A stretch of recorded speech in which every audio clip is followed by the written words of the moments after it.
I'm sure I could uncouple the car if I only had an... Okay, I'll smear some grease on the curtain.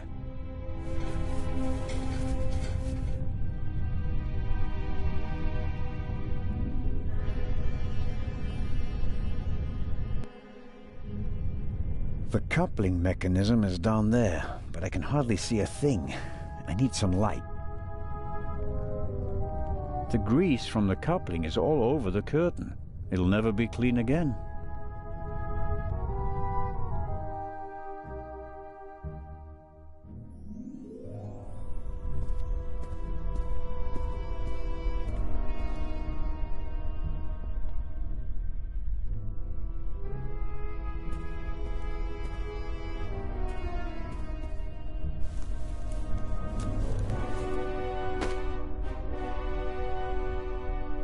The material won't be able to soak up any more alcohol.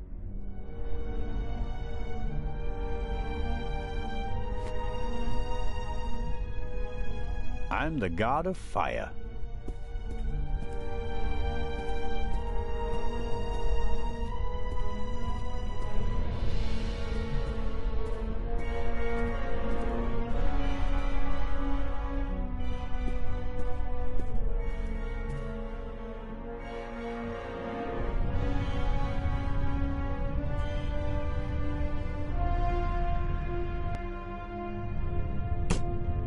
That's better now. Incredibly basic mechanism, the kind that lasts forever. A lever on a pressure sleeve running along a thread. Won't budge. Too much tension on the coupling. Aha! I can uncouple it with this lever. Okay. Good. The cup...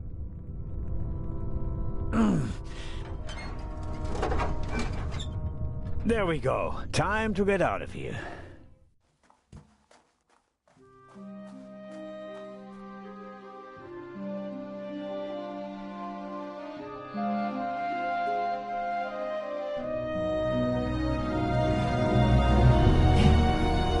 Listen, everybody!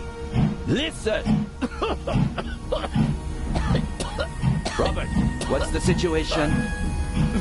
Yeah, I couldn't find the engineer, so I got in the driver's cab myself and released the brake. All right. Good job. You too. Listen, please. Matty! Where's Matt? Where's my son? Relax, madame. I'm sure... Help! Matty! No!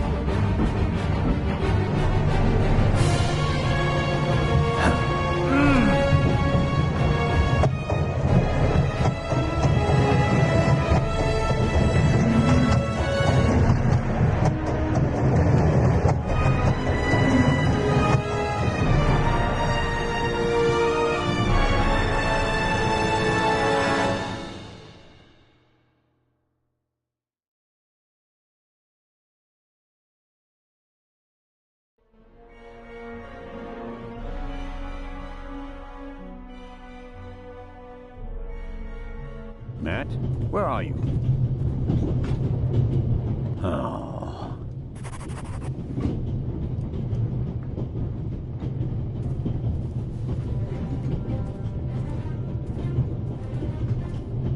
Matt, are you there? Nothing.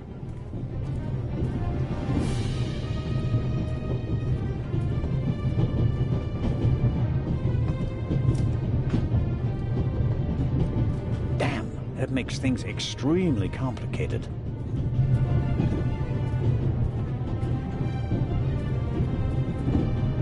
The engine and the coal tender are burning stronger and hotter.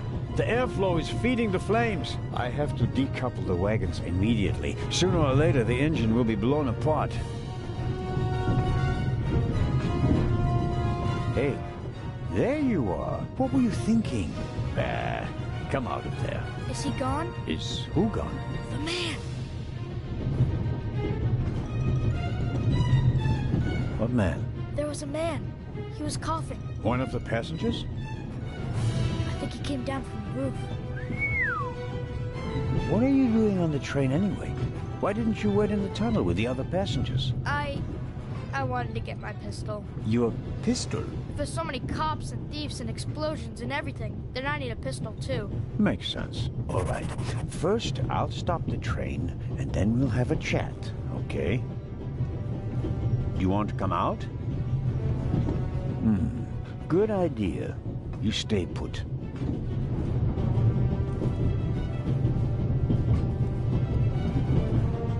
I suppose this handbag belongs to Miss Miller, Matt's mother.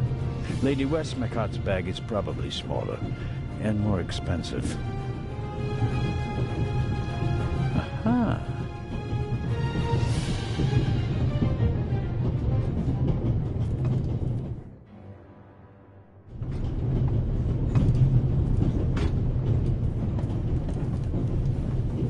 I can't get in.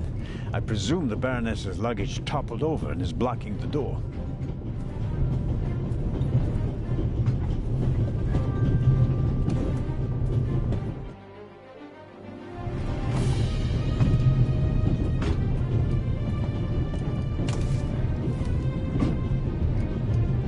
My situation isn't that desperate.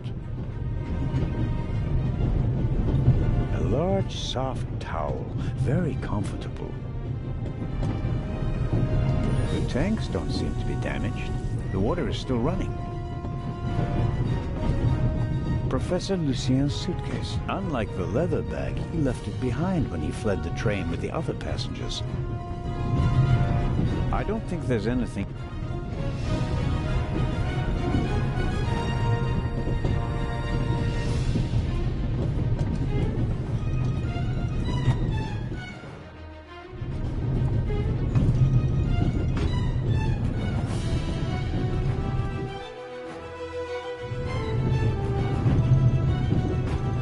Matt saw something.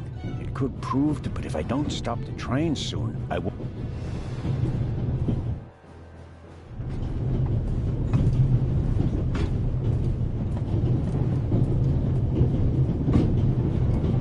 You can hardly see out of the window because of the smoke. I don't know how much coal is burning on the tender up there. This door leads to the tender. It will be uncomfortable, no doubt, but I don't think that the flames are directly behind the door. I suppose there's a relatively safe space in the lee of the tender where one could stay a little while. If the emergency brake doesn't work, I'll have to try something else. Here goes. Ouch! Hot!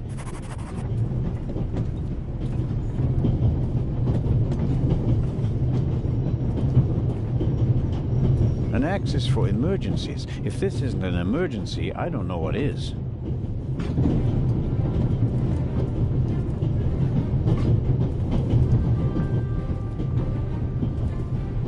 The handle is already too hot to...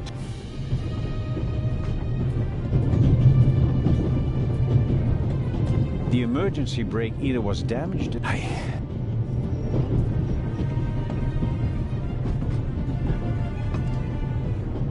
Not very handy.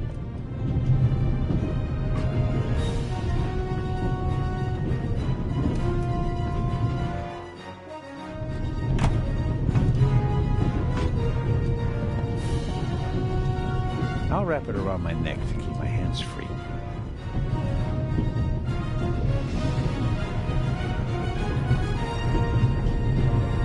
It's soaking up the cold water.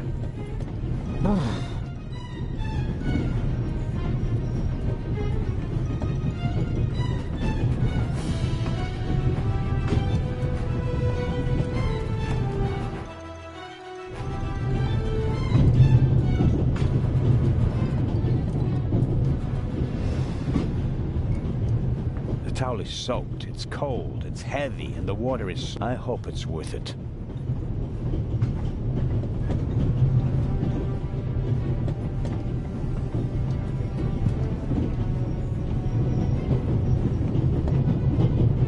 Locked.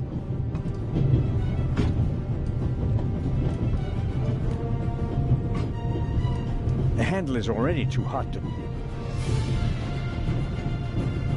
Matt's wooden pistol.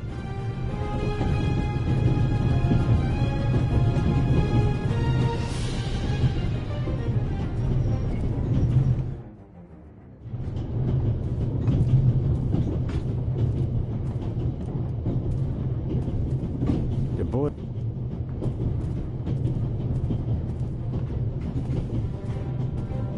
Jumping off is not an option.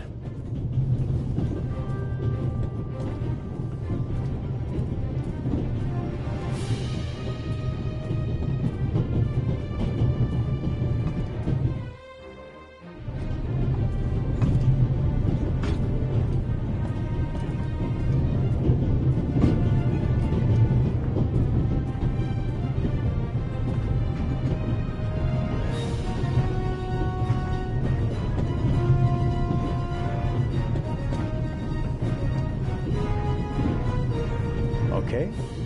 We'll do it the hard way.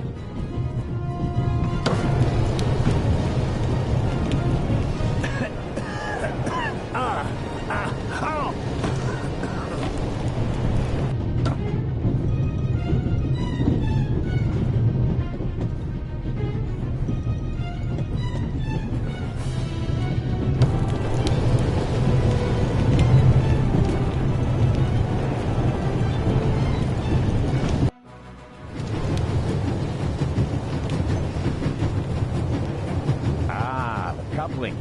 It looks just like the one on the freight car. That means at first I have to turn that thing there. That keeps it under tension.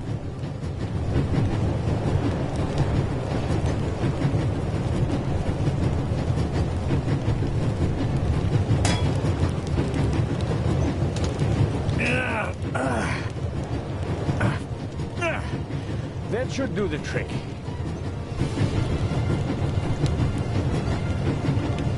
The coupling won't release because it's under too much tension.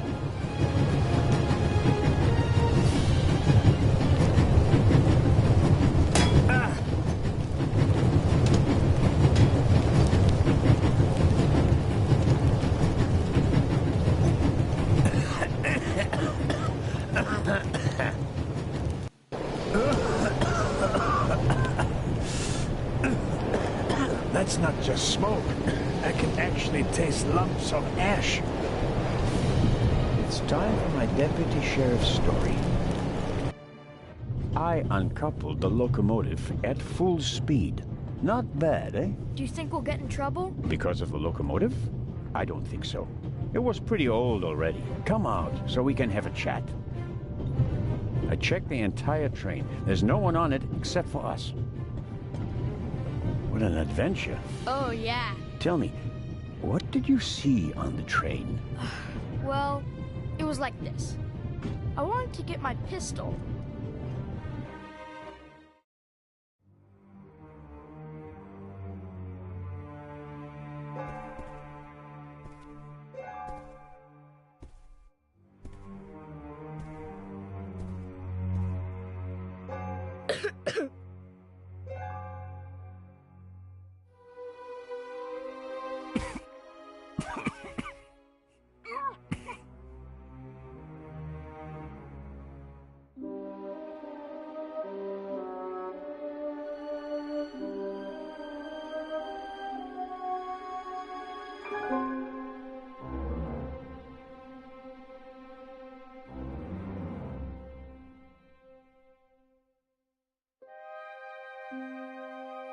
Achoo!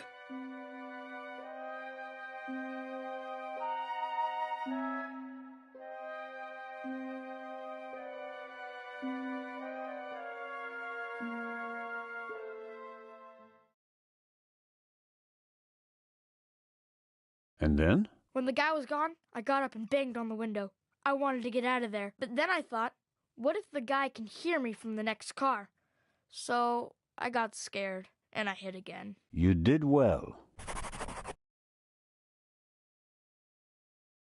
Are you sure it was a man? Yeah, very sure. What else could he be? A woman? Heh, no. Girls can't be thieves. Girls are always honest. If only you knew. Did you recognize the man? Have you met him before? I don't think so. Would you recognize him if you saw him again? No. It was very dark and I was hiding. Was he a tall man or a short man? Just a man.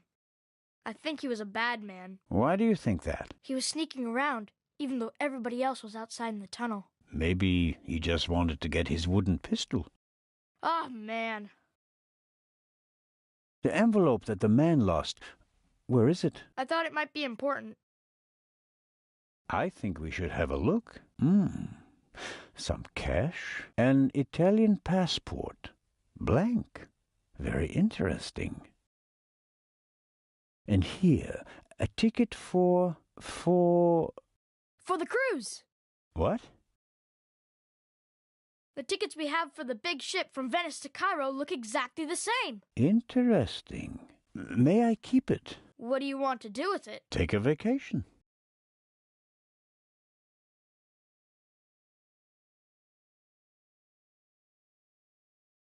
It's evidence. And my chance to go with you. The ticket and everything else in the envelope are part of my investigation, and you have no part to play in Cairo. If I hadn't given you the envelope, you'd have no proof that the Raven's heir would be on the ship. Ugh.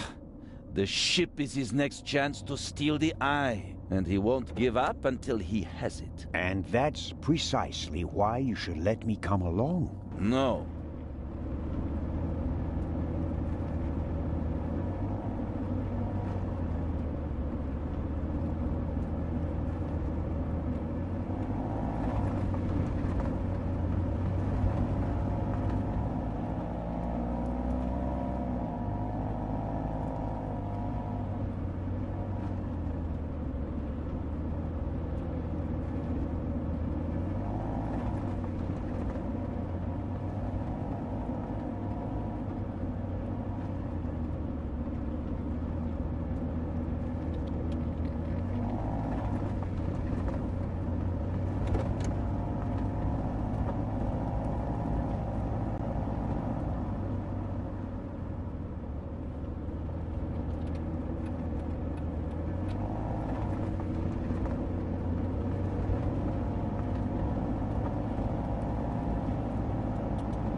I deserve to come along. What you did was extraordinary. Far more than anyone could have a right to expect from you. And you still want to leave me behind? You met our foe and barely escaped with your life. You may not be that lucky next time. It wasn't luck. You can return to Switzerland with your head held high. Enjoy your triumph. I have not achieved anything yet. The Fiend tried to kill us, and he's still at large.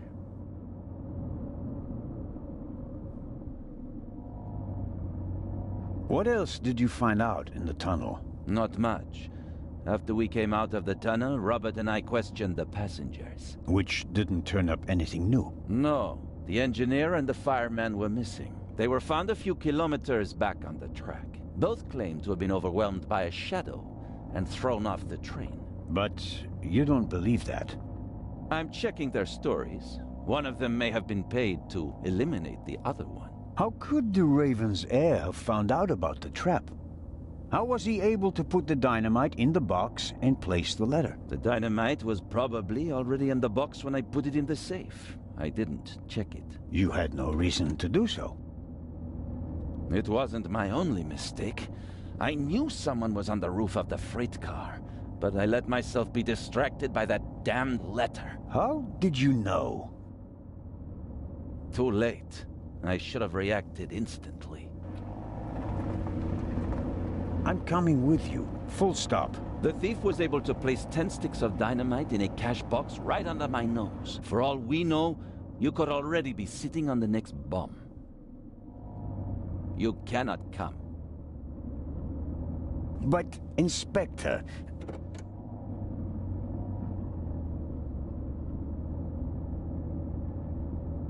We're here.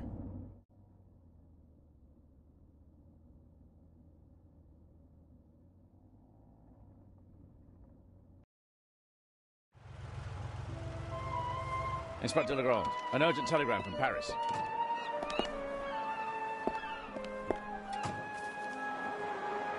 Bad news? It's about the unfortunate events on the train. And to return to Paris and explain myself. But sir, what about the eye? They want to inform the Egyptian authorities that there might be a burglary attempt. Might? Egyptian authorities? What if the jewel is stolen at sea? I know. I never received it. Keep a close watch on the loading of the eye, Robert. Aye, sir. It was a pleasure meeting you, Constable Zelda.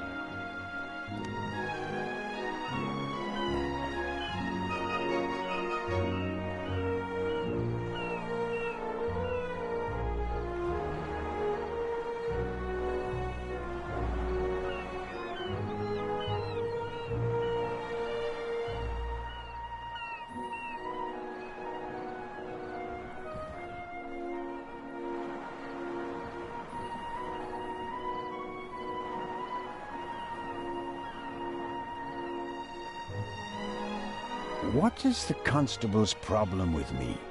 I think he's jealous.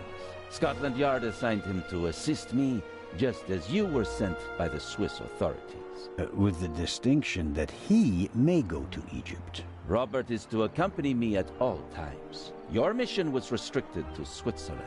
At this moment, I want to be sent back to Switzerland just as much as you want to be sent back to Paris. I know, but I'm walking on thin ice, and I can't carry you too.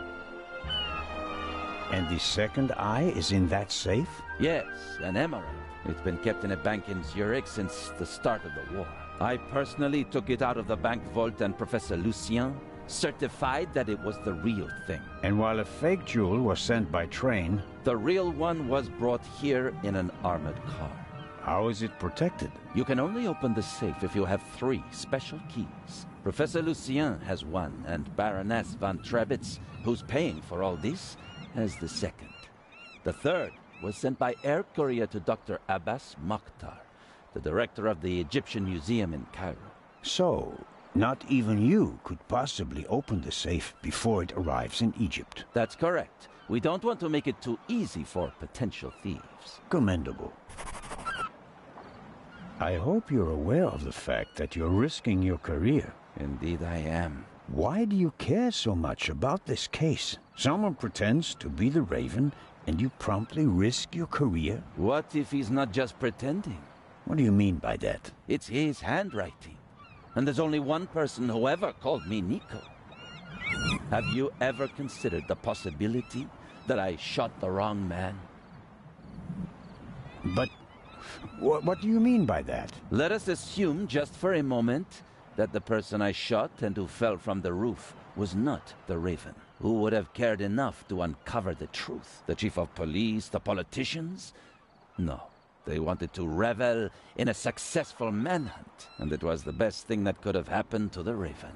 The search for him was over. He had no reason to fear me anymore.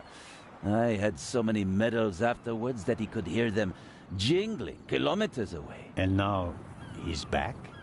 And you're the only one who can stop him? Does that sound probable to you? The feathers, the letters. Nico. No one outside the police force knew that the Raven used to call me that in his letters. Policemen gossip, and there are plenty of forgers. You can't seriously intend to stake your reputation on such weak evidence. My reputation rests on something that I probably did not do. I have to find out who's behind all this. Let's review. One of the 2 most valuable jewels in the world was stolen. Obviously, the second one will be next, and you suspect a legendary burglar who's been dead for 5 years. Go on. The second jewel is about to be put on board over there, in a safe that requires 3 keys. Our thief may already have the first key, the archaeologist's key, from the train. We don't know anything about the status of the second key, which was meant to be air freighted to Cairo. We have to assume that he already has it. Therefore, there's just one key left. The Baroness's. Correct. So, you'll need my eyes on board. Look, you can keep your eyes open for me here on the wharf. I'd be most grateful. But when this ship sets sail, you will not, I repeat, not be on board. But, Inspector... We're dealing with a dangerous man, and I will pursue him regardless of the consequences. I won't let you get mixed up in this affair. It's still my decision. No, it's not. It's mine, and I've already made it. Good day, Constable Zellner.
In my younger years, I might have considered abseiling from the crane down to the ship, but those days are long past.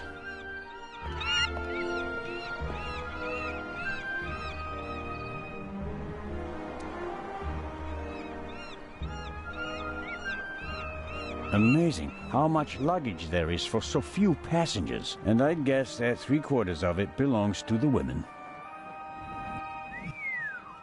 Fine car, but nothing compared to the young lady who owns it.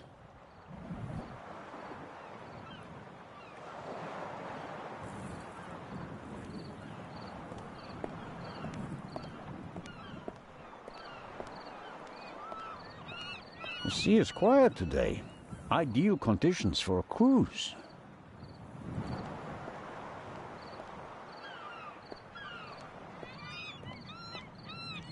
Constable Oliver seems to be a little simplistic. But I don't think he's a bad policeman. The way he reacted in the tunnel and got the train moving. Hats off.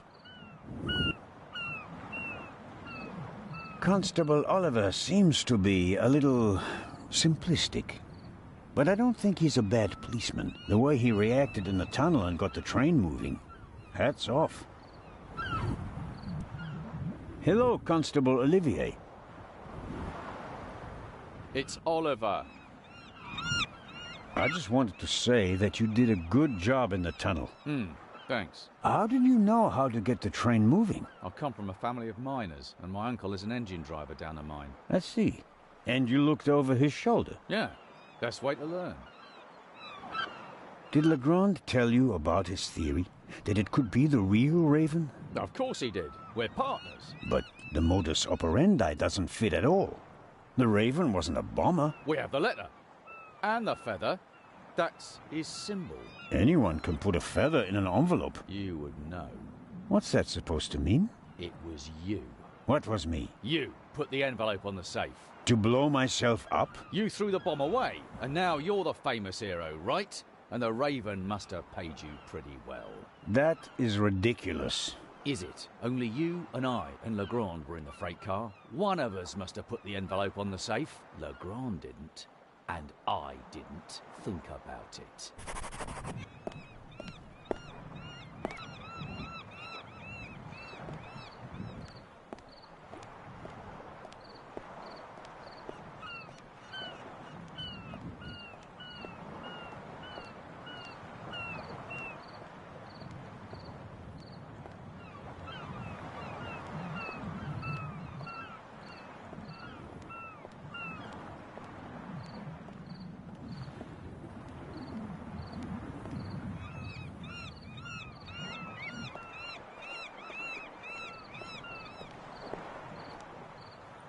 I'll be marching up this gangway today, no matter what. Someone has to stop that damn bomber before he endangers more people. I'll be marching up this gangway today. Someone has to stop that damn bomber before he endangers more people. I don't want to run into Legrand before I have something new to report. Otherwise, he'll send me back to shore. Legrand has made up his mind. I can't change it with words, only with results.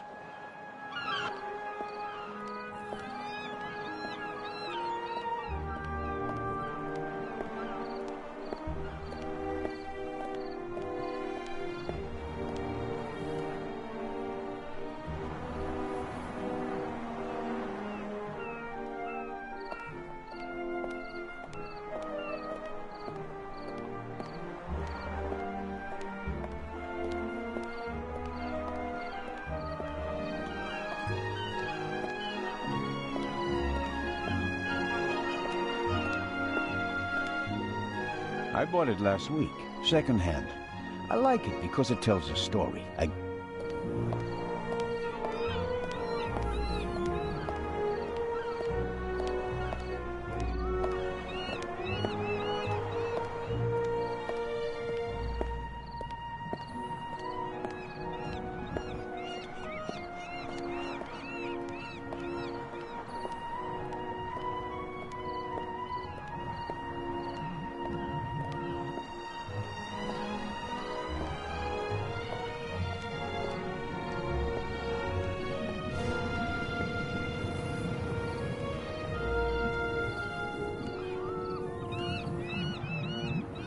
Unfortunate.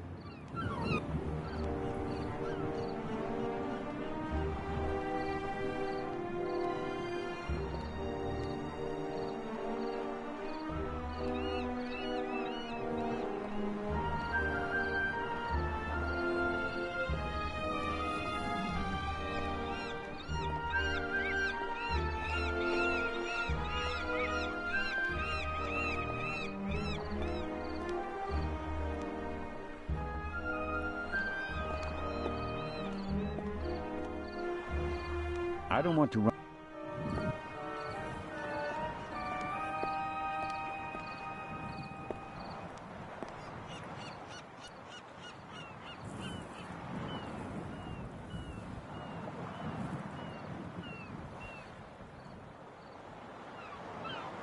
I'll take an inconspicuous look up close.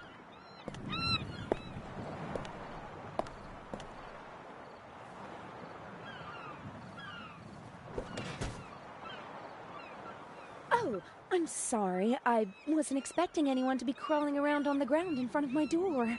Don't worry about it, miss. No harm done. Oh, that's good to hear, Mr. Zellner. Anton Jakob Zellner.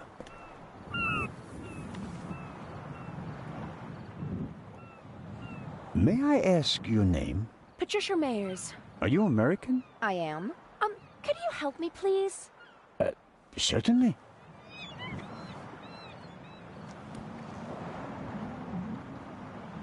Are you on your way to Egypt? Yes. Are you on holiday? My father works for a railroad company there. And is rebuilding the country after the war. Wonderful. Yes. Wonderful. One more.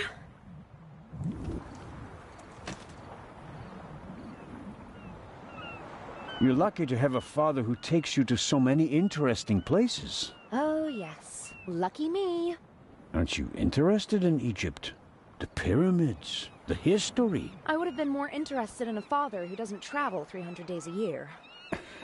I'm sure your father regrets that he can't always be with you. No doubt. And I'm sure he always wanted the best for me. But that doesn't stop him from thinking only about himself far too often.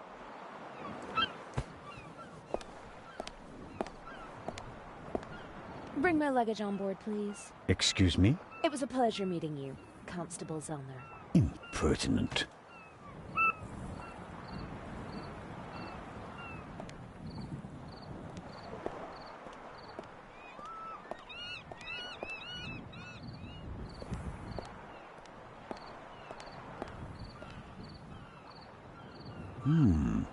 Is the doctor afraid to board the ship?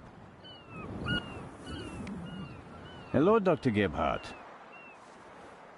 Ah, the hero of the hour.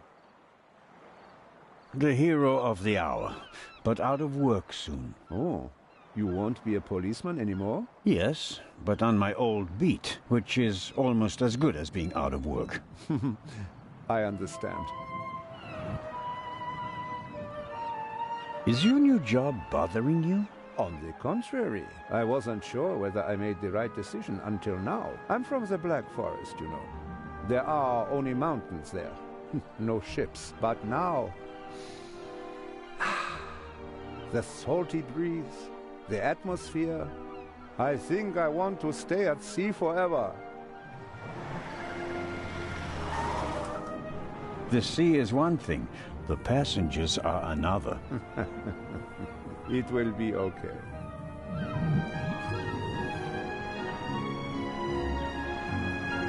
What do you know about the Baroness? Nothing really. Did you talk to her in the tunnel? No. Her butler was looking after her, and I was busy with Miss Miller. As you can imagine, it was a shock for her to see her son rolling away on a burning train. That's understandable. So, we were all glad when we heard about your brave deed.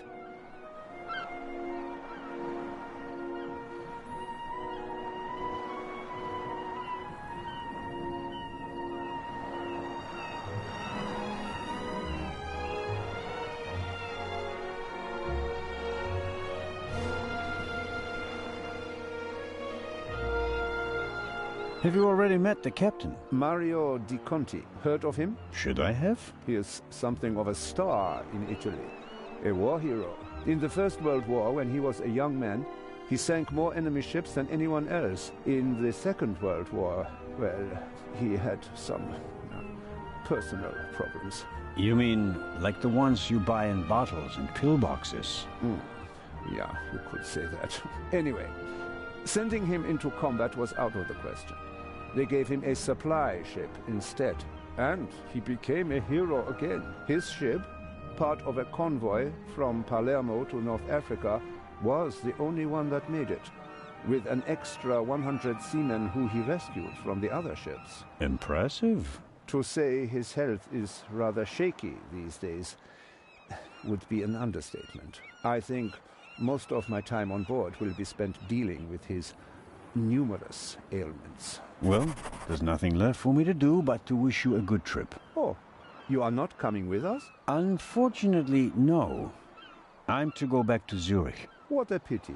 Take care, Dr. Gebhardt. Oh, I just remembered. We found these in the tunnel. Are they yours? I'm afraid so. Strophantine. Do you have heart problems?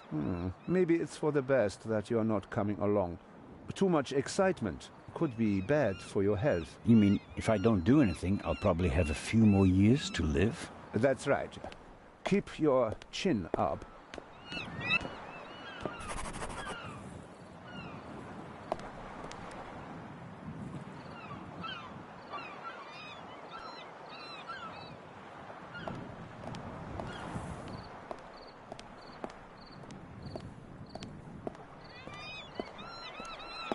James? James! Where on earth are you? Hello, Baroness. Ah, Inspector. Constable. Poppycock. You won't be a constable much longer. When they find out how you rescued that little boy, they'll have to promote you to Inspector. Very kind of you to say so, Baroness. I hope you survived the adventure in the tunnel unharmed. Scandalous. You book a first-class cabin, and then you're walking on the rails. Huh. They wanted to bundle me off in a bus without my luggage. The circumstances, madam. I insisted on a limousine and didn't leave until all my luggage was recovered.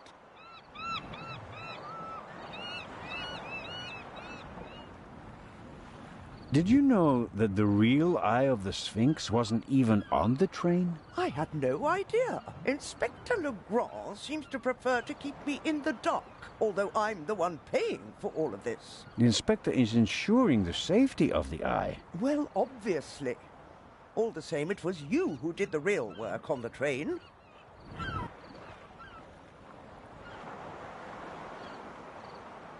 I hope that the remainder of your trip to Cairo will be less stressful. You aren't coming with us? I'm afraid Inspector Legrand doesn't want my company.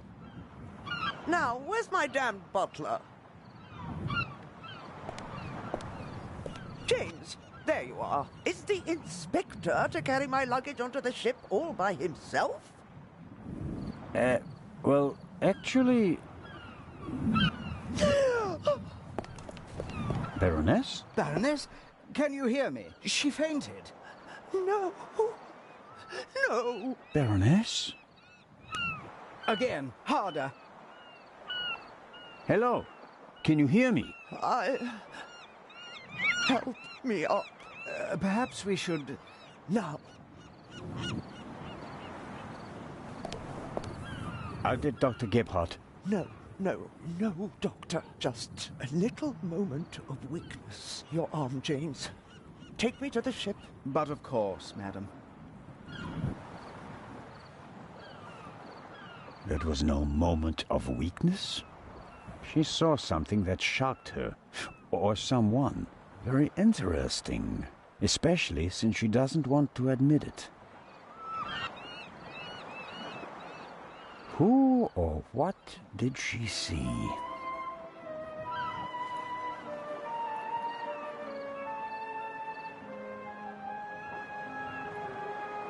Neither of them seems to have noticed what happened down here. You'll have a tough time with her. How does one get aboard without a ticket? Not brilliant, but it's a possibility.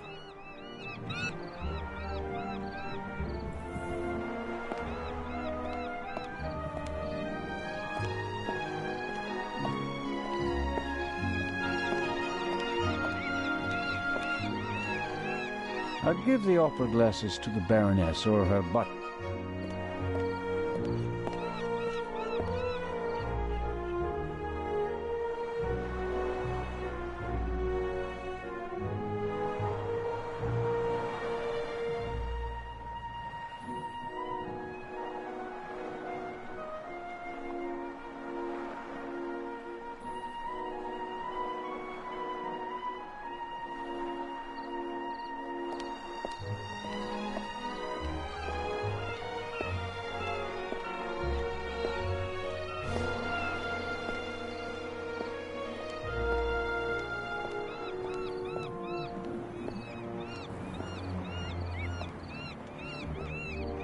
I'll be marching up this gangway today. Someone has to stop that damn bomber before he endangers more people.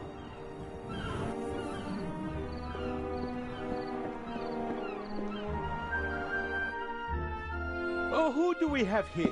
Signore... This is Constable Anton Zellner. Signore Zellner, I heard about your feats in the mountains. Welcome aboard the MS Lydia. Thank you, Captain. I didn't know you'd be taking part in the journey, but I'm glad to have you with us. I'll have a nice cabin prepared for you immediately. The constable will not be joining us. He has other duties. Oh, that's too bad. I would have loved to hear about his adventures from the man himself. I'd like to accept your offer, but unfortunately, higher powers prevent it. I am sorry to hear that. We are by no means full, and have plenty of room for one more passenger. The constable just wants to have a quick look around and then leave before we set sail. When will that be? Oh, in about 15 minutes. There you have it, Constable.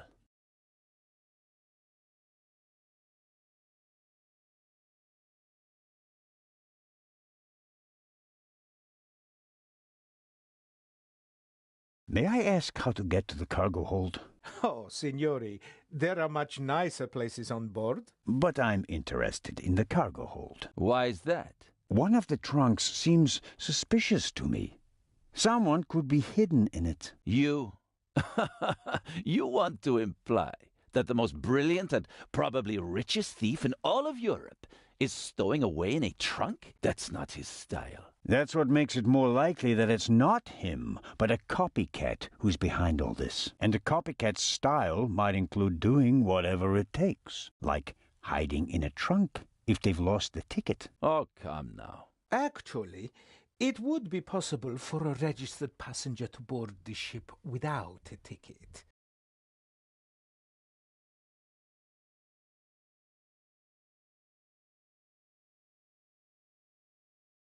What do you mean? You can't buy a ticket for the Lydia at the counter. You book the trip in advance. We know the names of all the passengers. As long as a passenger is on the guest list, we let them board the ship. Doesn't matter if they have a ticket or not. And did any of the passengers board without a ticket? I couldn't say. We ask for a name and check it on the list. The tickets are no more than souvenirs for the passengers. So much for your trunk theory. Regardless of what you say, I would still like to examine the cargo hold. All right, then, if you like. But we'll meet here again in 10 minutes. Captain De Conti, before we depart, I'd like to send 2 telegrams. Certainly, Inspector. The cargo hold is over there. You can enter through a door on the forecastle. The horn will sound twice, 5 minutes before we set off. That's the signal for all the dock workers to leave the ship. Understood, Captain. Follow me to the bridge. You can send your telegrams from there. My time is running out. If I don't find anything in the cargo hold, my cruise will be over before it even begins.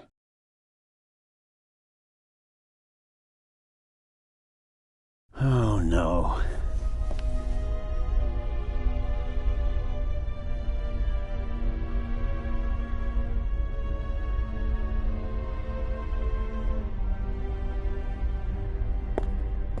Oh, what's this? Aha.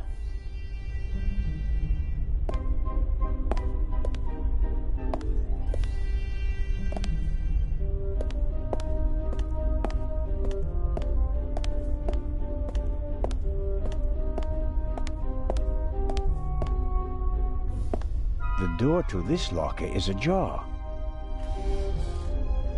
Empty. The left 3 lockers are locked.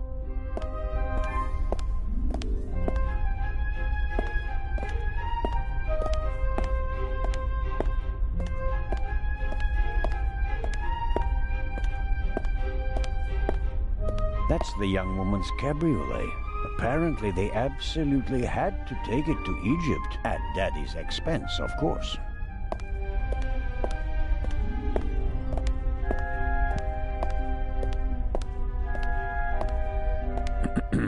Hello? Come on out.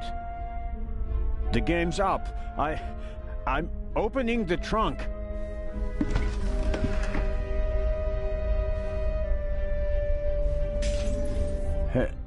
Hello?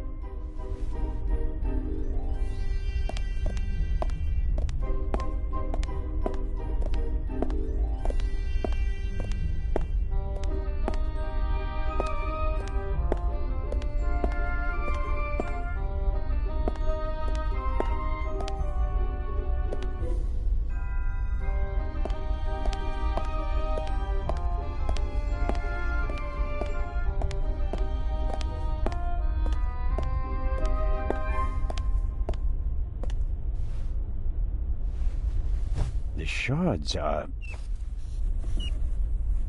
Phew, I startled too easily.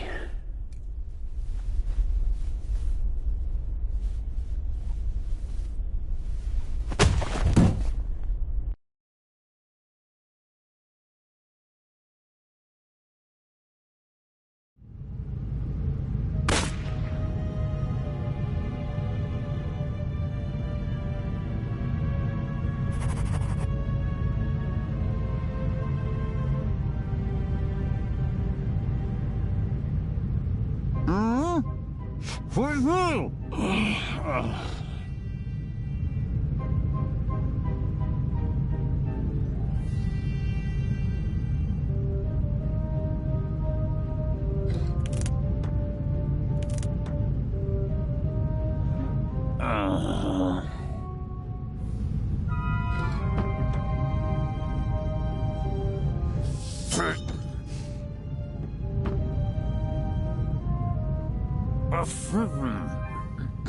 Things.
Ouch!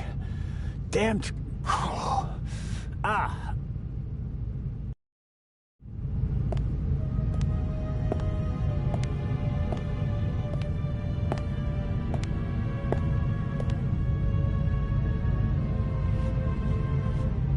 It would be best if no one found out about this.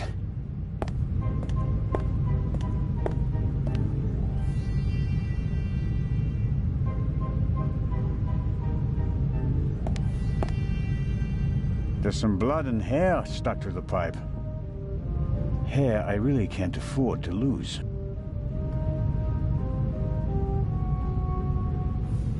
I'll hold it on the blood-spattered end. After all, we already know who the victim is.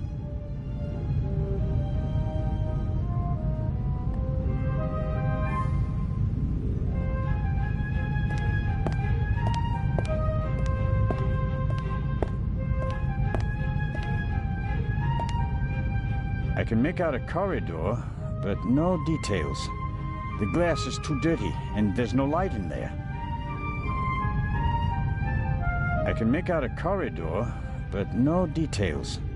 The glass is too dirty, and there's no light in there.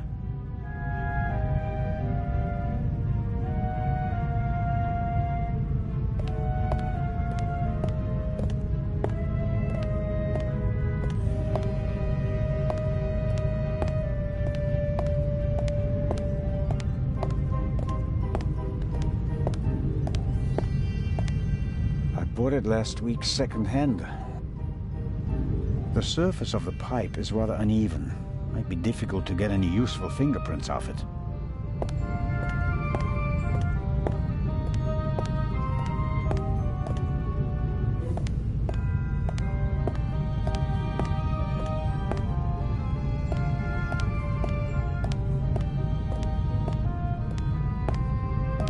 The shot hit this crate. The question is, was the gunman actually trying to hit it? And if so, why?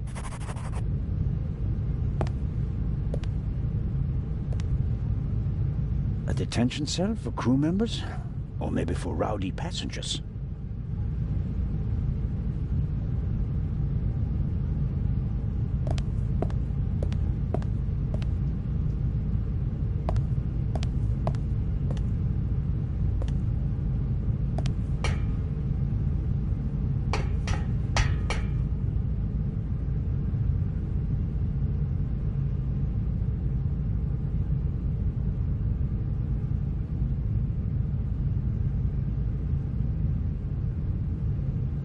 I didn't lock the door when I came in.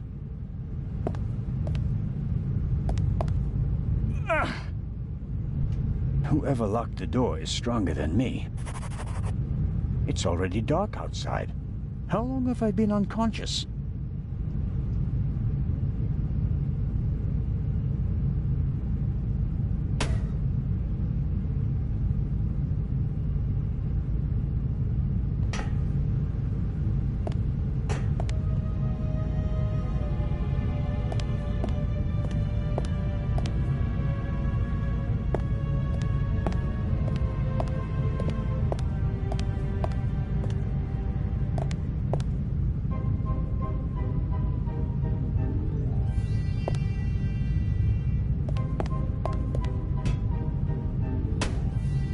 Even with a bit of leverage, it won't budge.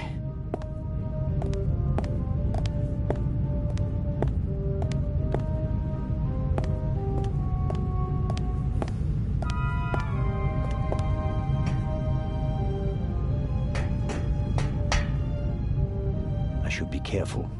The gunman may still be nearby.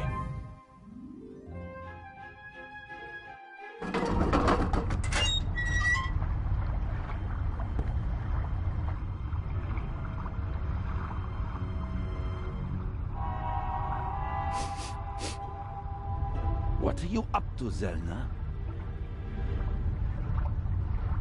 I wanted to determine whether the gun had been fired recently, Inspector. I mean, what are you doing on the ship? I was jumped in the cargo hold. Of course you were.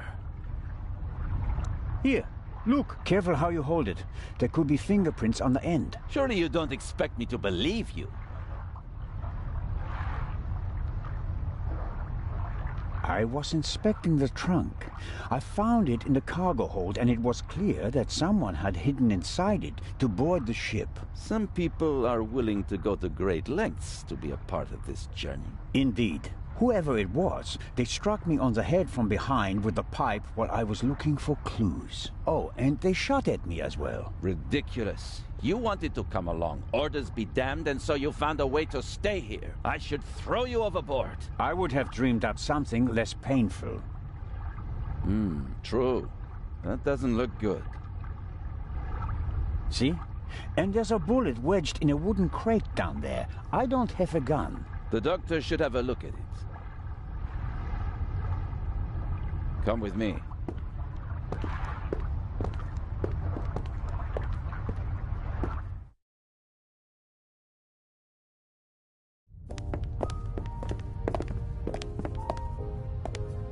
Inspector Legrand and Constable Zelna. So you have decided to join us on our journey after all? So it would seem. We are searching for Dr. Gebhardt. I'm just fine, Captain Conti. The Conti. I'm in control. I can manage.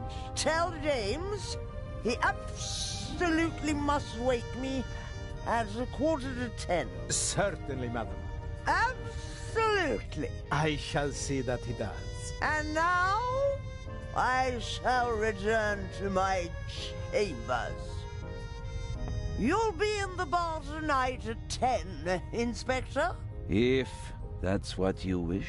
It will be spectacular. I promise.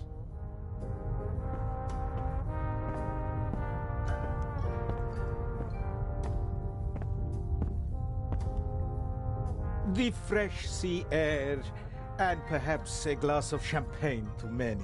But I'm glad that you decided to join us on our journey to Cairo. Not quite voluntarily. So he says. I was jumped from behind. But no, that is... Dr. Gebhardt should have a look at him, Captain De Conti. Of course. Please, have a seat in the saloon, Constable Zelna. I'll summon the doctor. Ah, Doctor, there you are. Our brave Constable Zelna was attacked. Struck on the head. Oh. Sit down, please. Now, please, tell me exactly what happened.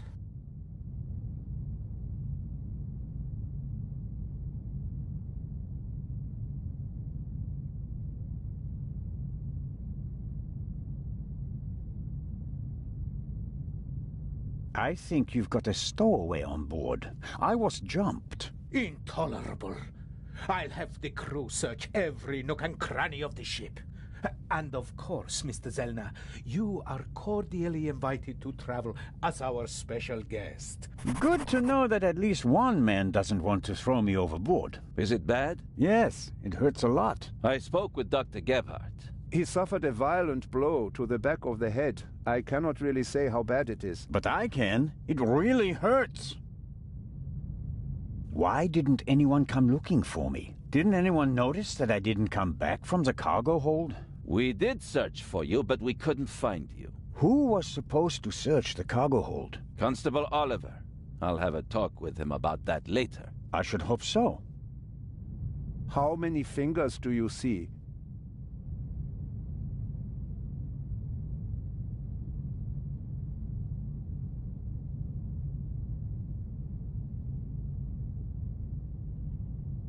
Three fingers. Okay. Where are we, and what time is it? I must have been out for ages. It's just after 8 p.m. You just missed dinner. But we'll all meet here in the saloon at 10 o'clock to have a drink together. Greeting the passengers personally is a tradition I will not break, even on this unusual journey. You're all right now, Constable. The bleeding has stopped, and the wound looks good. You may have a mild concussion. You just need a good night's sleep. And tomorrow, your only worries will be a headache and an impressive bump.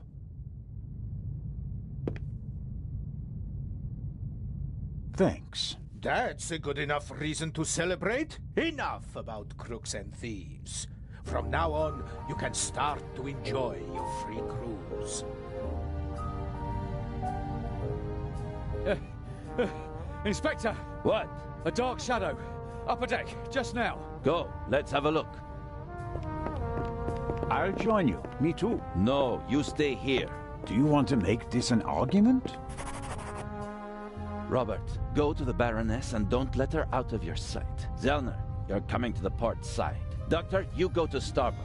I'll start at the forecastle and work my way back to the two of you. Understood? But... Baroness von Trebitz!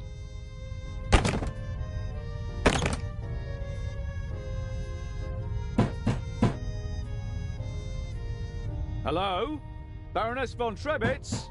Open the door!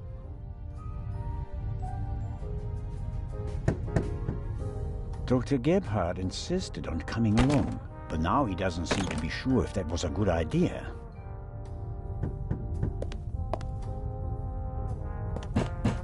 Are you okay, Doctor? Oh, of course. Why wouldn't I be? It's just that... Well, I would prefer to come with you. You heard the inspector.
All right, Doc.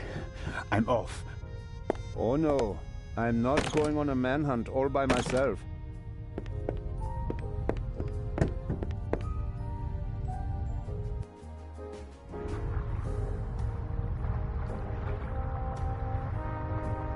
Are you okay? Maybe you had better take a rest, in case the blow was more severe.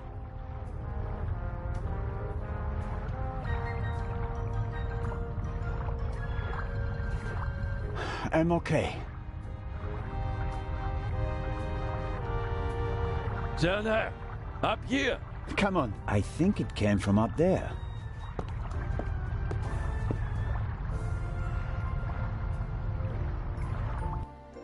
Sure, you just wanted to get a breath of fresh air.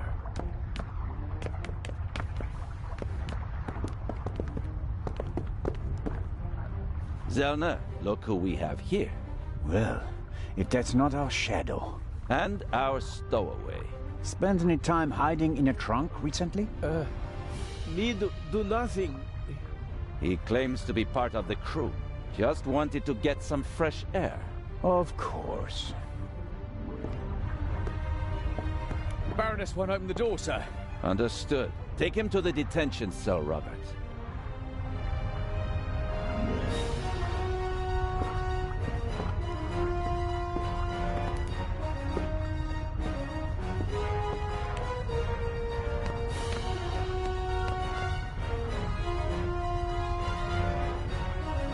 You were right. There was a stowaway. Yes, but he can't be the Raven. He's too young. Right, but that doesn't mean that the Raven isn't lurking here as well. What was that? A shot! It came from one of the cabins.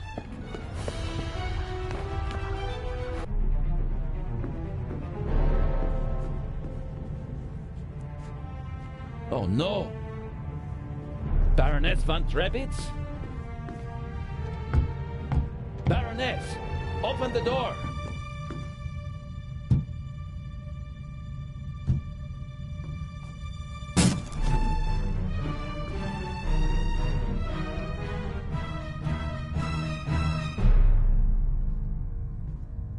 Step aside, please.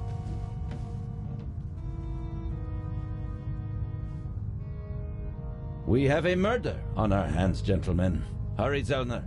The murderer still has to be nearby. There's practically no one on deck. Anyone who's outside is a suspect. This time, we'll get him. Zellner, are you okay? Yes. Come on. We have to. Zellner! Zellner! Murder!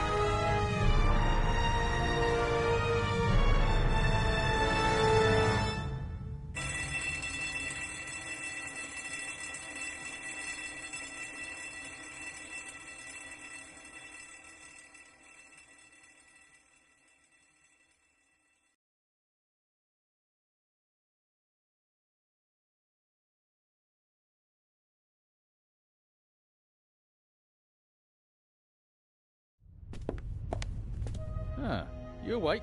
Sleep well, did you?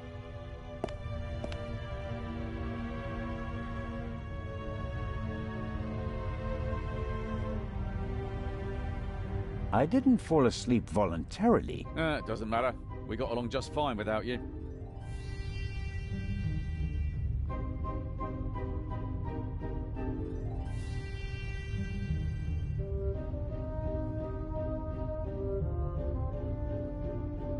Have you arrested anyone yet? You mean besides the Arab? He could hardly have committed the murder.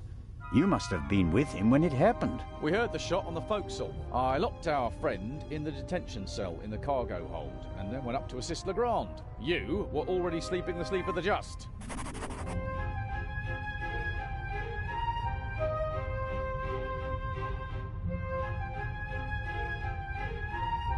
Any other suspects? No. Seconds after the alarm went off, the decks were swarming with frightened passengers. Yes. A clever way to stay incognito during the commotion. But we still have our primary suspect, the Raven. You really think he's returned? Well, I think that no one knows as much about the Raven as Legrand. But still, it all seems so incredible.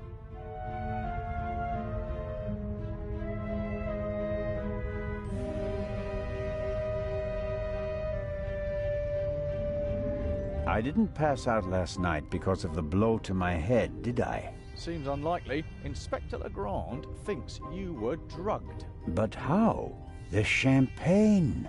Who gave you the glass of champagne?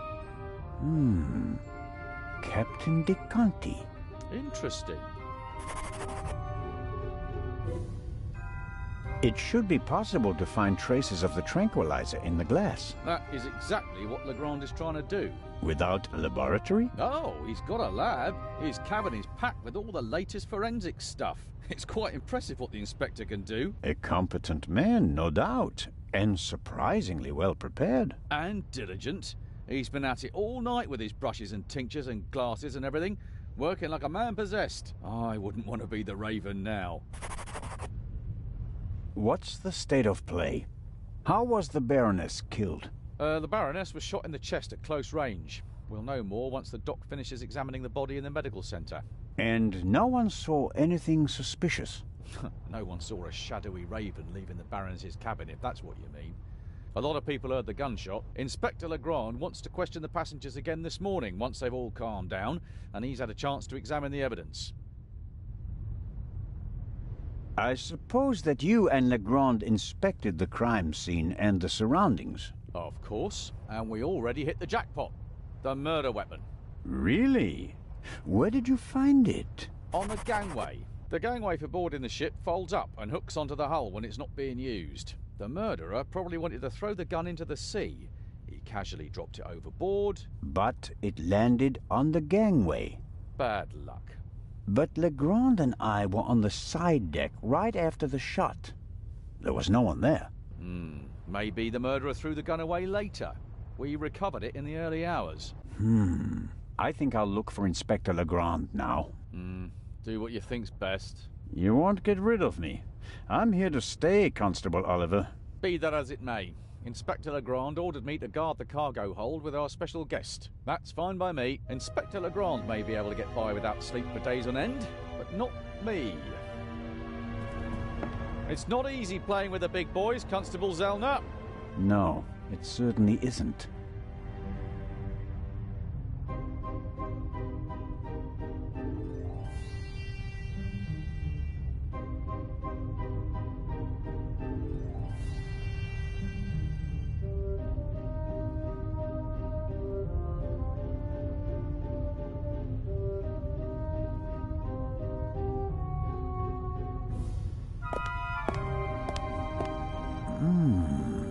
The cabin was sealed. I'm pretty sure the seal doesn't have any legal relevance here on the open sea, but I'm still dependent on Legrand letting me join his team. I better not blow it by breaking his seal without permission.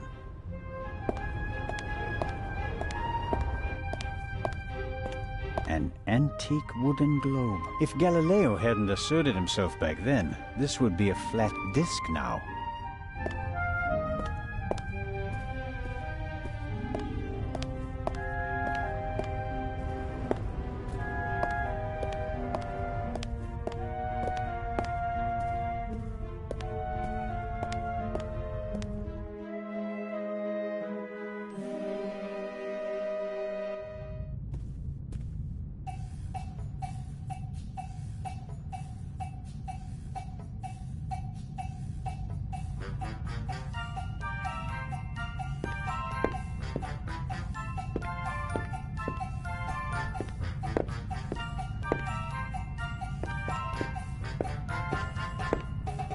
How wonderful.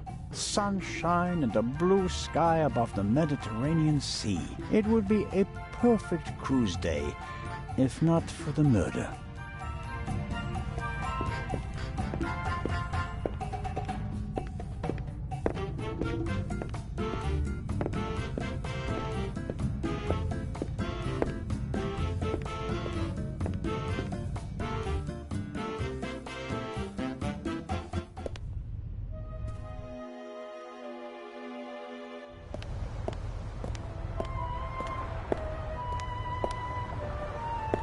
Curious.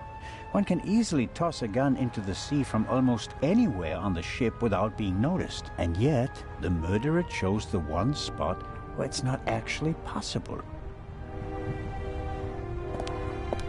I suppose the life jackets are stowed there, close to the railing, close at hand in case of emergency.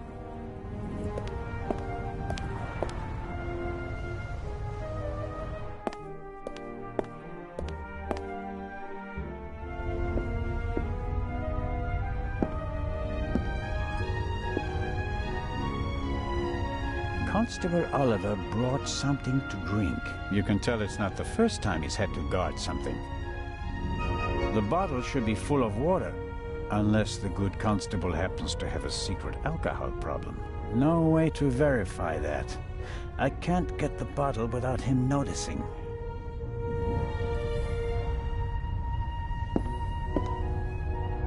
The stowaway surely didn't sleep well last night in the cargo hold, although his cell is probably more comfortable than my cabin, and more spacious.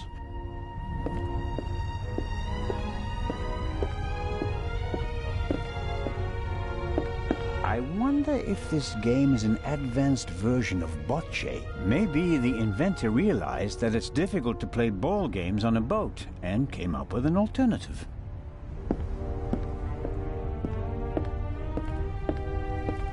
Salty sea air in my old lungs, wind in my thinning hair. If I hadn't become a policeman, I could have been a sailor.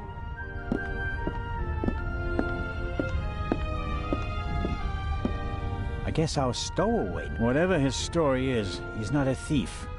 Nothing.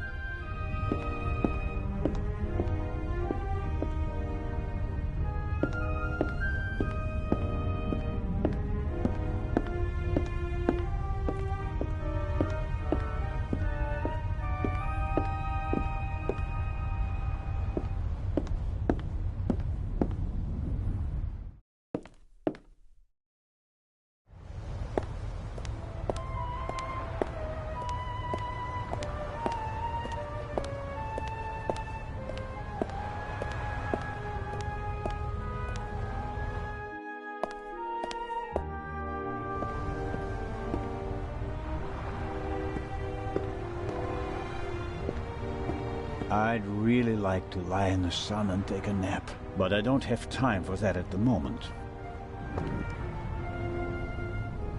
No, Jacob. Did Edison have any idea what would become of his invention? Big, soft towels. I could reserve a deck chair with it. No, better not. These things made quite a racket last night. I couldn't hear myself think.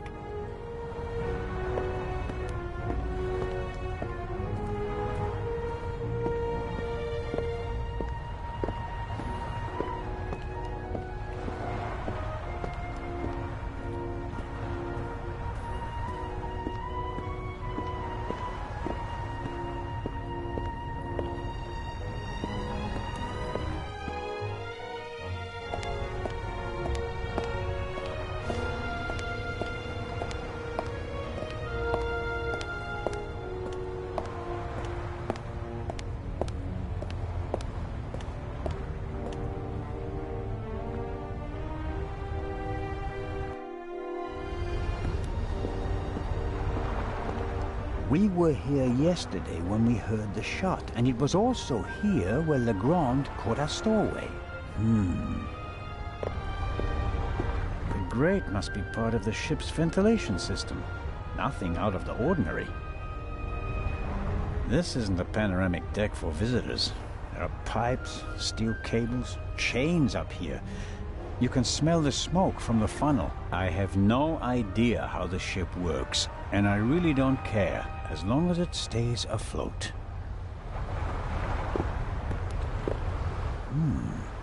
A boat like this would also make a good hideout for a stowaway. Were the tarpaulins arranged like that on purpose so that no one could put them back in order once they get in? You can tell at a glance that everything is ship-shape with this boat. The grate shouldn't be so easy to open. Did the stowaway open it and we caught him in the act? No. The pipe is too narrow. He wouldn't fit in there. I guess the cover has been defective for a while. I could inform the captain that the grid has to be repaired, but if I start reporting all the problems on the ship, I'd have to shelve my murder investigation.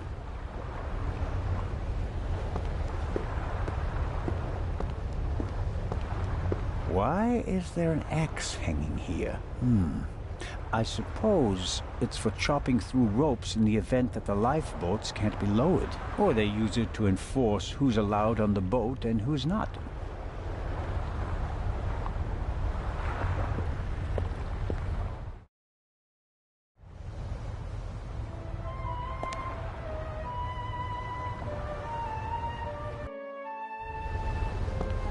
There's dirt piled up in the corner. Down below where the passengers are, the ship is pretty clean.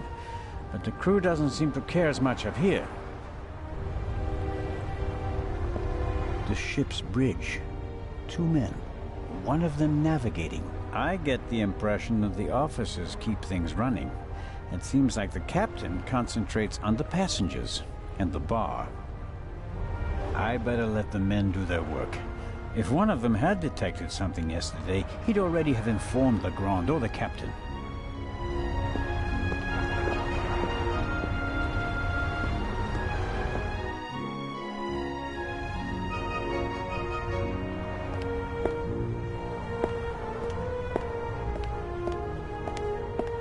I hope I don't find myself needing a life jacket.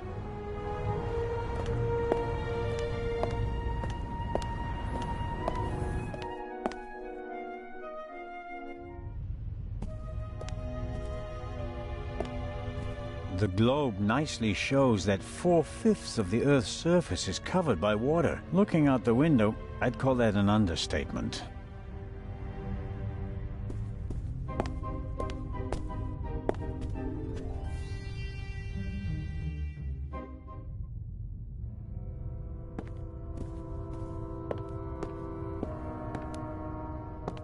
An evacuation plan?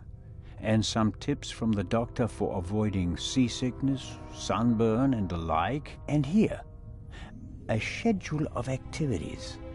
A drink with the captain, a shuffleboard competition on the forecastle. And that's about it. A real barrel of fun.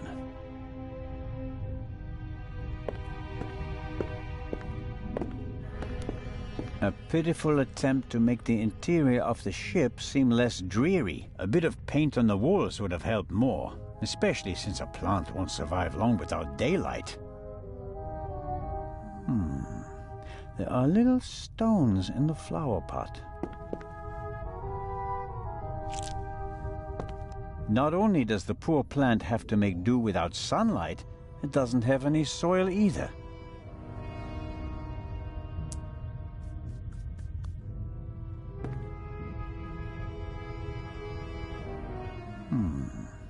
There are little stones in the flower pot. Not only...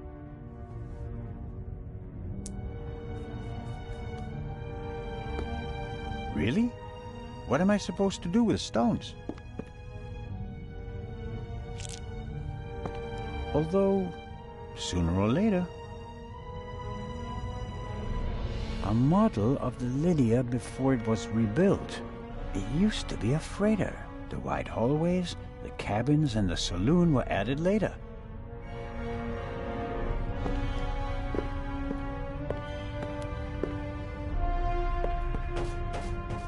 Come in.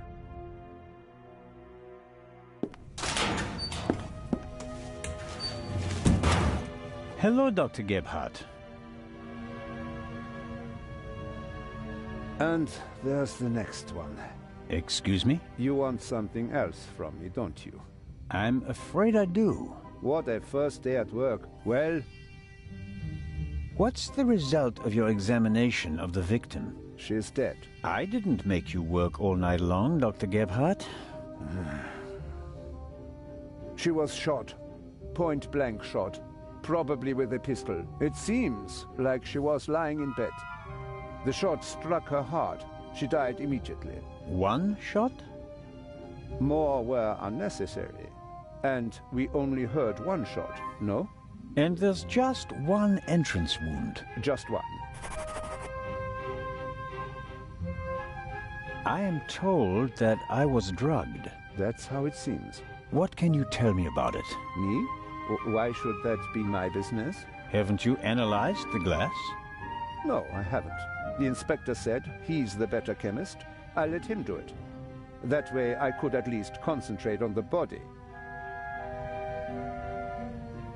Do you think the Baroness might have been drugged? She was very tired and unsteady when Legrand and I saw her. Yeah, I heard about that. I must have just missed her in the saloon. And without having seen her myself, it is hard to make a diagnosis. Of course. Can you say something about her general health? She was quite overweight, and the butler said that she suffered from diabetes. Despite that, she hadn't visited a doctor for several years. Doesn't sound good. Happens more frequently than you might suppose. Some people are scared of doctors and pay with an early death. It is possible that the Baroness wouldn't have lived much longer anyway.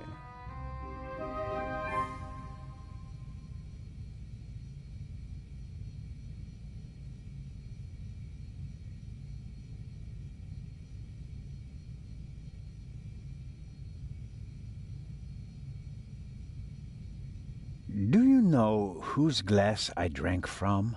What do you mean? Captain de Conti handed me a glass of champagne. But where did he get it? I don't know.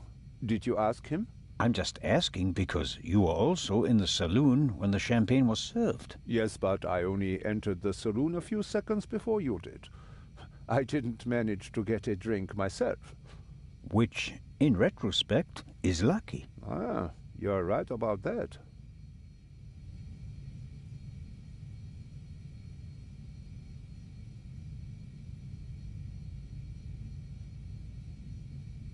Have you already removed the bullet? Did Legrand send you? What is that Frenchman's problem? I already told you. I will get in touch as soon as I have it. That is also what I told the constable, who he kept sending all night long, once I finally got rid of Legrand himself. Did he look over your shoulder? He probably wanted to take the scalpel from my hand and hack away himself. But this is my surgery, and I will not let amateurs interfere with my work. That's understandable. How much longer will it take? I have just finished. Send my regards to His Majesty. Thanks. I think that's it for now. No. That is it for now, then, and later. I'm going to lie down for a few hours. Can you tell that to your boss? But...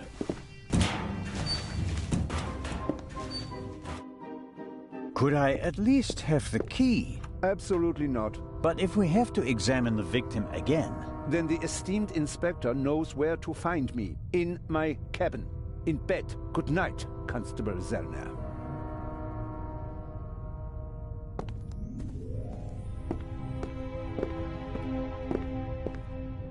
An alarm like this one was set off yesterday. This one hasn't been set off. The security seal is intact. I'm not paying for this trip, and that's a fair price for my cabin. It's rather... plain, shall we say.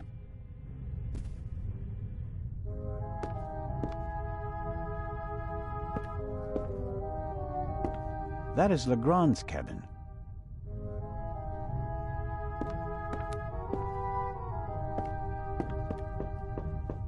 Come in.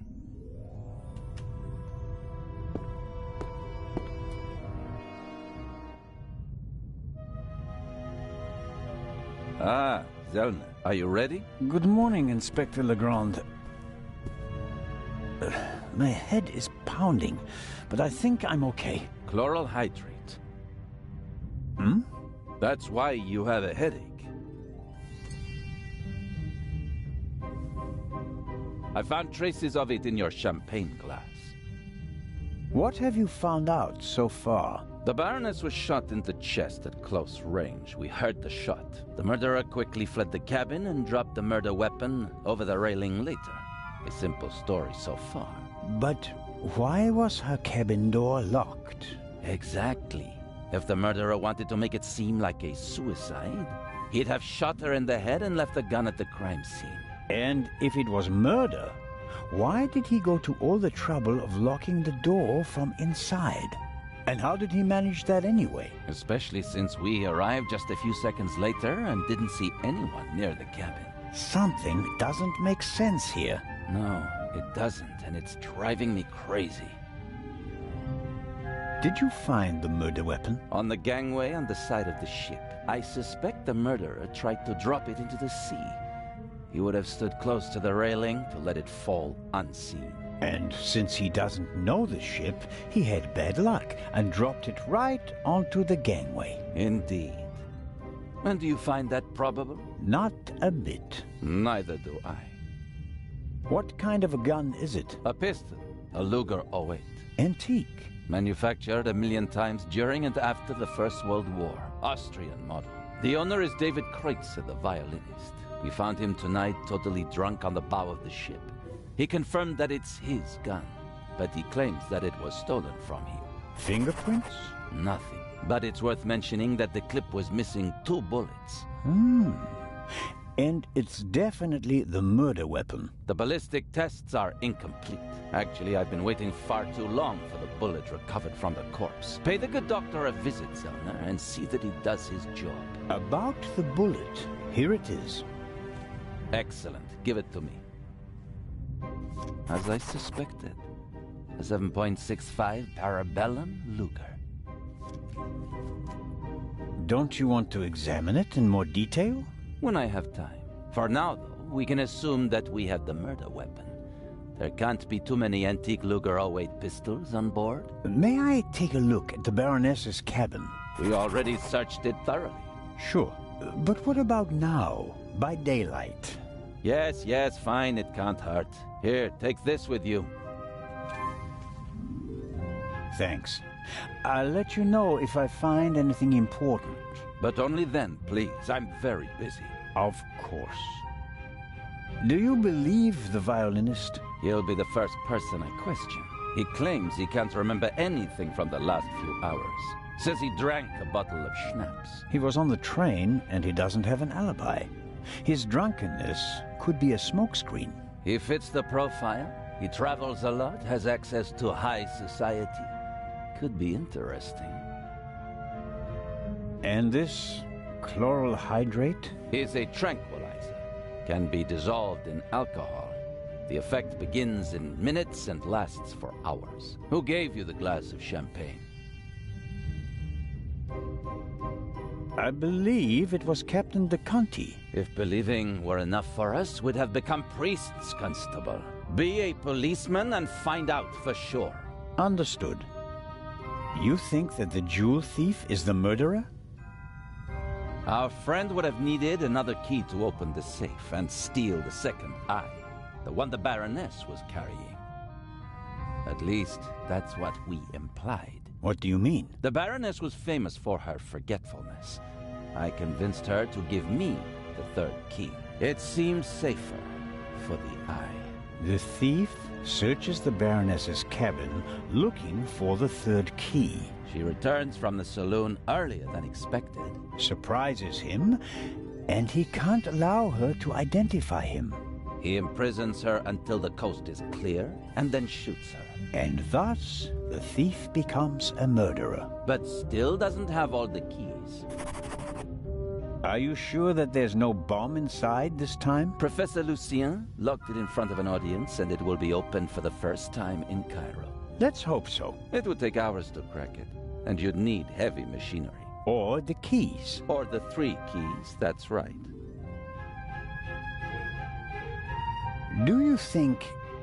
Do you really think that the Raven is behind all this? He wrote the letter that was on the safe in the train.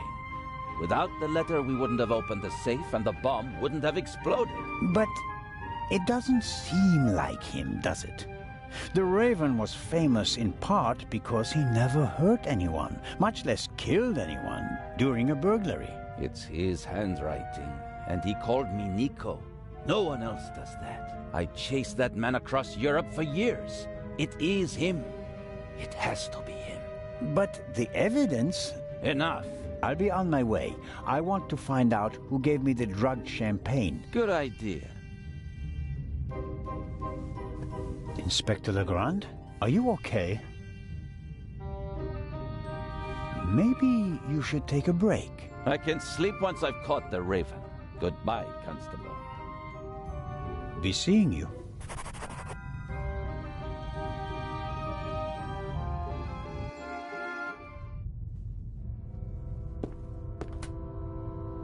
Legrand is risking not just his career, but his health as well on his hunt for the raven. He's working like a demon. Maybe that's why he caught the raven and no one else. No, I've slept enough.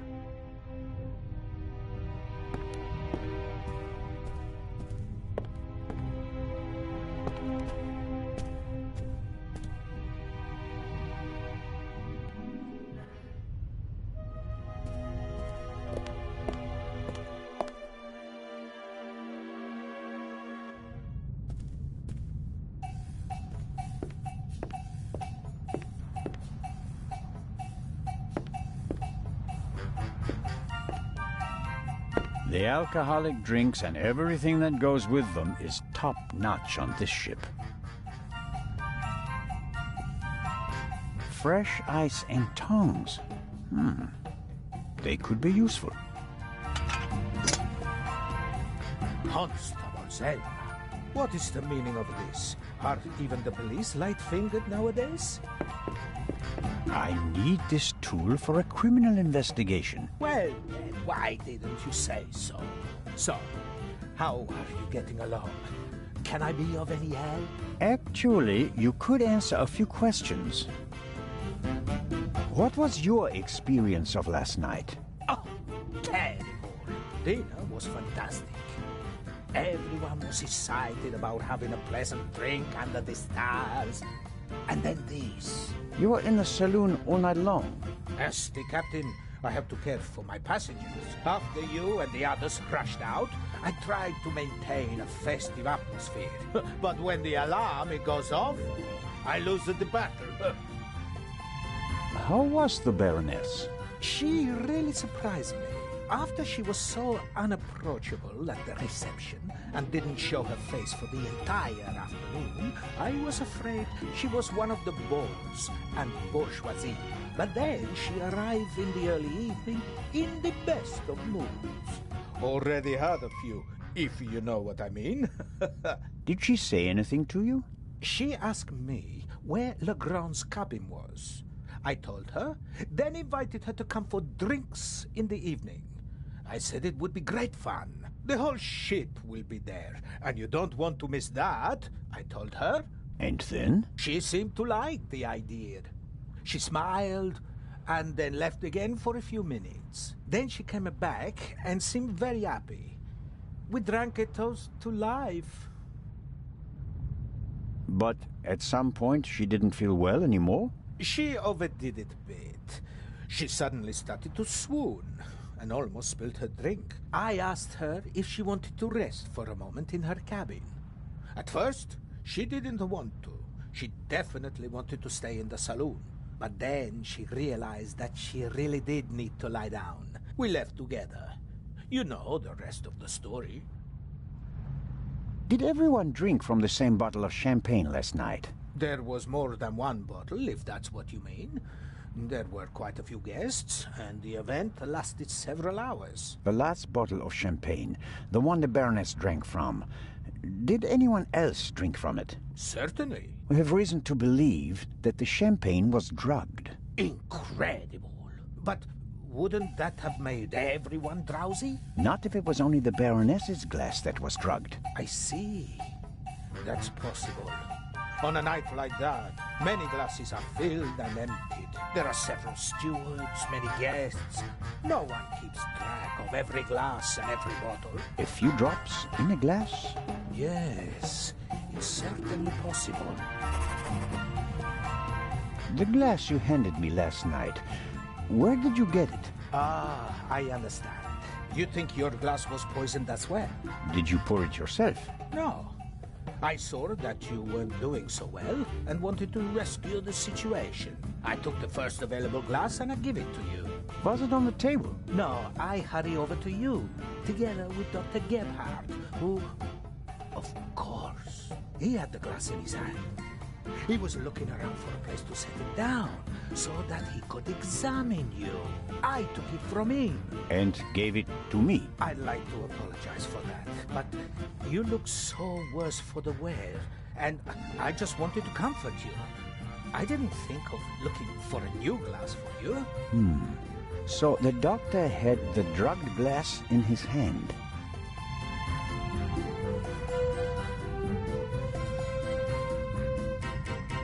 Is it possible to find out where the alarm was set off?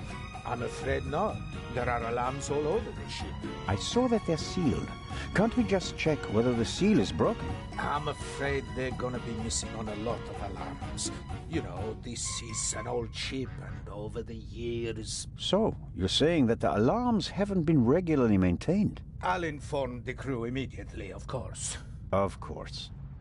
What can you tell me about the passengers? Oh, not that much, I'm afraid. I wanted to get to know them properly at the reception. In most cases, I just shook hands with them as they boarded the ship. There are a few regulars on board, and after dinner, I had a conversation with Mr. Kreutzer, a talented violinist, and Lady Westmacott. But you already know them from the train. It seems like there aren't that many passengers on board. These bloody airplanes are making our lives miserable. Can you imagine? Grown men prefer to jam themselves into a narrow metal coffins instead of enjoying the fresh sea air on a ship. It's all about saving time. It shouldn't be about how much time it takes to get from A to B, but about how you spend that time. What you experience on the journey, that's what it's about. I'll get back to my investigations now. Ciao, Constable.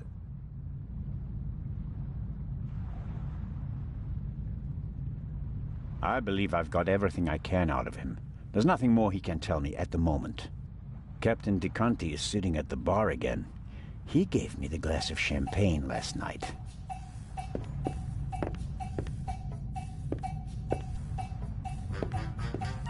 Lady Westmacott seems to be an early bird, but maybe that's just because of all the excitement. I saw a twinkle in her eye on the train. She's eager to be part of a real detective story. Lady Westmacott, already on your... Oh. Constable, don't you think before you speak? I'm sorry. I didn't mean to. No time for chit-chat. What have you found out? We're still working on the case. Actually, I have a couple of questions for you. Please, go ahead. What did you think of our adventure on the train? An extraordinary story, isn't it? I'm glad that you were able to prove yourself, Mr. Zellner. Hopefully not for the last time. I'm glad that everything ended well. I want to thank you sincerely for taking care of Matthew. I can't bear to think about something happening to him. It all worked out in the end. Do you think that the thief from the train and the murderer are the same person? I think the new Raven is capable of anything. Legrand believes there is no new Raven. He thinks that the old one has returned. He said that. Do you think it's possible? Everyone thinks he's dead. As a dramatist, the return of the Raven would certainly be delightful. A legend comes back from the grave for one last job. It's quite romantic. At the same time, though, I'd be disappointed. Why is that? I followed the Raven's career closely. There weren't many burglars with such character and charm. His burglaries were clever and entertaining, but he was sloppy in London. He almost got caught, and I'll never forgive him for the affair on the train. No, I would much rather that the Raven stayed dead and had nothing to do with the burglary or the murder. What do you think? Who is our suspect? Everyone, or almost everyone. Everyone on board is physically capable of shooting someone, but who has the dark desire to take the life of a defenseless person? One cannot read minds. And one should not try. You have to collect evidence, traces, clues. That's what will lead us to the killer. It won't be like a bad crime novel, in which they introduce a new character shortly before the end who, surprise, surprise, is also the murderer. Murderers leave evidence. They're nervous or unnaturally relaxed. They have to adjust constantly. And because of that, they make mistakes. This is your chance, Constable. If you find the mistake, you'll find your murderer. Have you noticed anything related to the murder? Unfortunately not. I was already in my cabin and missed all the commotion. Damnable old age. You're telling me. Oh, you're still young. At my age, you have to expect that you won't experience much anymore. And although I've written about murder so many times, I've never actually witnessed one. How exciting. I doubt everyone is so relaxed in such a situation. Heartless is the word you're searching for, right, Constable? I certainly didn't want the Baroness to be murdered, but if I can't undo it, then I might as well enjoy it. What do you think of Inspector Legrand? He seems to be as skilled as everyone says. Intelligent, focused. I had a chat with him yesterday, and he impressed me, but there's something haunted in his eyes. I don't think he ever really stopped hunting the Raven. Catching the Raven made him famous. What if he actually shot the wrong person? Unjustified fame bothers people, the good ones at least. And you think he's one of the good ones? Anyone who tries so hard to tear down his own memorial must be honorable. Or insane. I have to be going, Lady Westmacott. Please keep me informed, Constable Zellner. Of course. Lady Westmacott seems to be an early bird, but maybe that's just because of all the excitement. I saw a twinkle in her eye on the train. The ship must have been rebuilt at some point. I'm sure it didn't originally have such a modern glass roof.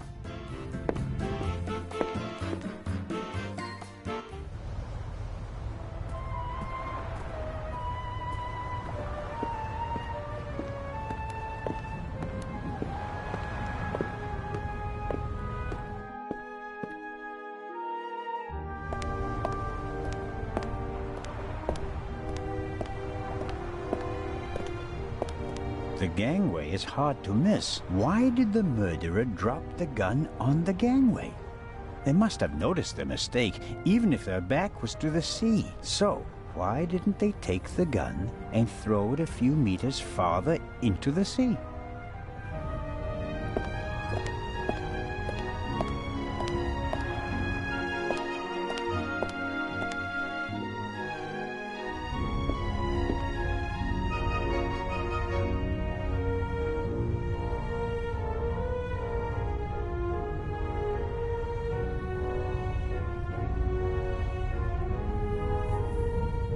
The bottle should be full of water, unless the good constable happens to have a secret alcohol problem. No way to verify that. I can't get the bottle without him noticing.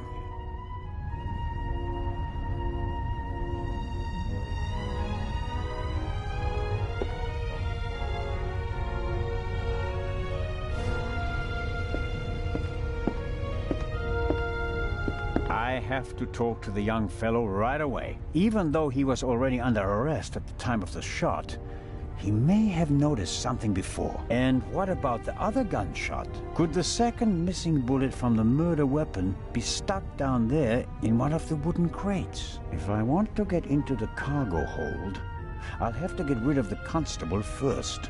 He won't let me talk to our young friend.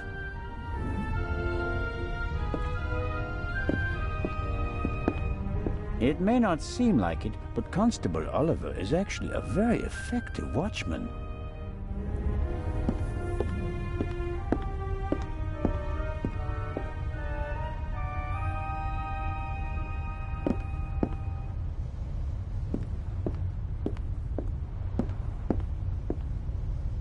It may not seem like it, but Constable Oliver... What's going on? The Raven just flew by. What? Or at least, he might as well have. I wasn't asleep. I understand. It was just a ruse. Any conclusions about a young stowaway? Yeah, he's a bit suspicious. Foreign and whatnot. I see. Did he act suspiciously in any way? No. The shot surprised him as much as it did me. Looked in on him earlier. Still seems to be asleep. Covered with a blanket from head to toe? Ah, he's still in there. I poked him. May I go downstairs and have a couple of words with our guest? No, you may not. Come again? Inspector Legrand wants to conduct all the interrogations himself. I'm sure he'll understand if I form my own conclusions. He ordered me to guard the door, and that's just what I'm gonna do. How about a bit of individual initiative? How about letting a man do his job? Or do you think you'd be better at it? What do you think? What happened here last night? The Raven broke into the Baroness's cabin, she surprised him, and he shot her. What was he looking for in her cabin? She was a rich woman. He didn't want to steal her purse. He wanted the third key. So Legrand also told you about that? Why did he lock the door? Why not? From inside? An impressive trick. I'm not saying I know how he did it. I'm just saying that it was him. Why didn't he leave a raven feather? Are you serious? We'd have suspected him straight away. But fortunately, we still did. Let's assume that the old raven really has returned and that he really is responsible for all this. Who is he? Or she? Oh, could be anyone. No one's ever seen the Raven. He could also be paying someone else to do his dirty work. But of course. It's a fact that he used to work with partners. They even arrested some of his accomplices. But no one could ever identify the Raven himself. Some claims that they didn't even know that they were working for him. Fascinating. He could have hired someone with financial difficulties to set off the alarm at a certain time without that person knowing why they were doing it. The man Legrand shot back then, he was a famous safecracker. He could just as well have been a henchman. Or the real Raven. There's probably no better cover for a big thief than acting like a small one. I don't want to keep you from your duties any longer. Good idea.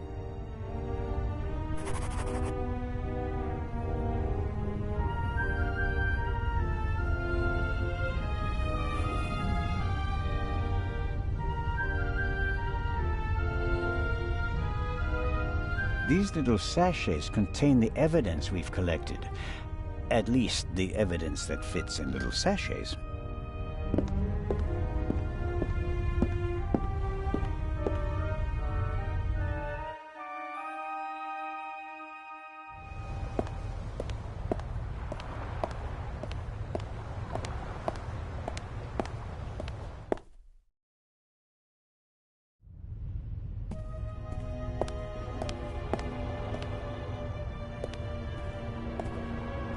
I better ask Legrand for permission first. My investigations would be much more difficult if he were absent.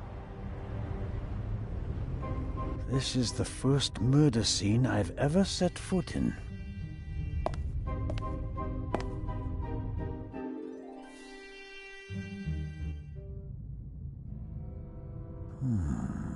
There should be a ventilation shaft behind the hatch. Usually a good way to break in and out undetected. But we're on a ship. The ventilation shafts are very small here. I can't say why, and it seems impossible, but something tells me that the murderer entered and left the cabin through the door. The only question is how.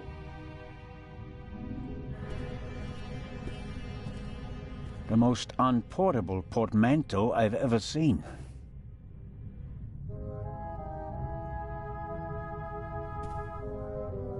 Another alarm. It was tripped at some point. The seal is broken. But there's no way of telling whether it happened yesterday or 5 years ago.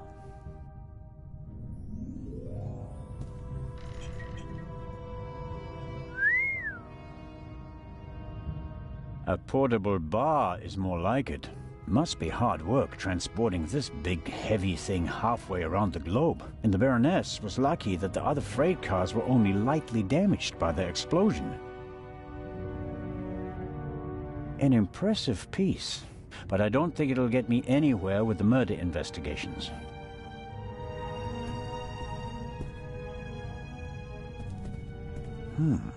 The notepad has the ship's emblem on it. I suppose all the first-class cabins have them.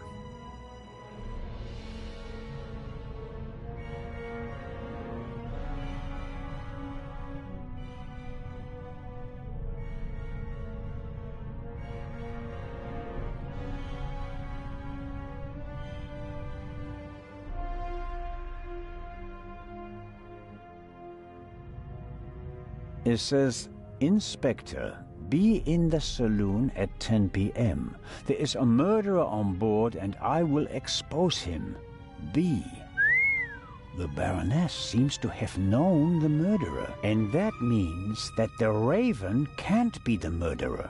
He never killed anybody. Legrand probably never got the message, otherwise he'd have said something.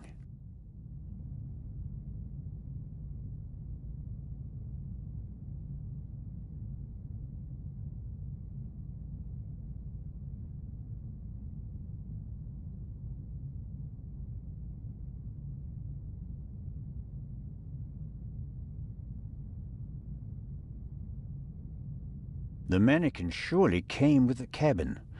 A mannequin for the Baroness's clothes would have a more generous figure.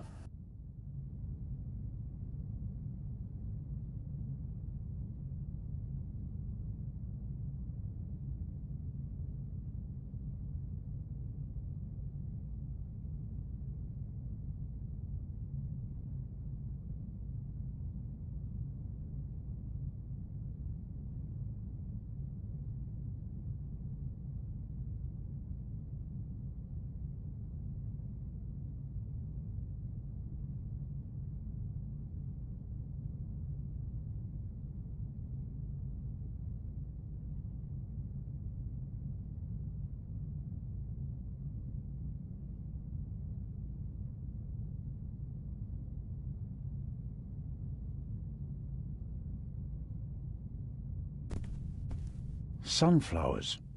By Van Gogh, I presume. He liked to paint that sort of thing. Can't be an original. They cost thousands of francs.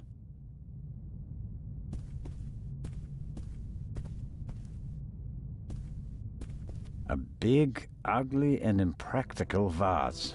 If it had a wider opening, one could at least use it as an umbrella stand.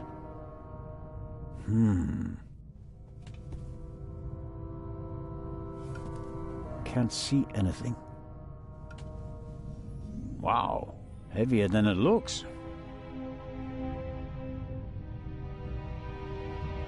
Aha!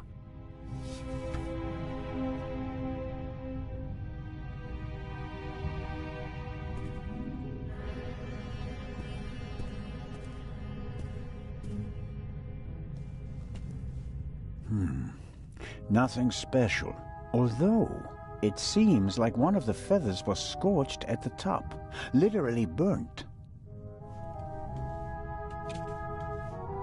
I'd better take it with me.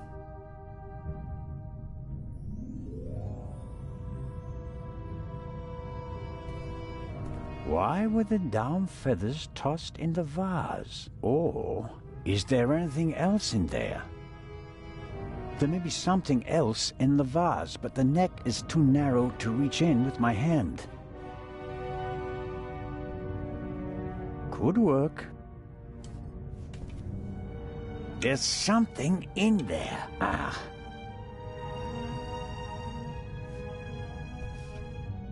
Someone stuffed this in the vase. Looks like it's been used to muffle a gunshot. If this isn't an important discovery, I don't know what is. Legrand, here I come.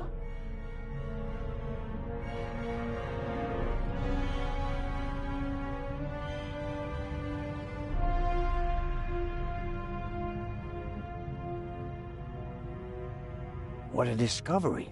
This pillow was obviously used to muffle. Legrand, here I come.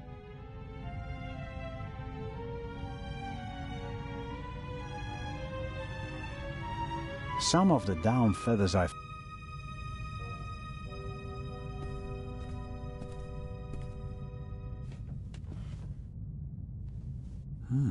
A tape recorder. Must go with the built-in speakers. Probably part of the cabin's furnishings. The tape recorder is older than the hills, but it was once very expensive. Top of the range. And it doesn't come cheap. Strange. There's only one reel. And it's the wrong one. No sign of the original reel. A reel made by Zeibling. I know the brand. Zeibling's tapes can be overwritten many times without losing quality. They're used in offices so that executives can record messages for the secretaries on the same tape over and over again. But they're not good for much else. They're robust, but they don't offer much in terms of sound quality.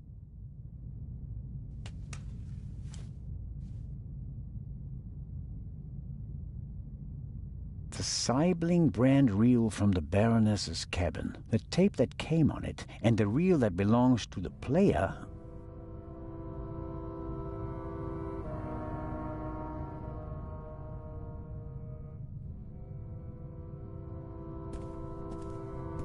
There's still blood on the mattress. The sheet and the blanket have already been removed. To analyze them, I suppose.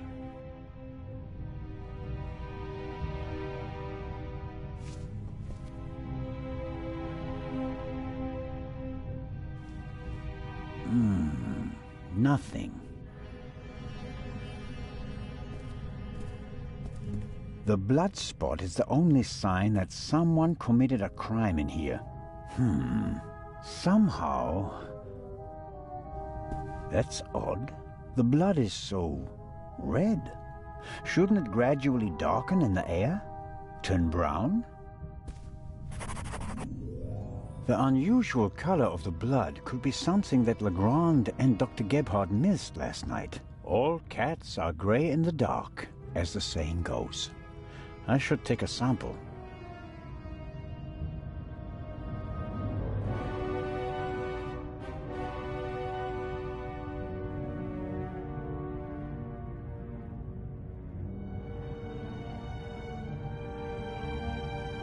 Better not. The pillowcase is evidence. I shouldn't smear...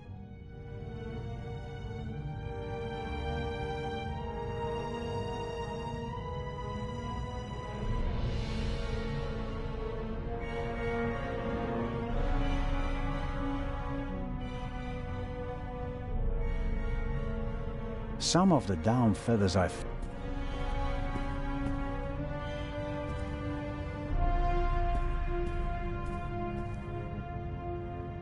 all...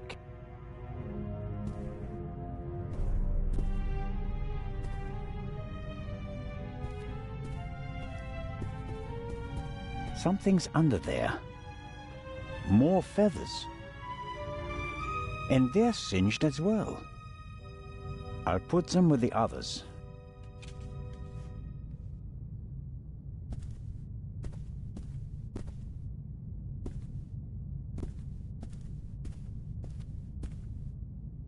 The portholes face the side deck. If someone climbed out of the cabin through a porthole, Legrand and I would have seen them.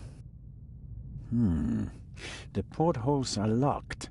One cannot open or close them from outside. It's the same problem as with the door. If someone left the cabin through the porthole, how did they lock it? And the Baroness wasn't shot from outside. The doctor said she was shot at close range.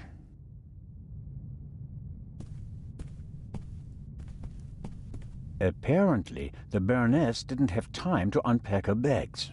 Or rather, didn't have time to tell her butler to unpack them for her. Sifting through all that would take ages. But here, the Baroness's handbag. Ha-ha!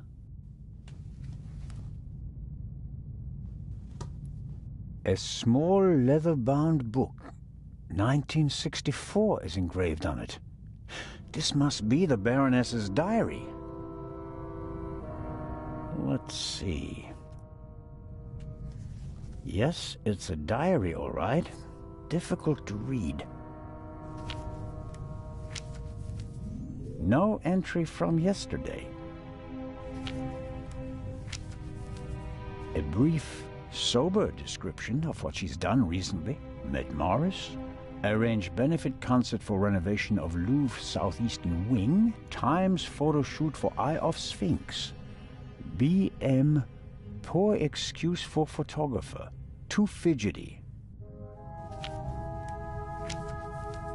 And so on.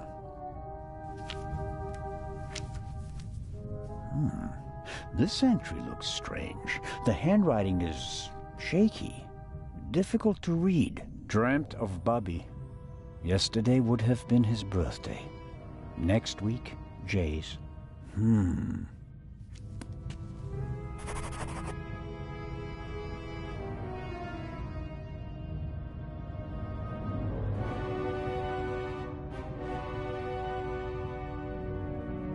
The Baroness was a very busy woman, and it looks like she had to cope with loss. She writes about Bubby and Jay. Neither seem to be alive anymore. Almost every family lost loved ones in the war. Maybe hers as well. I'll leave it there. I don't have time.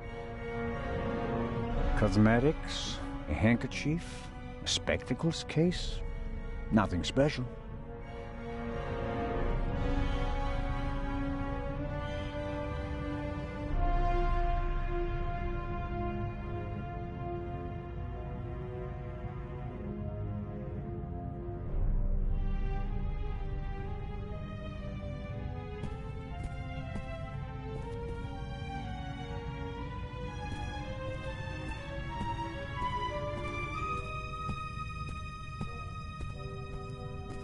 The door frame was damaged when Dr. Gebhardt kicked it in. The real question is, why was the door locked in the first place?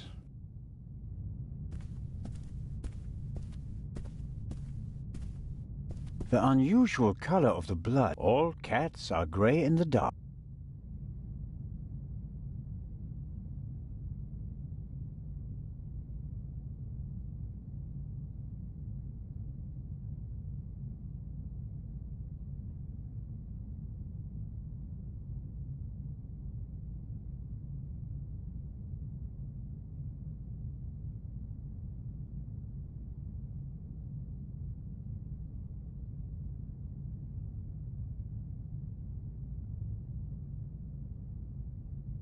What a discovery.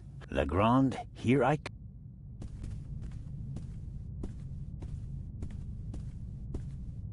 come. Assuming the murderer isn't a magician, and the Baroness locked the door herself before she went to bed, the murderer couldn't have left the cabin through the door. So, the murderer must have still been in here when Dr. Gebhardt kicked the door in. Which is unlikely because someone would have seen him, or he found another way out of the cabin.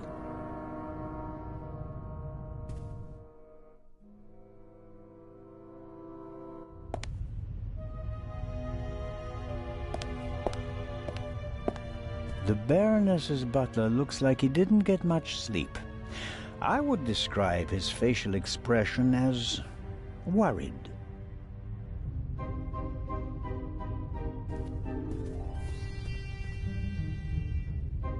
Hello, Mr. Inch. Oh, Constable, hello. You look the worse for wear. It must be terrible for you. Quite terrible. No one will hire me now. Excuse me? My mistress was murdered.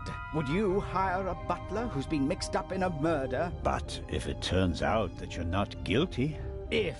But what if not? Who else would they blame? There are no gardeners on this ship.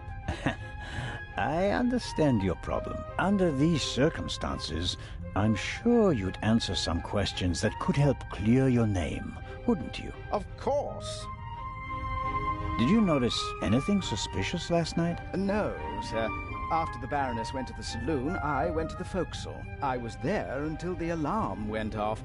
I went to the side deck and arrived shortly after Professor Lucien and Miss Miller. We found you and Inspector Legrand there. You were unconscious, and the inspector asked us to take care of you.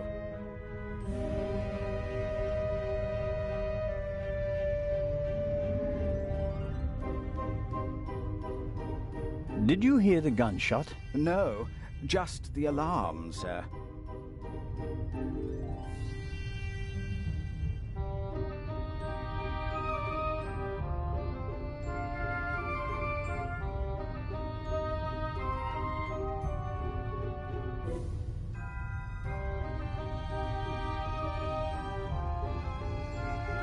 You said you were on the forecastle. It sounded like the Baroness let you have the rest of the night off. Not entirely, sir. One of the crew informed me that the Baroness wanted to be roused at 10:15. Right. Why was that? I suppose that she wanted to toast the success of the journey with the captain and the other passengers. She hadn't intended to take a nap, then? That was not her way, sir. She had a lot of spirit, shall we say, when it came to social engagements and a glass or two of champagne. The Baroness's cabin seems to have been ransacked. Indeed, sir, by the Baroness herself. Really? She was searching for something the entire afternoon. And did she find it? I think she did, sir, yes.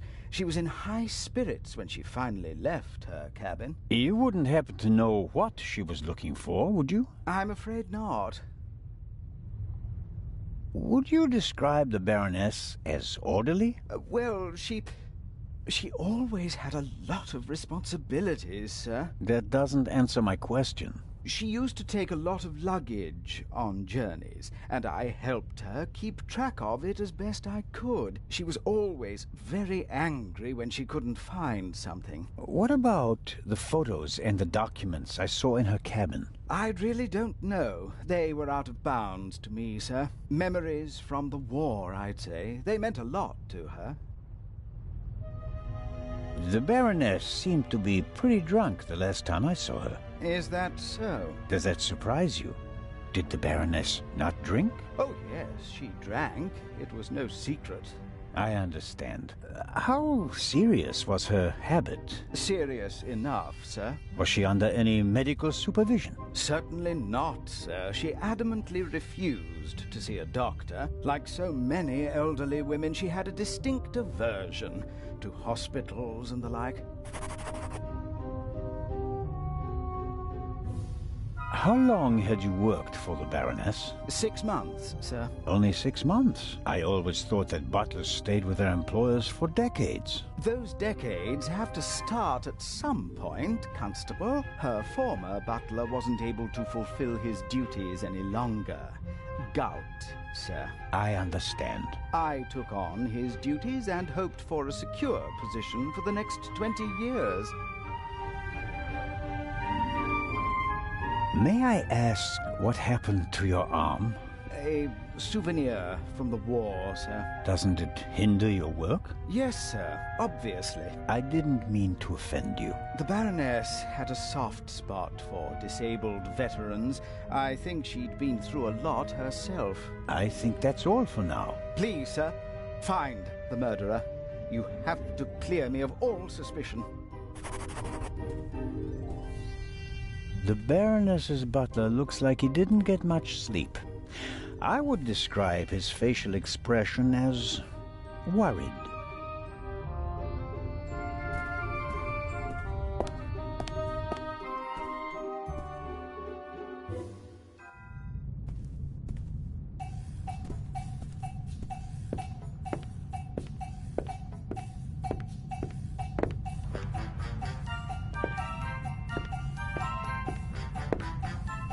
I believe I shouldn't bother her mind.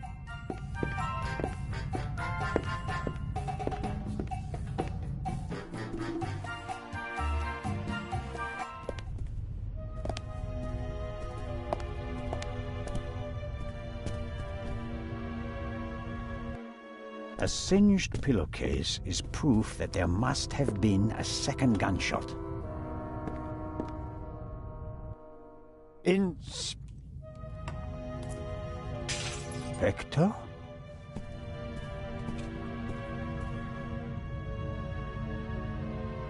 Can't you knock? I didn't realize. I'm not getting anywhere. I'm going to question each passenger individually. Anyone without an airtight alibi will be checked for gunshot residue.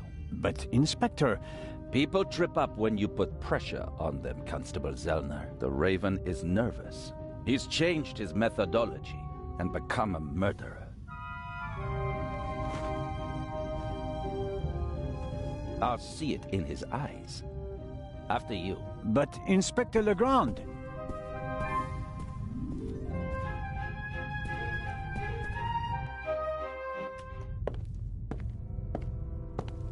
We have no proof that the Raven and the murderer are the same person.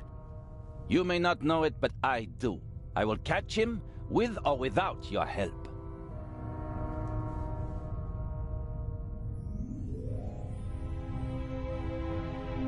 I don't believe it. What's gotten into him? Oh, well. It makes no sense to tell him about my theories if his opinion is already set. I need evidence.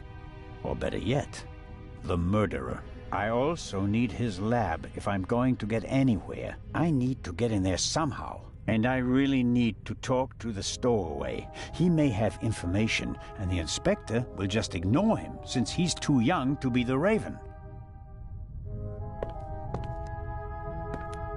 Legrand locked the door.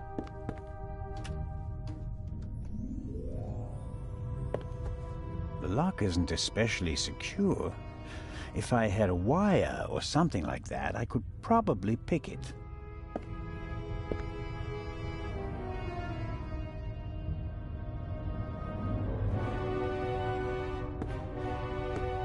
I need something to open.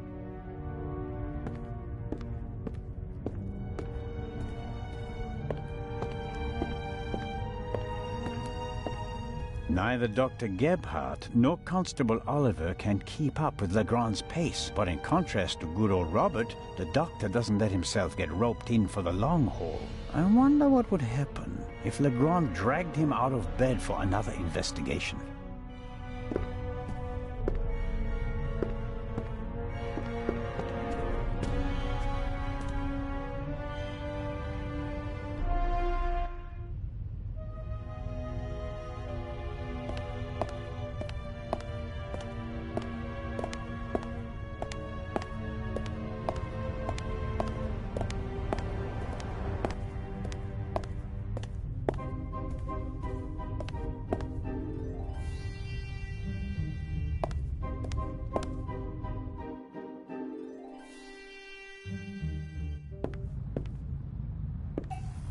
Mr. Kreutzer, come on, you have to give me a bit more. You're the only one who was on the train and who has no alibi for last night. As I said, I was in my cabin.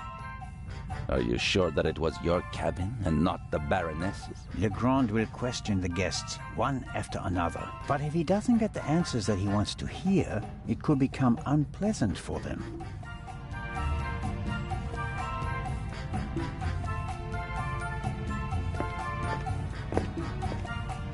Lady Westmacott, may I bother you for a moment? By all means, Mr. Zellner.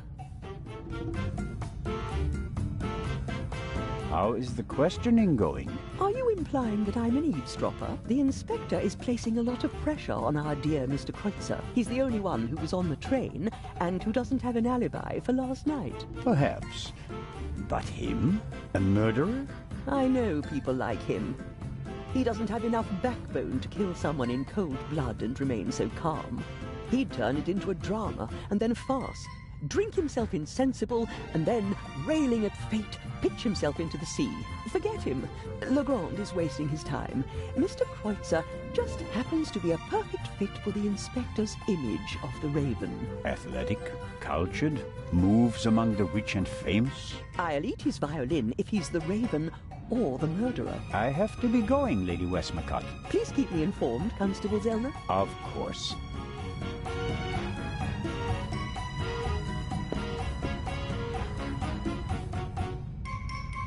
Mr. Kreutzer clearly feels uneasy.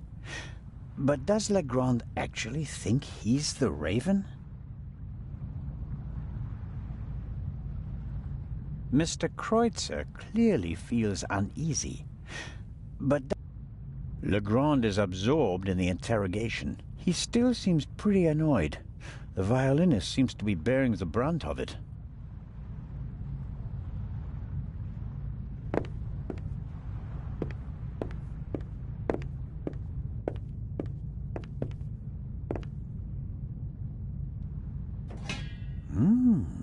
English ham and eggs. One advantage on an international trip. is the international breakfast. Many of my fellow countrymen think it's outrageous to eat fried bacon, sausages, or anything heavy for breakfast. I, on the other hand, think ham and eggs are the only worthwhile contribution the English have made to international cuisine. It's not fair. There's a magnificent buffet, but I don't have an appetite. Maybe a side effect of the tranquilizer. It's not fair. There's a magnificent buffet. Excellent.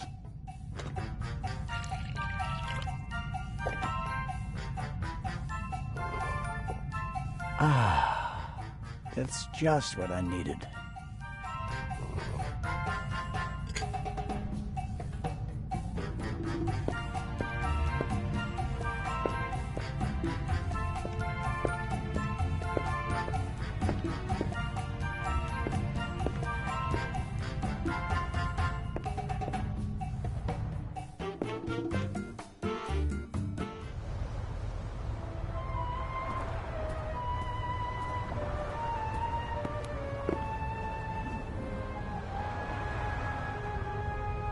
Captain DeConti seems old and tired. The price you pay for a life like his, I suppose. I believe I've got everything I can out of him. There's nothing more he can tell me at the moment.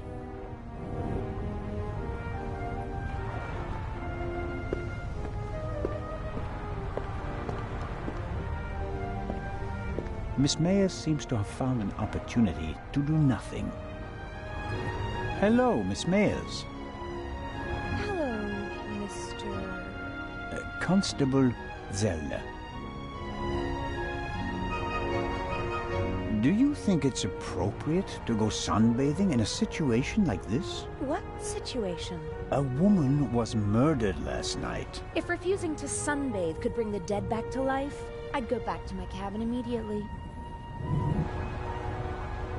Did you hear or see anything suspicious last night? No, I didn't feel very well last night. I went to bed early. So, you're feeling better this morning? Thanks for asking. I'm sure your parents are truly sorry that they can't be with you at this difficult time. Maybe, but I'm not a little girl anymore. And thinking about my fiancé keeps me going. You're engaged? Yes. My boyfriend and I got engaged right before the trip. I want to surprise my parents, especially my dad.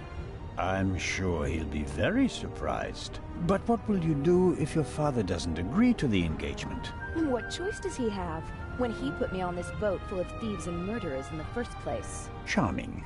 Enjoy the sun, Miss Mayers, and don't let us disturb you. If you're trying to make me feel guilty, Constable, it's not working.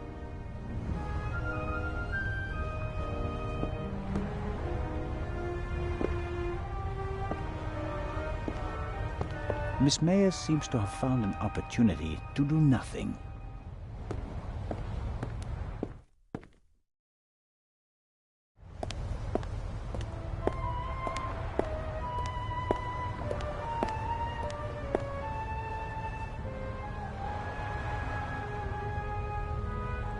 I'm sure that the pillow was used as a...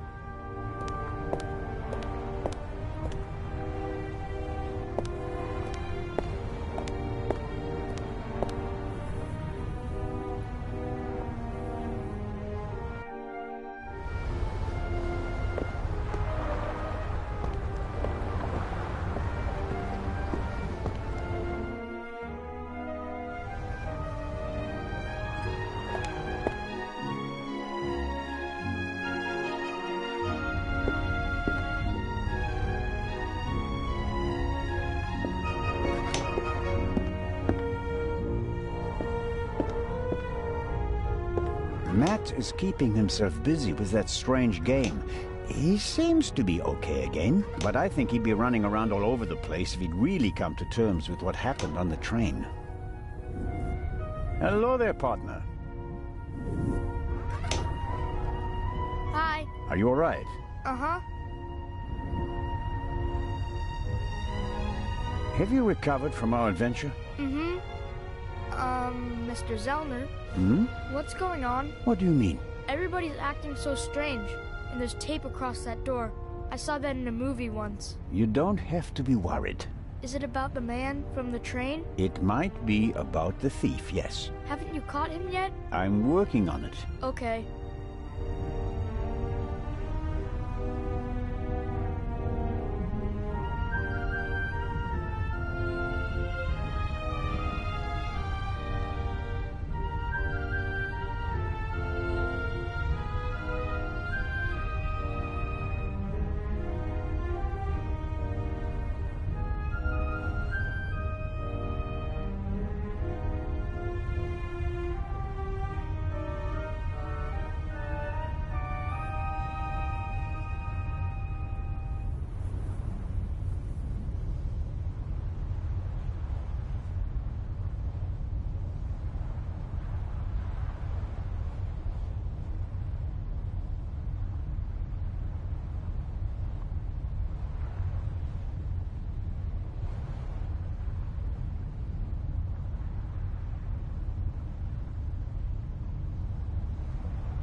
I heard you and your mom used to argue a lot. We did.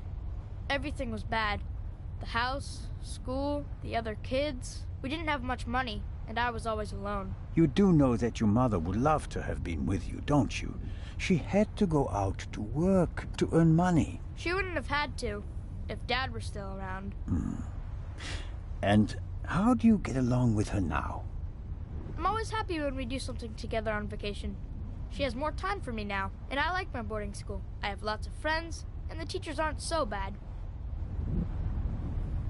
Your mother and Professor Lucien seem to be on very good terms with each other. Don't you like him? Don't know. He seems to be very nice. I guess. Lady Westmacott is all by herself in the saloon. Maybe you'd like to visit her later. Sure, the lady tells exciting stories. I know. She's my favorite writer. She told me that it's not much fun to write detective novels. She'd rather write something else, but her fans always want the same thing. They made her rich and famous. I told her to write what she wants to write. If it's good, someone will buy it. And if not, at least she had fun writing it. Then she smiled and nodded. She said it was a good idea.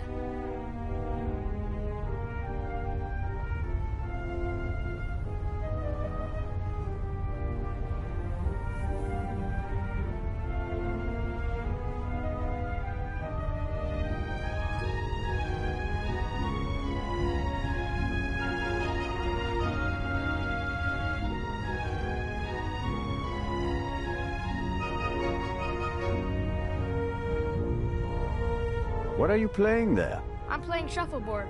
At least I'm trying to. Never played it before. It's easy. Professor Lucien explained it to me. And who won? We didn't play. You didn't want to play with him, did you? Do you want to play a game with me? Sure.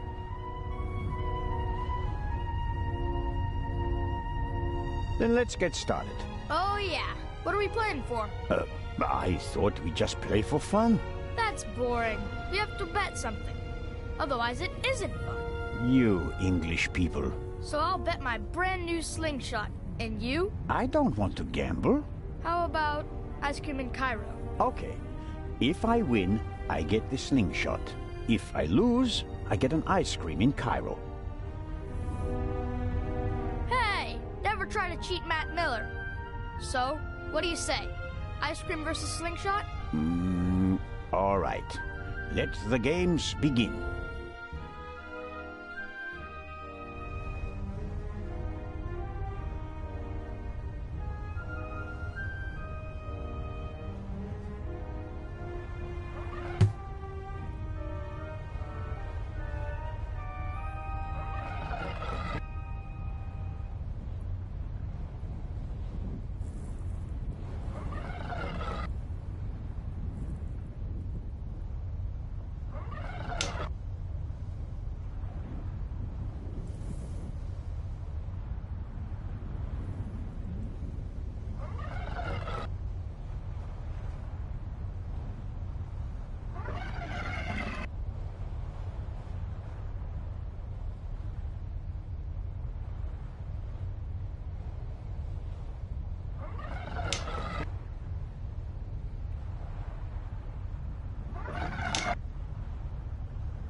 Rats. Haha, I win. That's one ice cream for me. You've been practicing. This time I'll win. Nah, I doubt that.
Oh. I win again. That's another ice. This time... Nah, I doubt that.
Oh. I win again. That's another.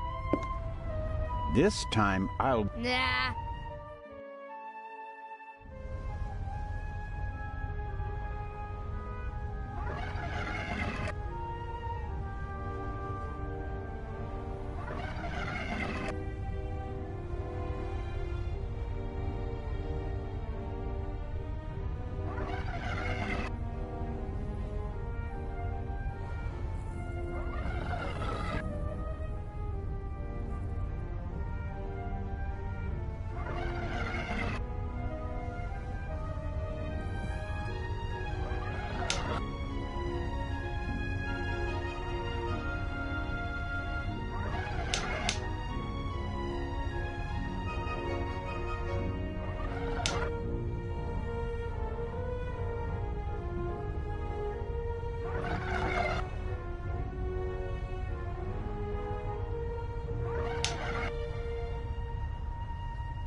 That's it. Oh, man. The athlete wins the day. One more time. No, that's enough for me. All right. Here. Are you sure? Gambling debts are debts of honor. I'll give it back to you when I don't need it anymore, okay? Okay. But make sure my mom doesn't catch you with it. She thinks it's dangerous.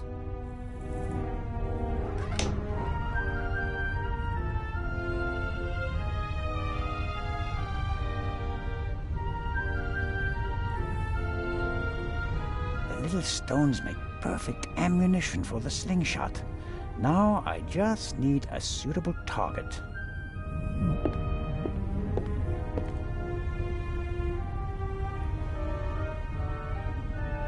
The little stones make perfect ammunition.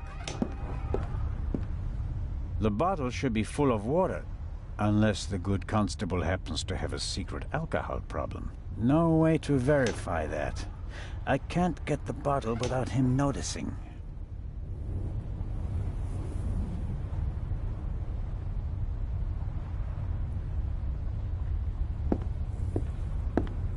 I have, even though he was already on, and what could the say if I want, he won't.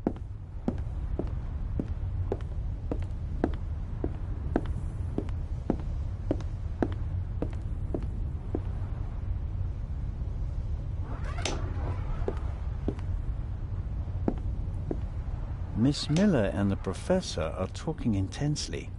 She seems pretty relaxed, by her standards.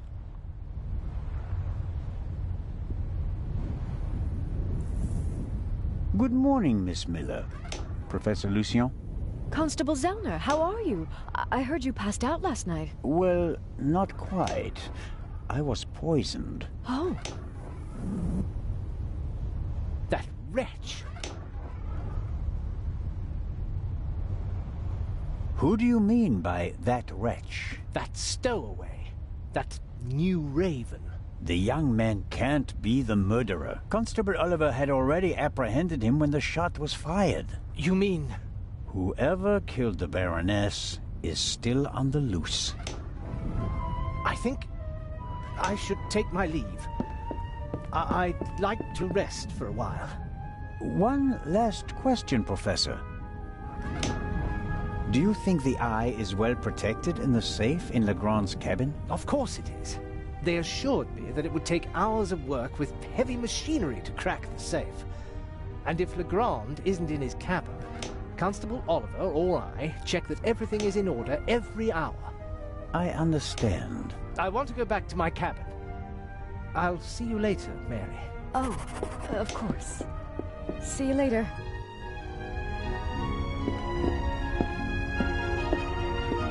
I'll let him play for now.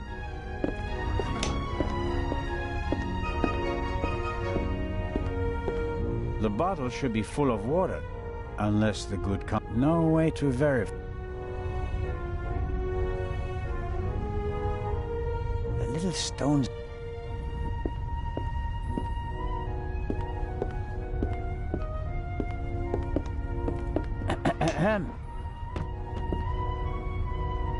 What do you want? Inspector Legrand is questioning the first of the passengers in the saloon. And? It will be hours before he gets to the stowaway. And? We'll save time if I question him. We'd also save time if you stopped asking me the same things over and over again. I will not let you in. What time is it, by the way? Got an appointment? No, but I'm hungry. Go and get yourself something. I'll mind the door in the meantime. Aha. You could bring me something, though. So, what do you want to eat? Oh, anything. An apple or something like that. There's ham and eggs in the saloon. Can't touch him. Why not? Sergeant Mills. Mm-hmm. He's responsible for the fitness of the unit, and he'll chew you out if he thinks you've packed on a few pounds. I see. Leave it with me. Yeah, thanks.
The Sibling brand reel, the tape that came on it, and the reel... I'd better ask Legrand for permission first. My investigations would be much more difficult if he were upset with me because of such things.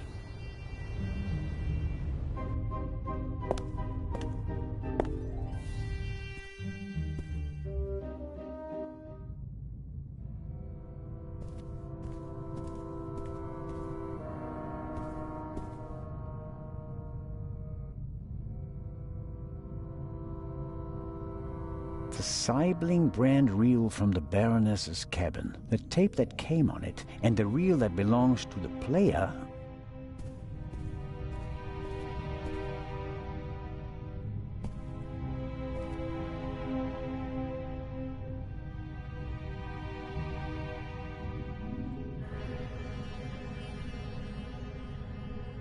The little stones make...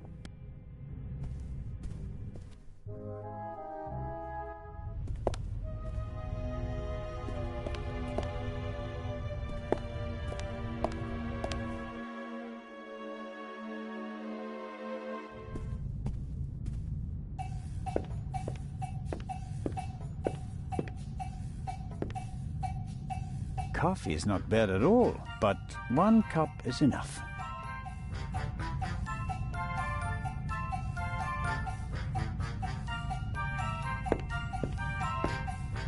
Whatever Constable Oliver wants, he's getting ham and eggs.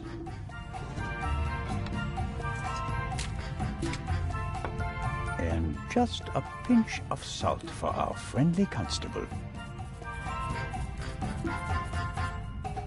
Good.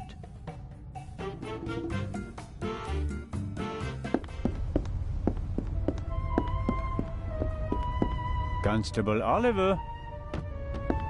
Huh? Ham and eggs, piping hot. Oh, I shouldn't really. I don't see anyone here who'd rebuke you. It was a hard night. Yeah, true. Oh, delicious. Just enough salt.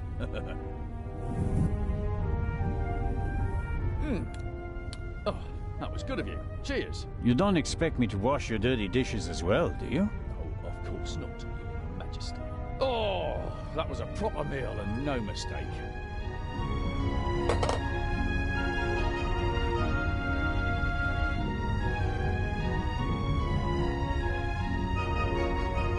Constable Oliver is drinking the water he brought.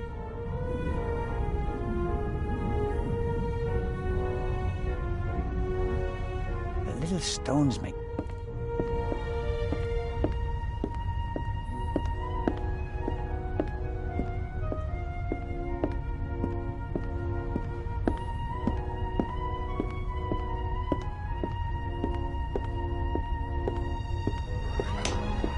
I have to talk to the young fellow right away. Even though he was already under arrest at the time of the shot, he may have noticed something before. And what about the other gunshot? Could the second missing bullet from the murder weapon be stuck down there in one of the wooden crates? If I want to get into the cargo hold, I'll have to get rid of the constable first. He won't let me talk to our young friend.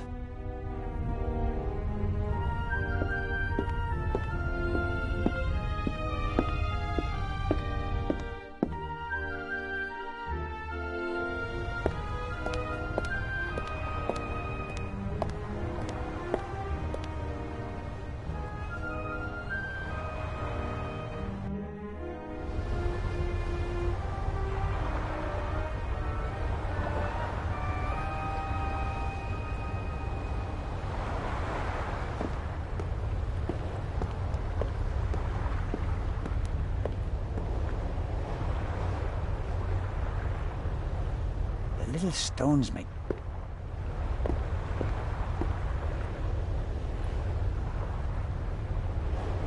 The little stones make perfect...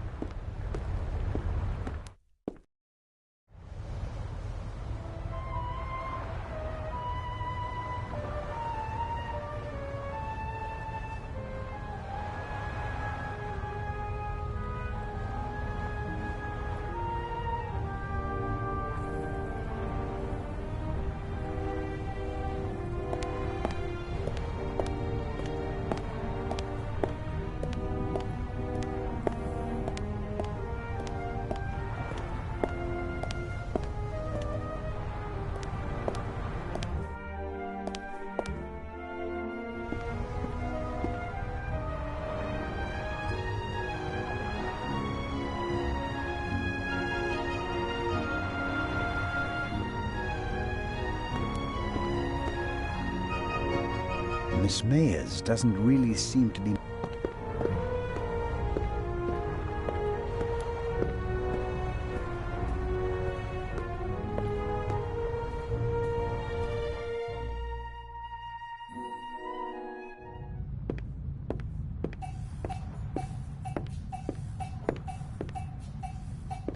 I believe I've...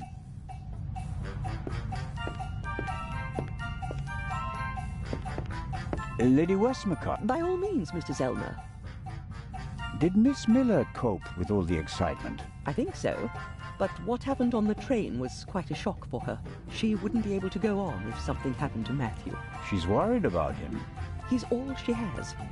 It breaks her heart that he lives at a boarding school and can't always be with her. But she sets her wishes and needs aside so that he can get a good education. That's her way. Where's Matthew's father? Gone. Run off. Ran away from his problems again. He drank a lot. More and more after each setback. It's better for both of them this way. He left her. She couldn't have borne it. She loved him and wanted to stick by him. She fell out with her family over him. They couldn't understand her. And when he left her, the ground opened up beneath her feet. For 2 weeks, she was as good as dead. If she didn't have Matthew, she'd be dead. You seem to know a lot about it. I mean, about the time before Miss Miller began working for you. I have my reasons. And Matthew? Do you care as deeply about the children of your other employees? If you fail with your own child, you hope to do better with others, Constable. And the idea to send Matt to a boarding school... was mine. Matthew idolized his father and blamed his mother for the fact that he wasn't around anymore. I was afraid the situation would escalate if he had to live on a country estate alone with his mother and some old people. I think I was right. He quickly made friends at boarding school. He's popular, well-liked, a real athlete according to his teachers, and his relationship with his mother has improved as well. He's headed in the right direction. I have to be going, Lady Westmacott. Please keep me informed, Constable Zellner. Of course.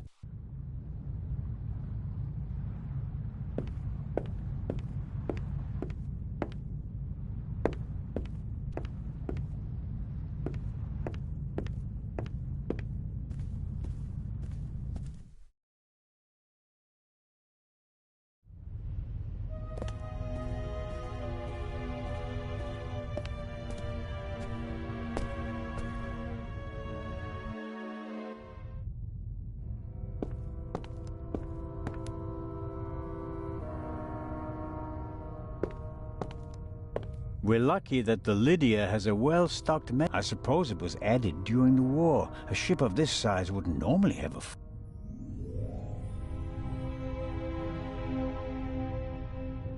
The little stones make...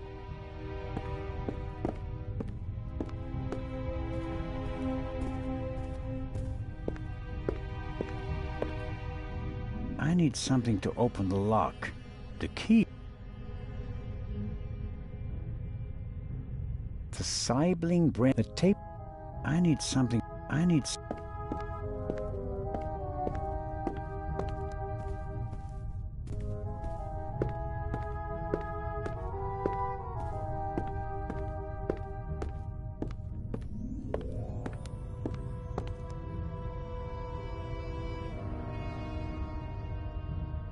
The metal of the tongs...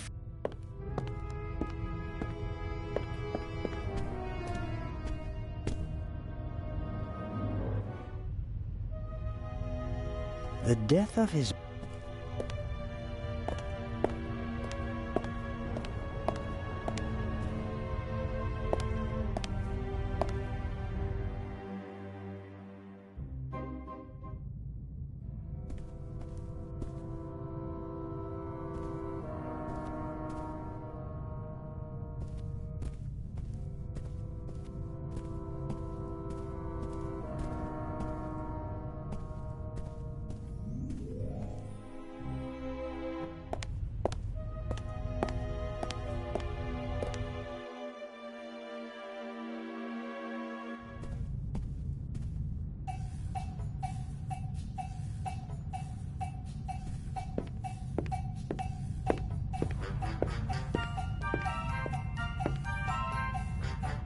Mr. Kreutz... Legrand, I won't...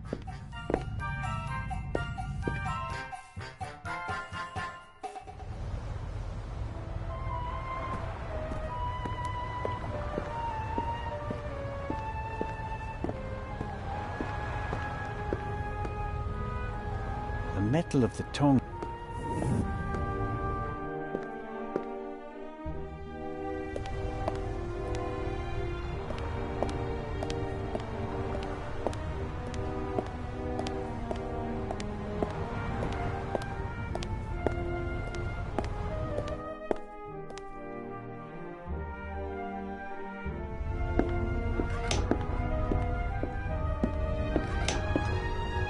I'll let him play for now.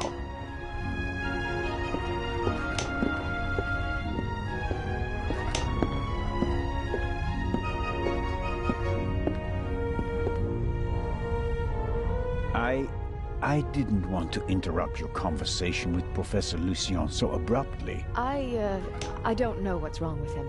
Learning that there's still a burglar on board seemed to frighten him. He was so relaxed the whole time, and then... And then the stupid Swiss constable came by and made him anxious. Oh, I didn't mean that. No matter. I'm sure he'll calm down and come back soon enough. May I ask you a few questions? Of course.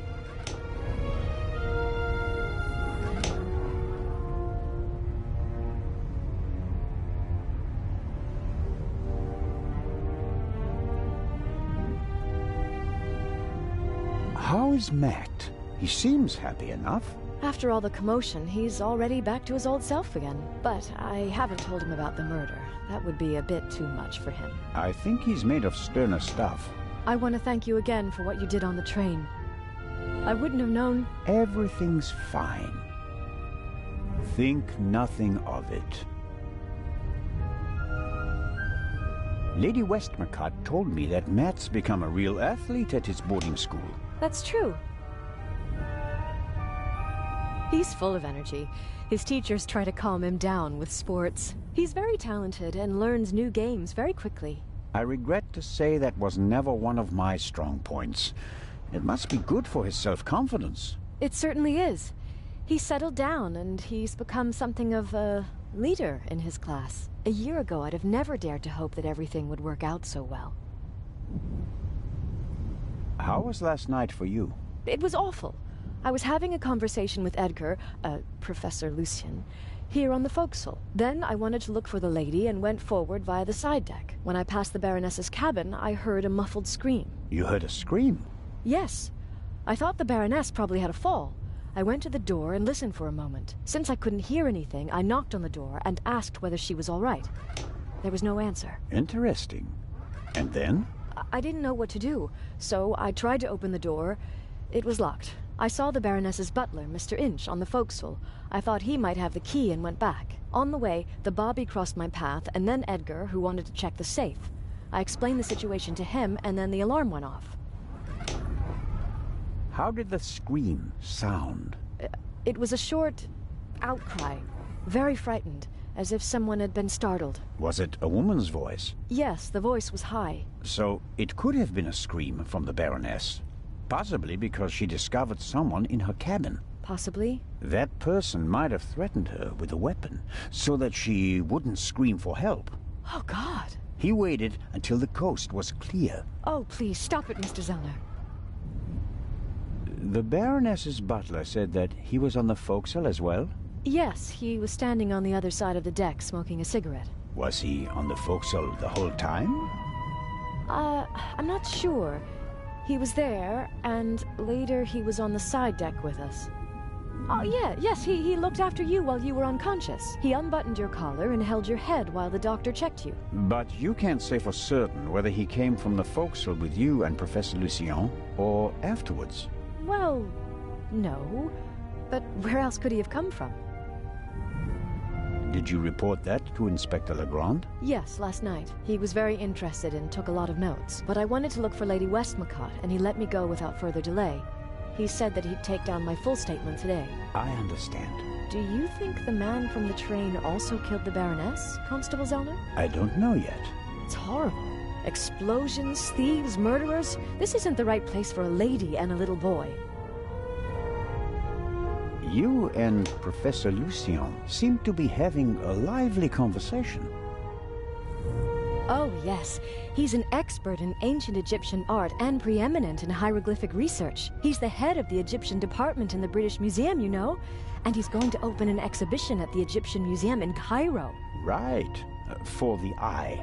They had planned on exhibiting both jewels together for the first time in decades, but that's not going to happen now, sadly. I think it's quite upsetting for him. We're working hard to ensure that at least one eye will be on display. I know. I'll ask Lady Westmacott if she'd like to participate in the opening of the exhibition. I think it would be good for her. And Professor Lucien will surely offer you a private tour.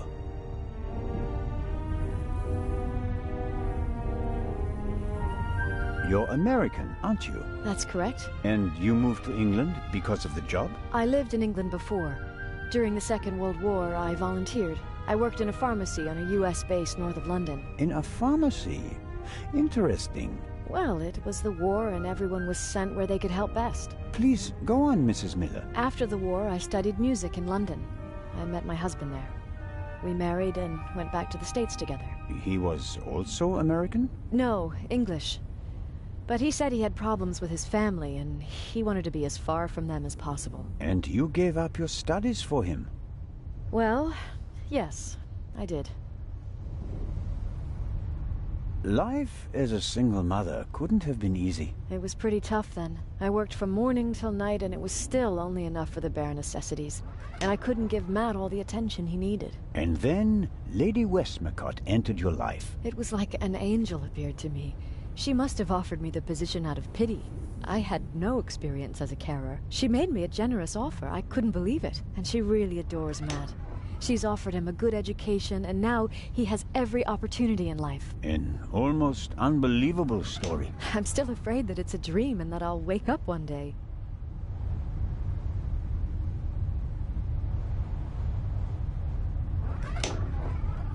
How does it feel to work for such a world-famous person? The work is very interesting and varied, and it pays well, too. You are very lucky that the lady offered the position to you. I just hope she won't change her mind one day. What would become of Matt's education then? I really make an effort to measure up to Lady Westmacott's expectations, but sometimes I feel like I fall short. Lady Westmacott couldn't ask for a better companion. I'm saving up as much money as I can all the same. I'd do anything so that Matt doesn't have to give up his new life. Lady Westmacott dropped a hint on the train that she killed her hero, Partout. What did she mean by that? Oh, she must have meant the manuscript. Manuscript? She always takes it with her. It's an unpublished Partout novel. I once asked her why she never published it. She said that according to her will, the novel's only to be published after her death. And in it, Partout will be killed? Maybe. I've never read it. No one has. You'd better ask her yourself. If you worked in a pharmacy, you would certainly know something about medicines and poisons. Everything is a potential poison, Constable. It depends on the dose. Have you ever heard of chloral hydrate? It's a tranquilizer, isn't it? I'm asking you. Lady Westmacott also asked questions like that, for her last novel. But since I've never wanted to kill anyone, I never bothered with things like strychnine and arsenic and all that. I could recommend something for a headache, a sore throat, or a rash. That's kind of you, but there's really no need. I'll be seeing you, Miss Miller. Constable?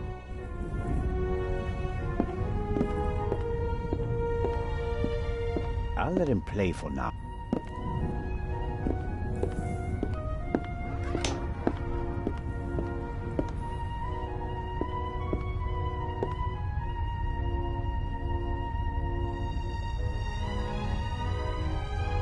The metal of the tongs feels cold from the... Constable Oliver is drinking the water. Constable Oliver is drinking...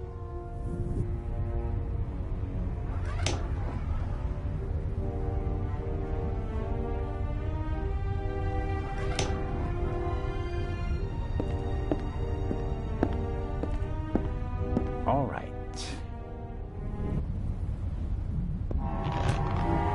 Ow! Hey, Zelda, what in blazes was that? What? Something hit me! You mean someone shot at you? Yes, well, no, I don't know. Didn't you notice anything? I was riveted by the fantastic... And my bottle's broken too! Oh, I don't believe this. Could you bring me something to drink? Those ham and eggs were pretty salty. I'm sorry. I have to proceed with my investigations. Goodbye. Let's see how long he can resist his thirst.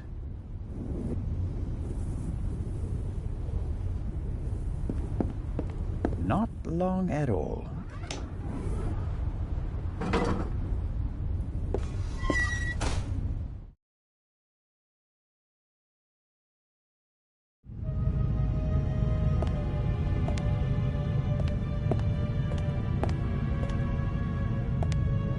Nervous?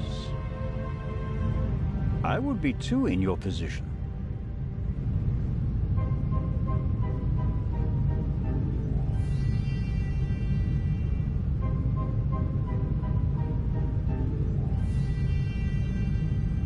Who are you? My name is Adil. And you are? Constable Zellner. Why did you sneak onto the ship, Adil? I wanted to go back home. You're Egyptian? There's no work for me in Italy. I want to see my family again. And since you don't have money, you stowed away. So what if I did? So, it was you who knocked me out. Me? Never. No? Where were you when I was attacked? Well, I couldn't take anything with me on this trip, so I snuck into the kitchen and took some canned goods. Interesting.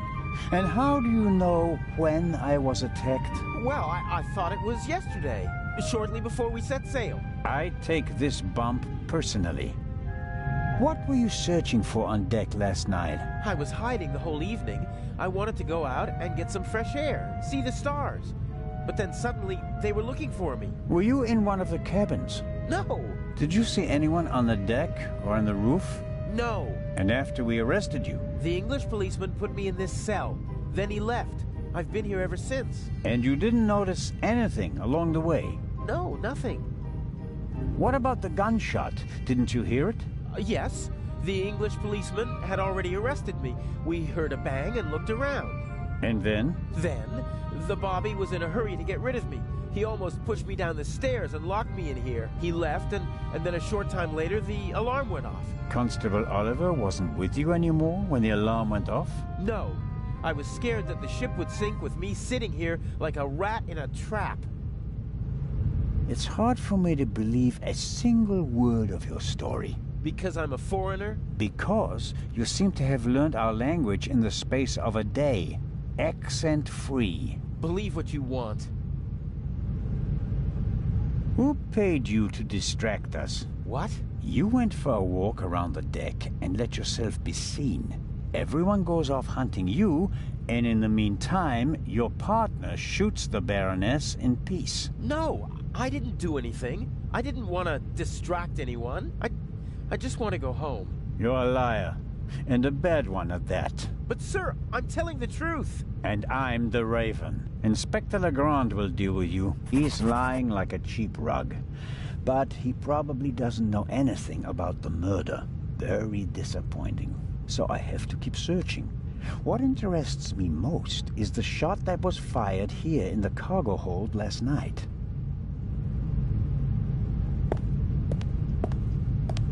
Whoever fired the shot hit the crate. Did the shooter just want to intimidate me? Or maybe he needed the bullet. Can't see anything. If the bullet is still stuck in the wood, it's too deep to reach with my fingers. No, the bullet hole is too small for the...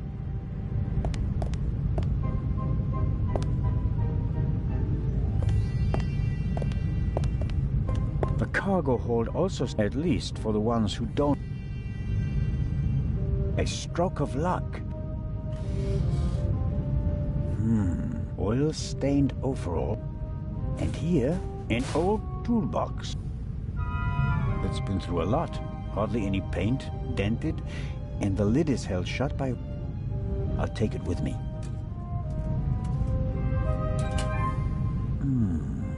Some wrenches, a bit of wire wool, an oily cloth, and here, a screwdriver.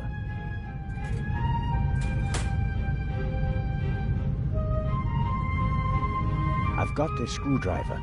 That's all I need.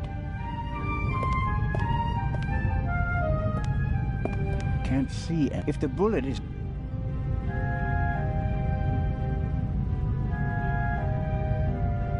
Well, I think the bullet is still in the wood.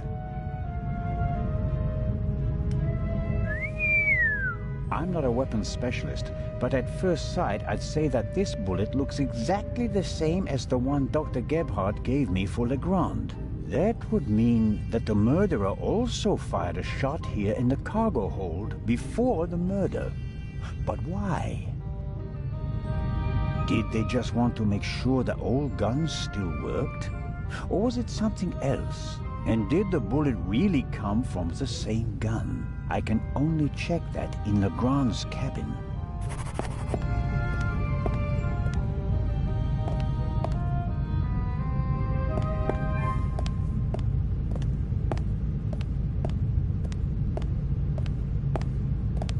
The young man is lying like a cheap rug. That...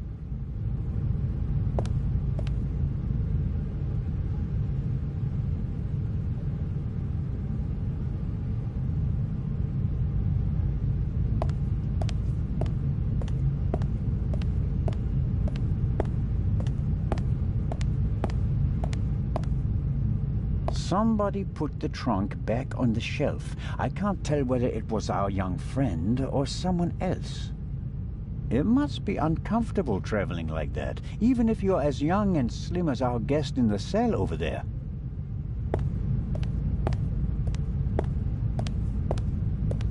I could take one of the saws with me as a souvenir. On the other hand, it'd remind me of my bump and of my rather inelegant escape.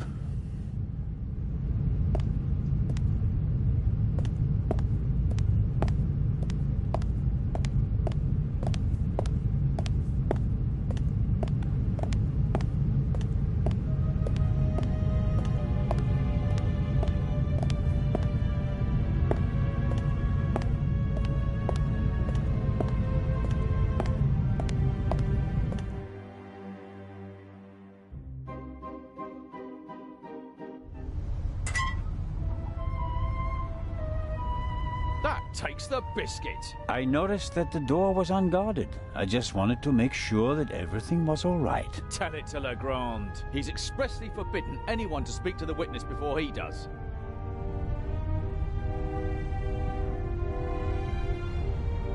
All right, let's go to Legrand and tell him what happened. You fell asleep and then you left the door unguarded. Well, are we going? No, but don't try it again. Of course not.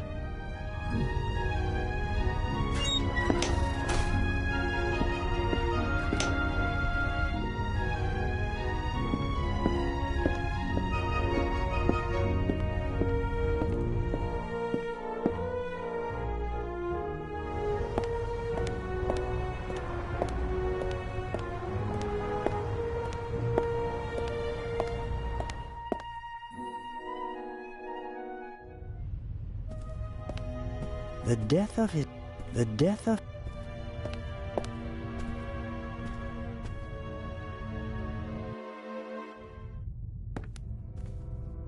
The message from the desk inspect...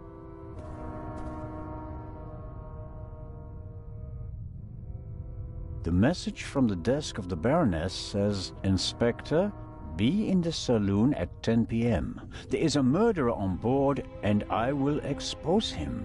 Be.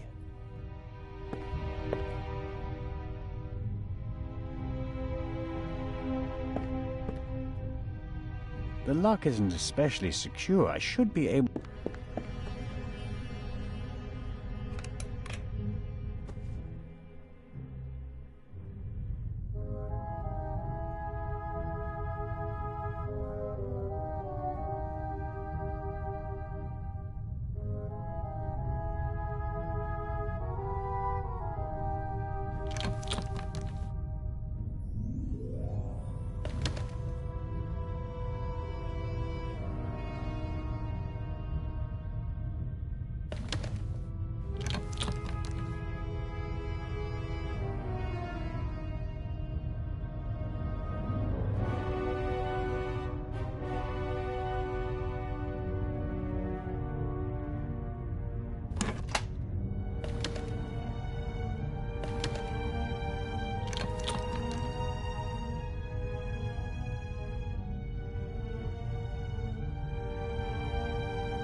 There we go.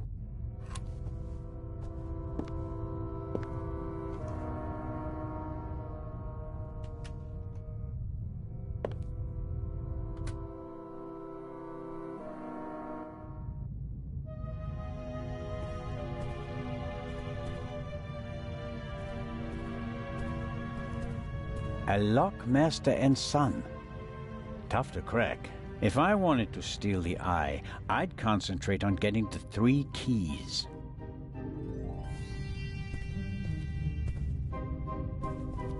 Neatly folded and unused. Legrand hasn't slept since we cast off, nor on the train. If everything goes according to plan, the first time this monster is opened will be in the museum in Cairo. Fingers crossed. Legrand must have taken and developed the photos himself. He even made copies and enlargements. He seems to be prepared for everything, with access to more resources than a normal detective. Another alarm. It was tripped at some point, but there's no way to determine when. Smells like chemicals. Legrand probably developed the photos in here. There are still fragments of the syringe. Why is he pushing himself like this? Even if he catches the Raven, is it worth ruining his career and his health?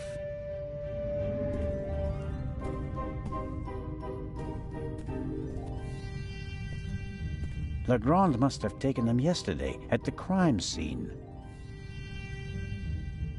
Yes, that's how we found her yesterday, I think. I wasn't really myself at the time.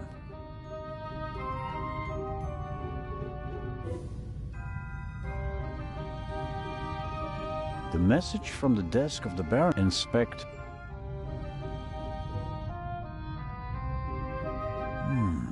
Yes. The bed, the blood spot. The spot on the sheet is much bigger than the one on the mattress. There's blood on the blanket as well. A lot of blood, I'd say. Shot in her sleep. She didn't feel a thing.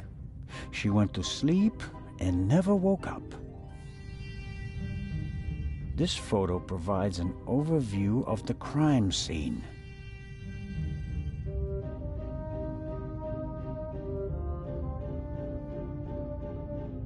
A rough diagram of the ship. Legrand marked the Baroness's cabin. Seems like he didn't turn up anything else of note. No, nothing suspicious. The blanket and the sheet are gone. I guess they're in the medical center.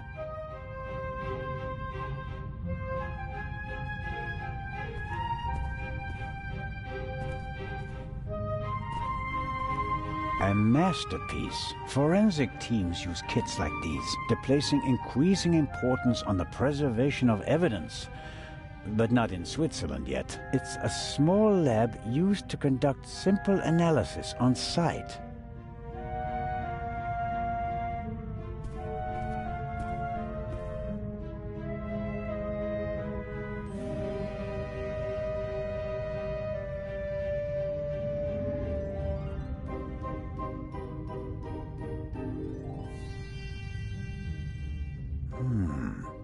There's nothing written on the bottle. I suppose it's some sort of stimulant, legal or not. Legrand has been awake for at least 30 hours straight, maybe more. I shudder to think a policeman on a murder investigation, the risk that he could miss evidence or endanger himself.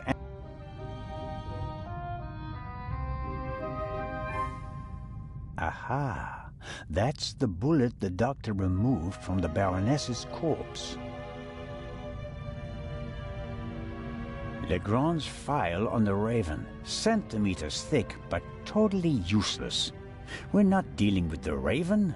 Why can't he see that? Our man is ruthless, a bomber and quite probably a murderer. This file belongs in a museum. It's history. The inspector should concentrate on the present. This is the pipe from the cargo hold. Legrand seems to have inspected it for fingerprints. I can still make out the powder. No. Nothing to see on the end of the pipe that the attacker held. Either he wore gloves or he cleaned the pipe.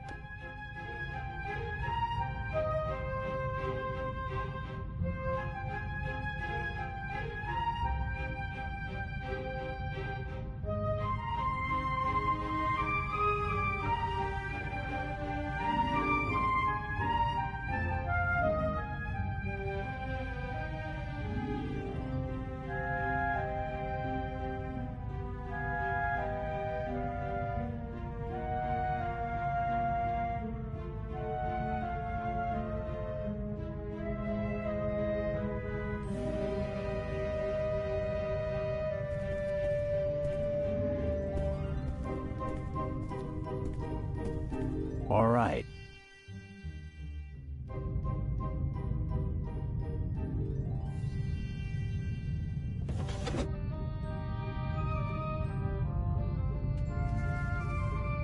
Aha! This is some kind of inventory list. For each chemical, it lists the chemical composition and a short comment on how to use it. And here's a list of the most important procedures. Fingerprints, gunshot residue, blood. I don't have to analyze the pillow and feathers to determine whether there's gunshot residue. I can smell it. And I don't have any other clues at the moment.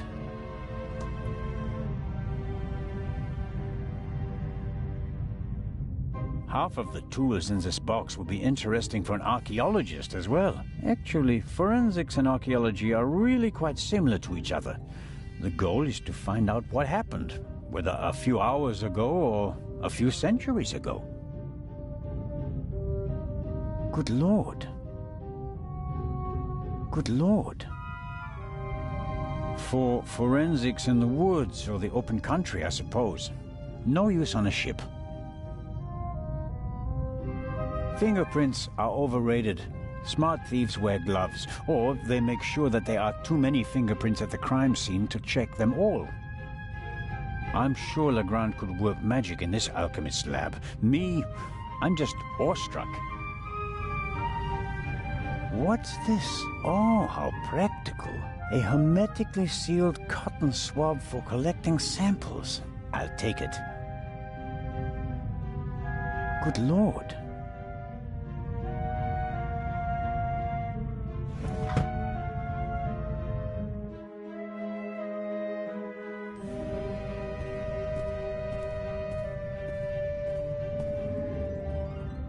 A microscope. Looks like the one that Lutz Reichinger uses in his pharmacy, just more modern. There's nothing on the slide, and therefore nothing to see.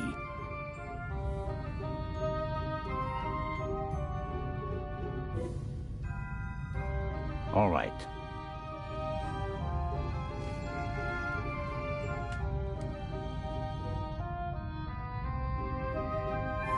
Okay.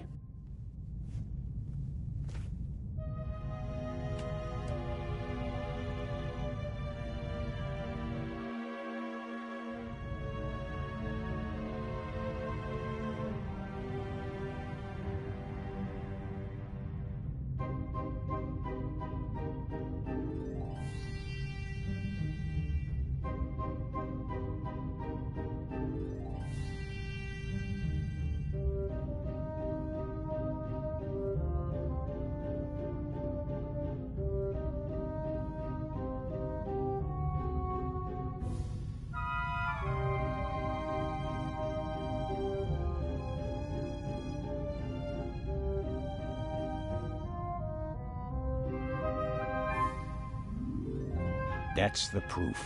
Whoever shot the Baroness also fired the shot in the cargo hold. What could that mean?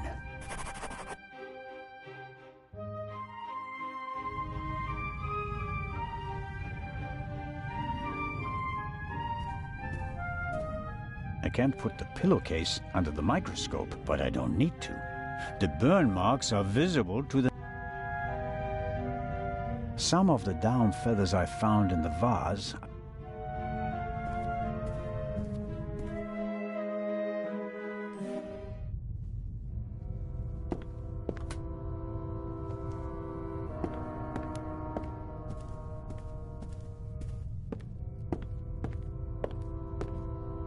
Dr. Gebb, who'd want to be... Dr. Gebhardt locked the door, and until I have good reason, something tells me that he wouldn't be...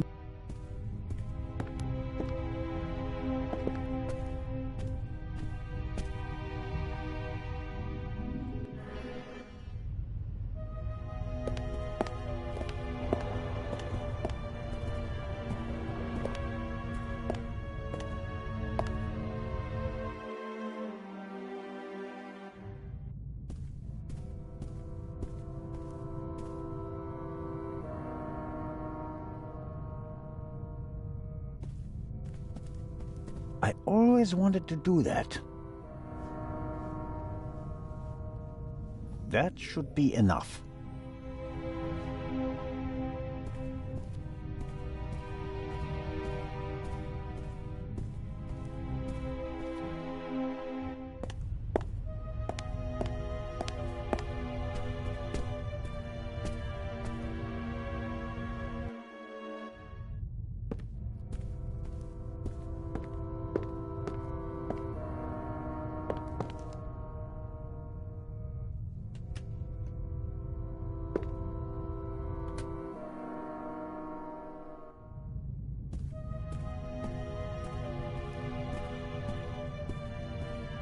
Both bullets came from the... That means that whoever... That fact may be...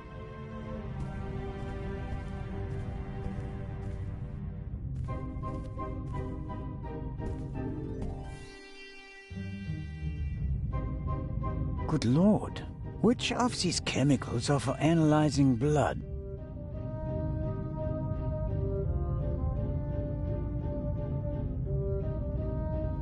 A small glass bowl for mixing chemicals.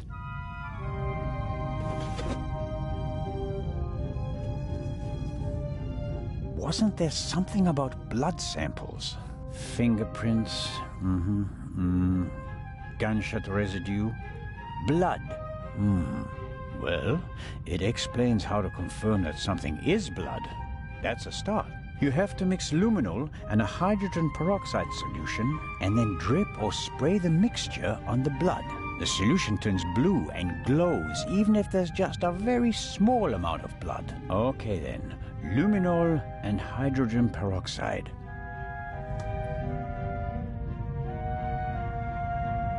Aha, hydrogen peroxide solution.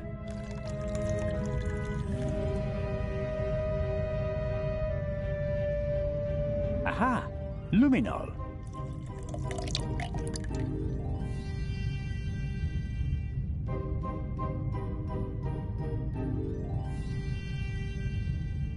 All right, so this is our reagent liquid.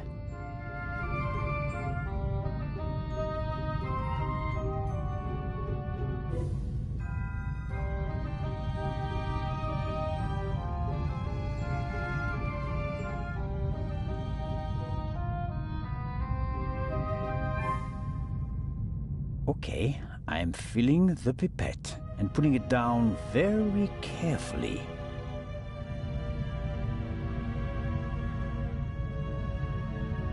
So, let's see what we have here.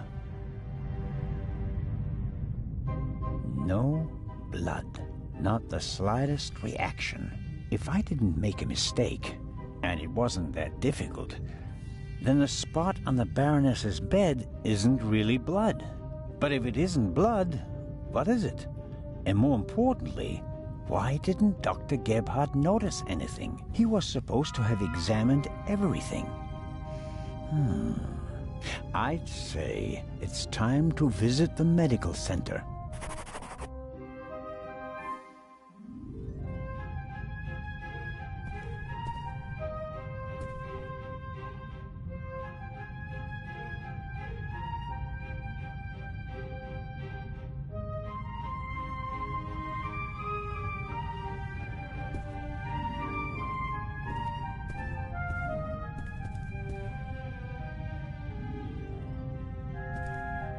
The Baroness lay... And why didn't Dr...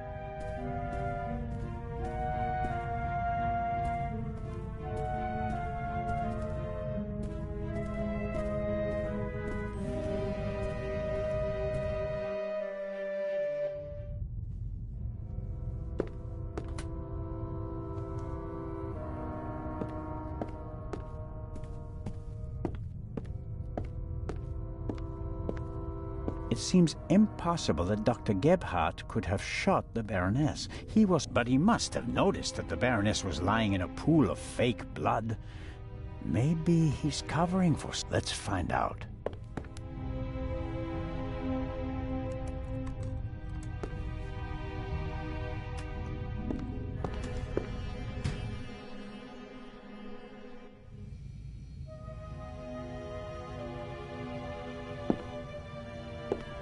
It's probably for emergencies, in case a passenger falls down and can't walk anymore. Possibly due to rough seas, or maybe the captain's well-stocked bar.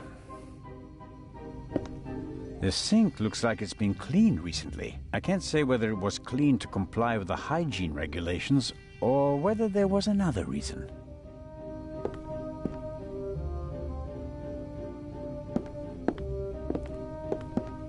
A tape recorder from Seibling. Interesting. The reel in the Baroness's cabin is from the same company. A microphone was plugged into the tape recorder. Maybe Dr. Gebhardt records the results of his examinations and writes them down later. The player is rather basic. Simple, sturdy, practical. Interesting. A tape on a reel. The reel belongs to a much better player, like the one from the Baroness's cabin. I can't be certain that this is the reel that was missing from the Baroness's cabin, but it seems quite likely.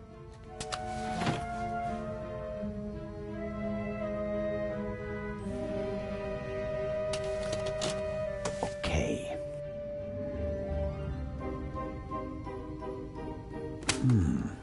Nothing. Strange. There.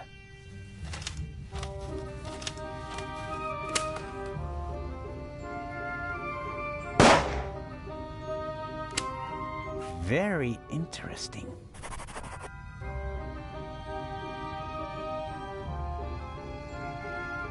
A shot is audible on the tape, and the reel comes from the Baroness's cabin.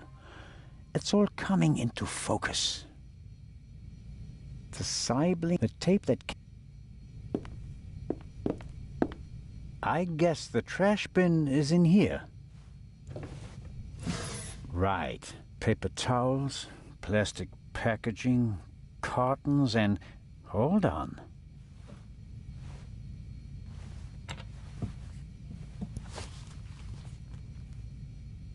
What's this? A burst rubber glove. It's knotted, and there's a red liquid all over the inside that looks like blood. I bet good money that it's the same fake blood I found in the Baroness's cabin. Dr. Gebhardt will have trouble explaining how rubber gloves full of fake blood got into his trash bin. First, the fake blood he missed in the Baroness's cabin, and now this. It doesn't look good for you, Doctor.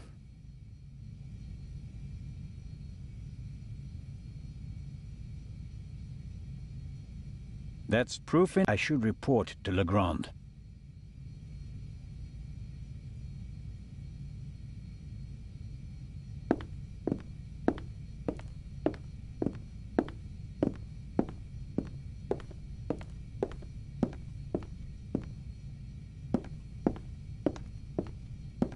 Time to pay Legrand a visit. No. No, don't.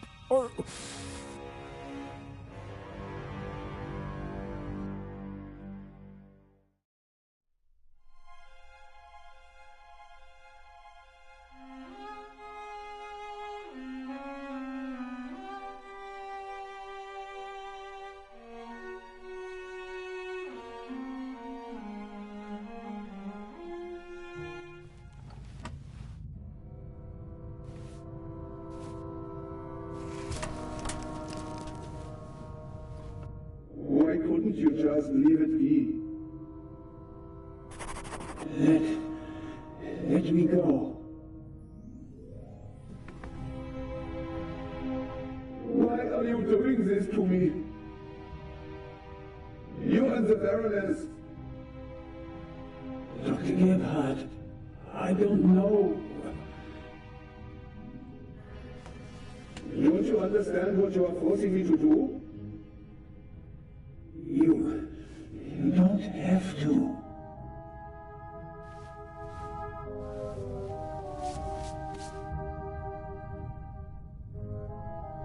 It is almost over.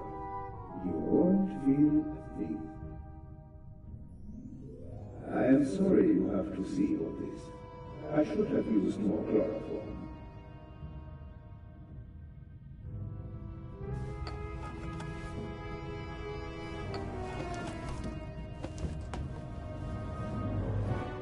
Lord, still oddly numb. Have to. Chloroform? I had it in my bag, just in case. You were supposed to be asleep. I am not a monster, you know? I have nothing against you. Nothing at all. But what can I do? You forced my hand. It's your fault. Yours alone.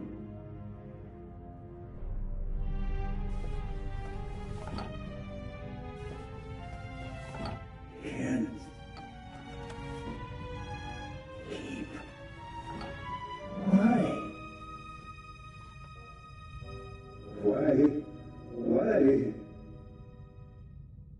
Why did the Baroness have to snoop around? Why did you have to snoop around? And that glove there. You want to plant evidence on me, yeah? I left no evidence. There is no trail. And yet you can't just leave me in peace, can you? On. And what next? Heart failure happens a lot at your age, especially given your background. I am still considering whether I should throw you overboard. Don't leave evidence. No evidence. But what if I'm seen? My plan was perfect.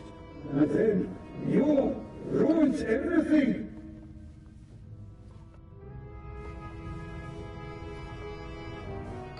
Footrest. Collapsible.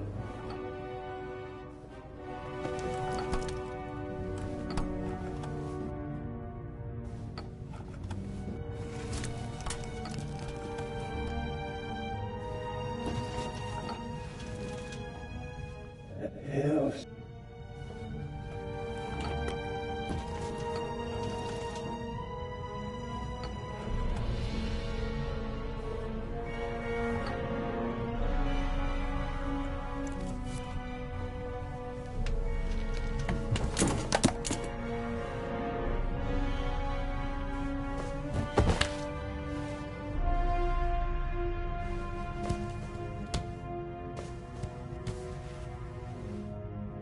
Take it easy, Mr. Zellner.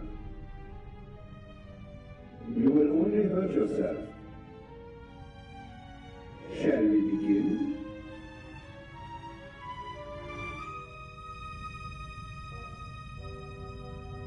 I will.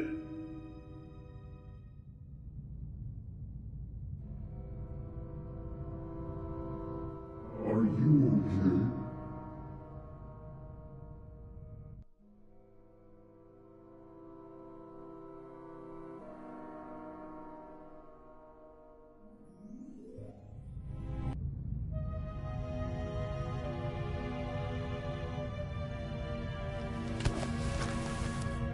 Thanks. A wet towel works miracles. I told you so. Out with it then. What were you doing down there? Inspector, at least let the constable recover his breath. He almost killed himself. Me? No. Dr. Gebhardt would have taken care of that for me. Where is he? Gebhardt is vanished without a trace. We're searching the ship from top to bottom. One at a time. Tell me, Zellner, what did you find out? Dr. Gebhardt killed Baroness von Trebitz. Impossible. Do you have proof? Besides the fact that he wanted to kill me? But wasn't the doctor with you when the shot was fired?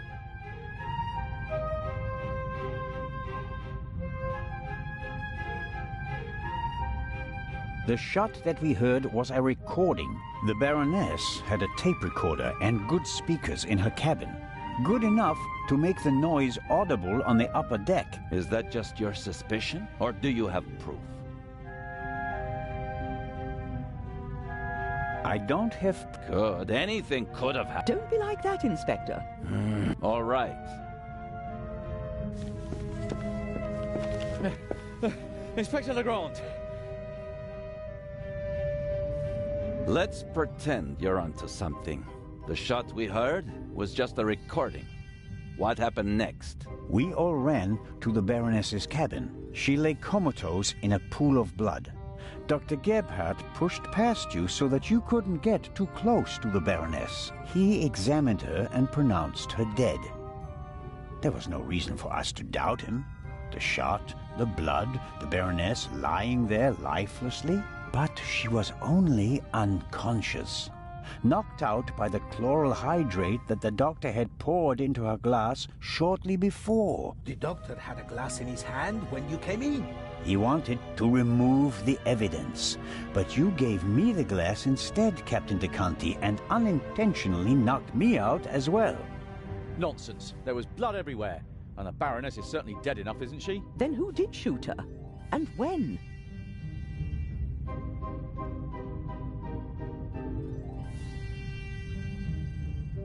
She wasn't shot. She was poisoned. And yet I saw the hole in her chest with my own eyes. Aha! She must have been shot. Well, ingenious. Where was she shot? As I already said, it was Dr. Gebhardt. He had the sleeping Baroness brought to the medical center, where he had all the time in the world to shoot her. A fine theory, but unfortunately incorrect. I examined the Baroness before she was taken away. She had a bullet wound in her chest. Besides which, she was already cold when we brought her to the medical center. All the same, it's worth considering the possibility. The doctor was alone in the cabin for a while. When the alarm went off, it was deafening. I couldn't even hear myself. And I found a pillow with burn marks. Could have been used to muffle a gunshot. And the blood? The blood wasn't real. Dr. Gebhardt mixed up a liquid that looked like fresh blood to the casual observer, but the liquid remained red instead of becoming darker and browner from exposure to the air. That meant he had to clean the body and get rid of the bedding. But the blood was already there when we first entered the cabin. Dr. Gebhardt was in the Baroness's cabin before the murder. He hid a surgical glove full of the red liquid under her sheet. The Baroness, dead tired, fell onto her bed, the glove burst, and the blood spread across the bed. I found the burst glove in the medical center. But why did he do it?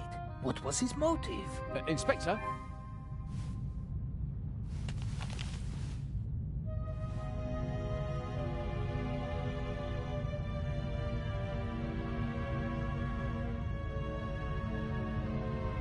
The Baroness was blackmailing Dr. Gebhardt. What's your reasoning? Isn't blackmail always a good motive? It's worthless without proof. It had to do with the Eye of the Sphinx. The Baroness was supposed to bring one of the keys to Cairo. So Dr. Gebhardt was the Raven? I don't think so. But perhaps he was working with him. No, no, no. Do you have anything to contribute, Constable?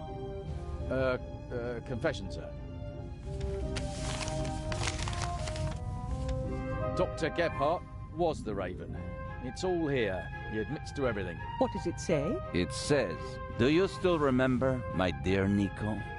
The streets were wet with rain, and the scent of roasted barley and fermenting yeast wafted over to us from the brewery. A dog barked until your shot struck down the innocent one. After that silence, not a single sound, except for my soft steps fading on the wet cobblestone street. They made a hero of you, and I, at last, found peace. At least until the urge returned. Some of us are not made for retirement, my friend. I thought they would assign this case to you, and that thought pleased me. We'd finally find out who was truly the better man. And it pains me now to have to admit that you and your little gumshoe got the better of me. You drove me into a corner, forced me to make mistakes. I congratulate you on your triumph, but no one will confine the Raven to a cage. There is but one way out, and that is by my own hand. Farewell, Raven Hunter R.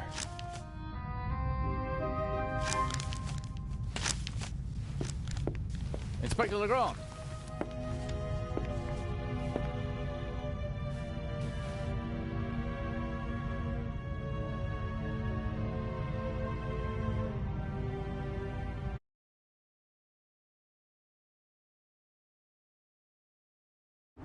Inspector? I was right. I told them all, over and over again.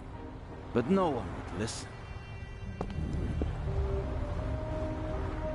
You think that Dr. Gebhardt was really the Raven? The things Gebhardt describes in his letter aren't part of any police report.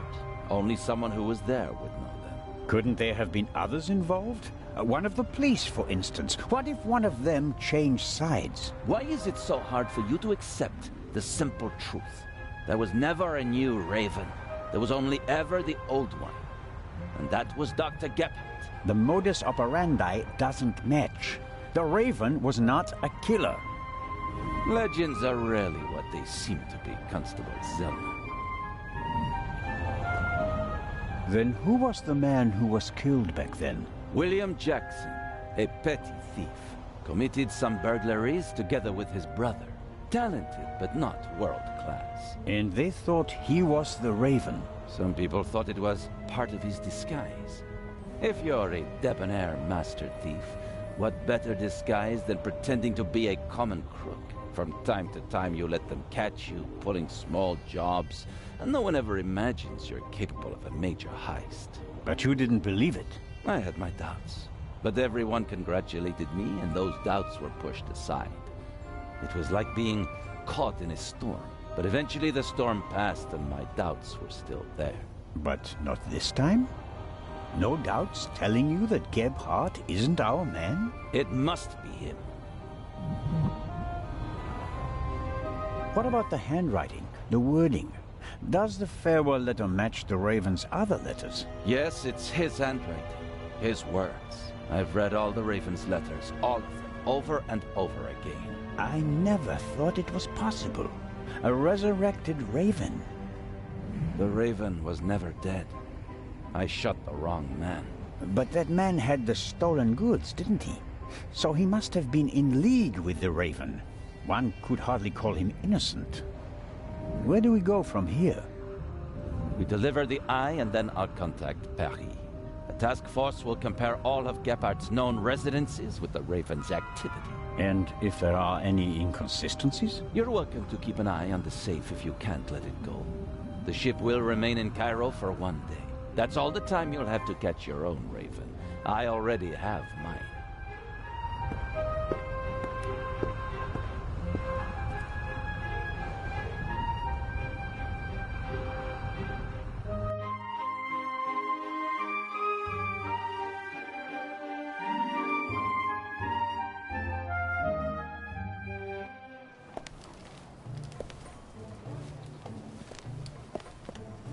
Ah, you're one of Legrand's men, aren't you? My name is Anton Jakob Zellner. You've come just in time. Grace, my dachshund, is missing. There may be more important matters for me to attend to, Mr. Director Abbas Mokhtar. And Grace, isn't just a common dog. She's a purebred German dachshund, a champion. So, the exhibition will still open tonight. But of course, everything has been arranged. The final preparations are almost complete. But one of the two exhibits won't be there. A terrible loss, a tragedy. That irreplaceable Egyptian cultural treasure has been stolen for the second time. The second time? What? Did you really believe that the Eye of the Sphinx was found lying on the banks of the Thames? Inspector Legrand, Professor Lucien, and Constable Oliver are overseeing the transportation of the safe. They should be here at any moment. I'll have a look around in the meantime. Do you think that's necessary? The Raven is dead, after all. If you mean Dr. Gebhardt, his body was never recovered. Nor the stolen Eye of the Sphinx, for that matter. It does us a great honor that the Inspector is concerned about us. But we have everything under control. Legrand isn't as concerned as he should be. But I am. Is the museum closed? Yes. Only carefully selected guests may enter the museum during preparations for the gala. And of course, you're one of them, Mr. Constable. What can you tell me about the museum's security system? One of the best on the market. And the second eye will still be exhibited in our special treasure chamber, which is extra secure. Treasure chamber? See for yourself, to the right of the entrance. The eye is as safe as the British Crown jewels. I think I'll have a look around the museum. Please do. There's a lot to see. And you let me know if you see Grace, won't you? I hope we find her before the great inspector arrives. Isn't it fantastic how he solved the murder on the ship? Legrand? Of course. It's in all the newspapers. The murder of the wealthy Baroness von Trebitz, and how the great Inspector Legrand identified the murderer in just one day. It's the stuff legends are made of. You should count yourself lucky to have the chance to learn from him. What exactly do the newspapers say? Everything. It's fantastic. Someone on board must have informed the press immediately. Of course, it's a great advertising for us. The reporters will queue up tonight. And it was reported that Legrand found the murderer. Of course. Who else? Well, I wasn't exactly uninvolved. Of course. Legrand surely has assistants, but honor to he who deserves to be honored, right? Well then. Be seeing you, Constable. Grace! Here, Gracie. My sweetheart. Where are you? Oh, Mr. Inch. Mr. Inch. There you are. I am so sorry. Baroness von Trebitz was a good-hearted woman. She did so much for the museum. As you say, sir. And you? Are you leaving so soon? I'd like to go back to my hotel. These last days have been such a strain. First, you sneak into the museum without greeting me, and then you want to leave just as quickly? I didn't want to disturb you, and we'll have time enough tonight. Yes, you simply must come tonight. I wanted to present Baroness von Trebitz with a medal. Now you'll have to accept it. Of course. If you insist, sir. The Baroness paid for all this. Without her, there wouldn't have been an exhibition or a gala. She was very generous. Yes, she was.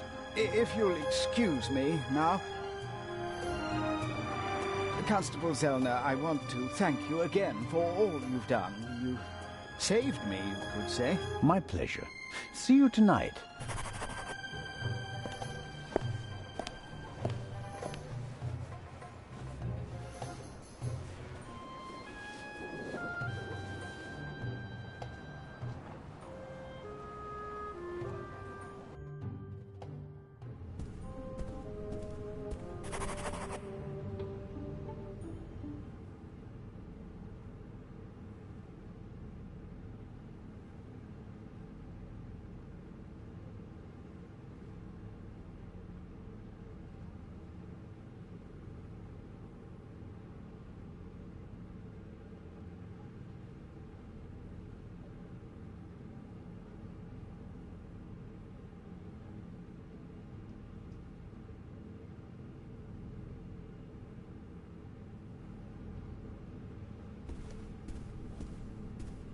It seems like the museum director and the rest of the world think that Legrand...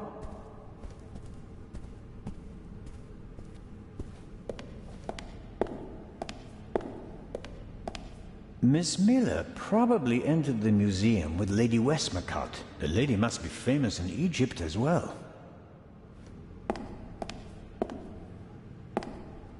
Miss Miller, I'm glad to see you here. Oh, Constable Zellner. I heard what happened to you on board. Awful. Truly awful. All's well that ends well. You are waiting for Professor Lucien? Mm-hmm. Tomorrow you'll be sailing down the Nile, if I heard correctly. That's right. I'm sure it will be an amazing experience. But you don't seem to be very excited. Oh, but I am. It's very generous of Lady Westmacott to invite me, and especially Maddie. He'll learn a lot. But? Well, Professor Lucien offered to join us. Then Matt will learn even more. And I'm sure it won't be unpleasant for you either. No, I just don't know how Maddie would react if Edgar came with us. I understand. I could test the water to see how he'd feel about it. Would you do that? Oh, thank you, Constable Zellner.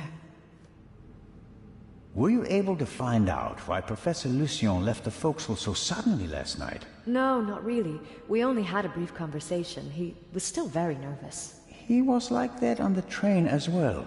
Seems to be typical of him. It must be something to do with the burglary at the museum. It really affected him. But he told me not to worry about anything. He said, soon this would all be over.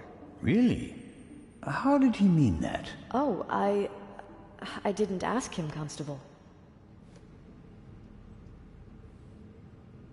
Are there other passengers from the ship here? Oh, yes, we arrived as a group. David Kreutzer, the violinist, was with us. So were Miss Myers and Mr. Inch. He seems to have gotten over the death of the Baroness pretty quickly. He seems positively relaxed. I've met him.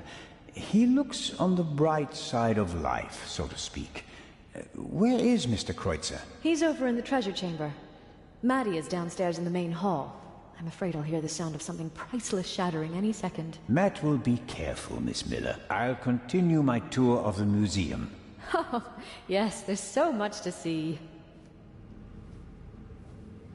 I can't tell whether Miss Miller and Professor Lucien will be happy together. I hope so, though.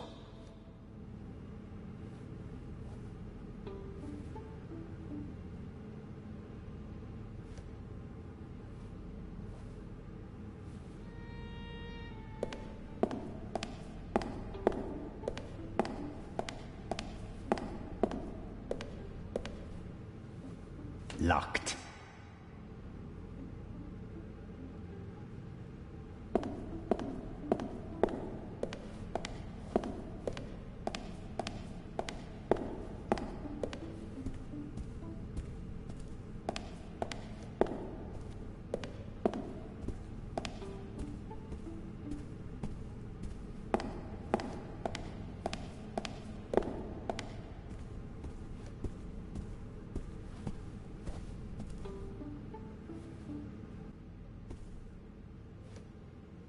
Mr. Kreutzer will provide the background music tonight at the opening.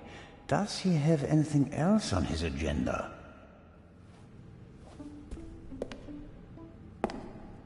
How are the acoustics, Mr. Kreutzer? Average. I wouldn't have expected anything else from a big stone cavern.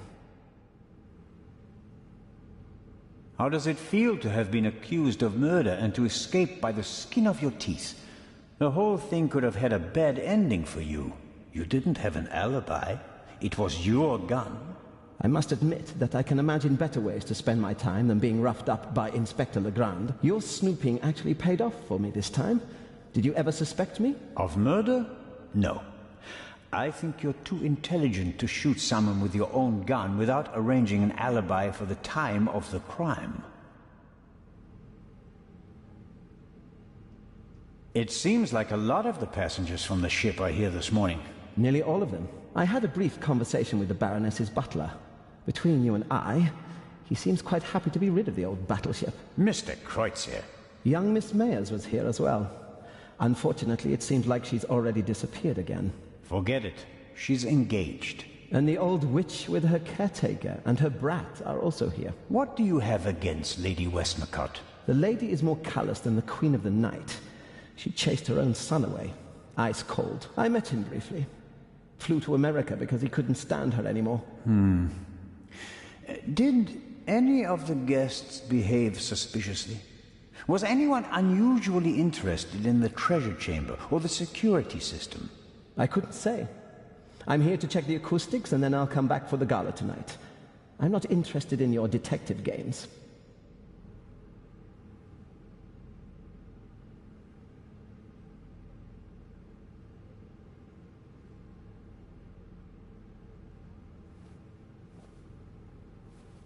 The newspaper this morning is full of reports about the events on board. I've seen them. Someone must have informed the press directly from the ship. He probably got a pile of money for the story, don't you think? And again, they want to ruin my reputation. But no, Constable, it wasn't me. I didn't even consider it. And whoever did it was a bungler. Why? The story is in all the papers. You get more money if you sell the dirt to just one paper, as an exclusive. Who do you think it was? The young guy? The stowaway? The captain didn't press charges and let him go this morning. But up until then, he was in the cell the whole time. Perhaps Miss Mayers. Maybe she wants to become an actress and needs a bit of publicity. Whoever it was, they wanted to make sure that the story spread, and they weren't after money. So, what were they after? Well, I'm looking forward to the concert. It will be an unforgettable night.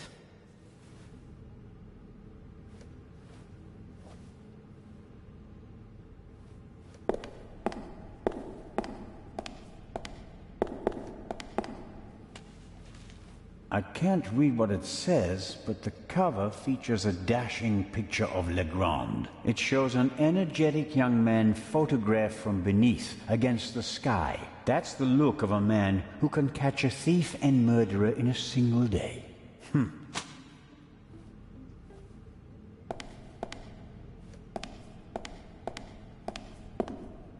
Ancient Egyptian jewelry. I like that golden signet ring with a scarab made of jasper. In ancient Egypt, these beetles were regarded as symbols of fertility. Nowadays, we just call them dung beetles. I suppose the beetles don't really care.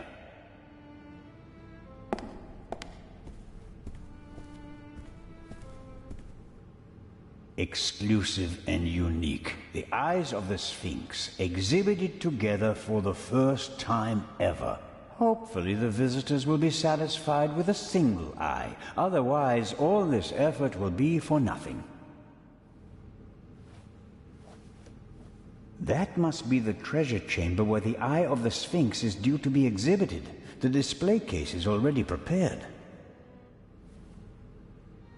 Well-trained guards are usually the best security system, although they didn't manage to stop the Raven in London. The gala will be crawling with guards tonight. The local police might also send some reinforcements. Well-trained guards are usually the best security system, although they didn't manage to stop the Raven in London. The gala will be crawling with guards.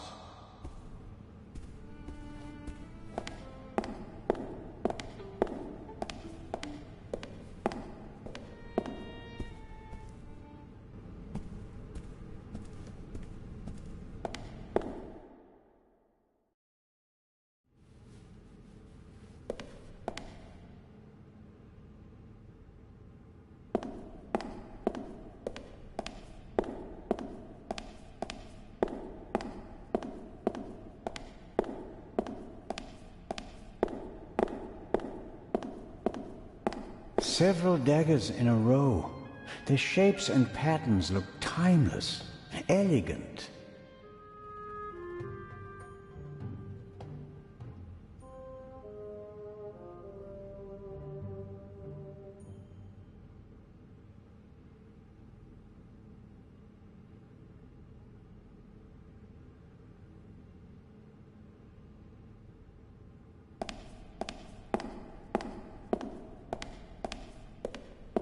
Impressive, isn't it?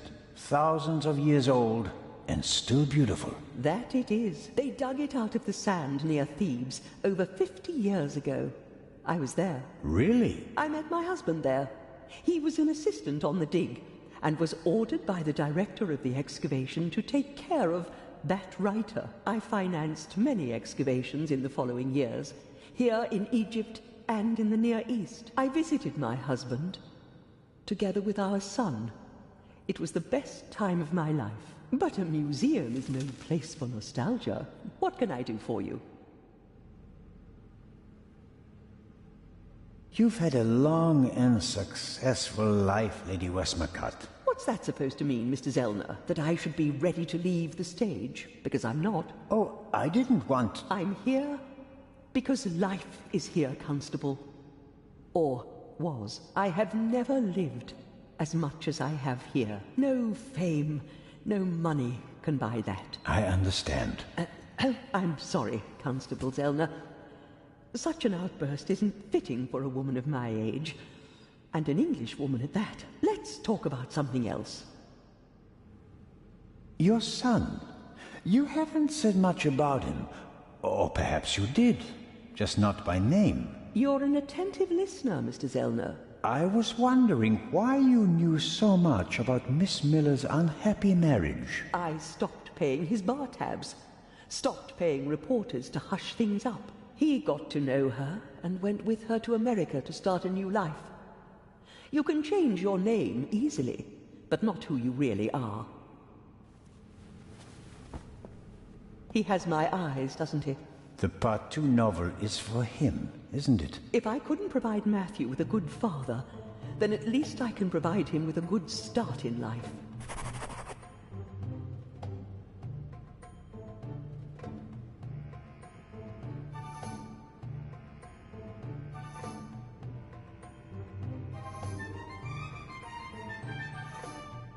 When I was working on the ship, I felt like one of the detectives in your novels. You were lucky.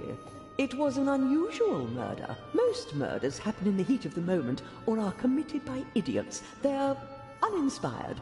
But Gebhardt thought it through. He could have succeeded. I don't know. He made too many mistakes.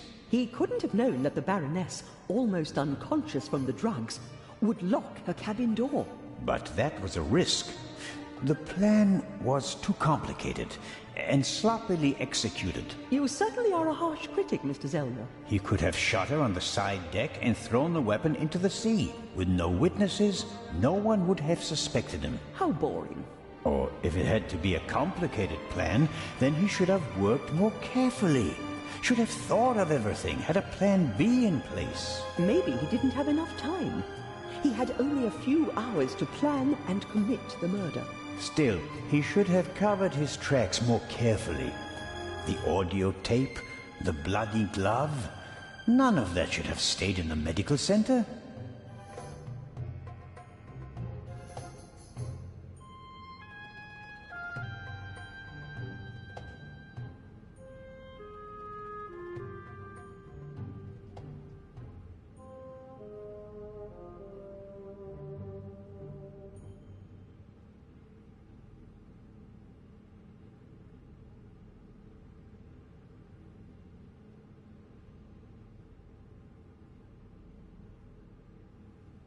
Do you think that Dr. Gebhardt was the Raven? Was?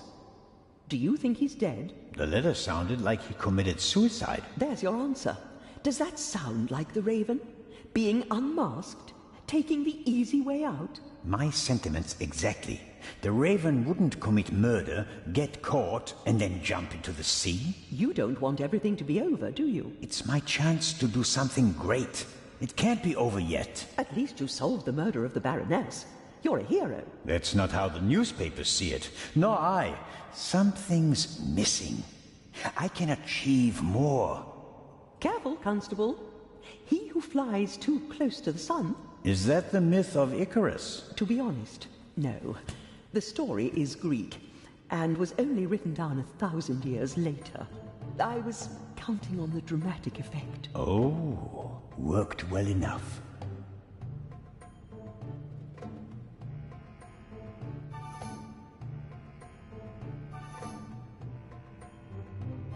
Let's assume that the thief is still out there.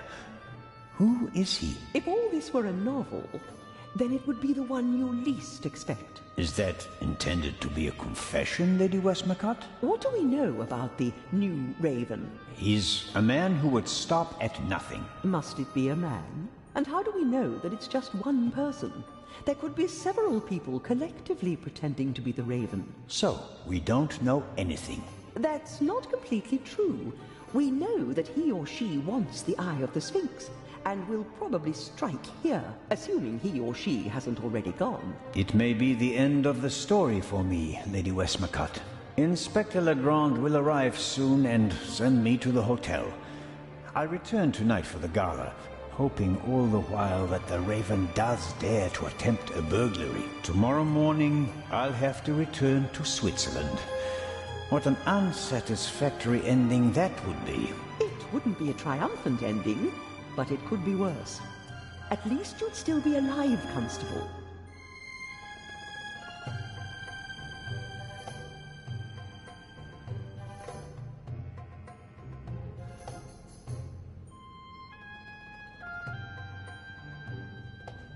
Will you attend the gala tonight, Lady Westmacott? But of course. The antiquities, the delightful atmosphere.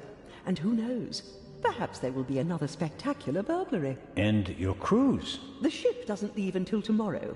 And believe me, I'd cancel the cruise for this. As always, it was an entertaining and enlightening chat, Lady Westmacott. I'm going to miss our little chats, Constable Zellner. Goodbye.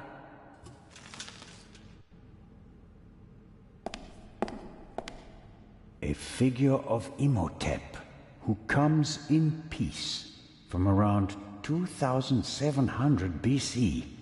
The first polymath known by name, godfather of medicine, architect of the first pyramids, and according to legend, the inventor of Egyptian writing. He certainly achieved more than me in his life.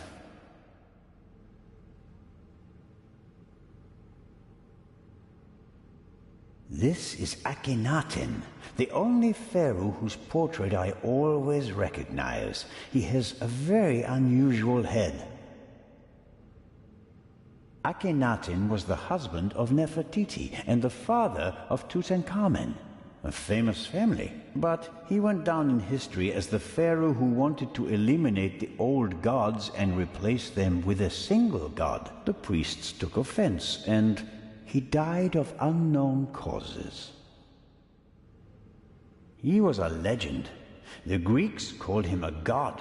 The Romans still honored him 3,000 years after his death. Even today, scholars offer a drop of ink to Imhotep when they begin a new project. Really impressive.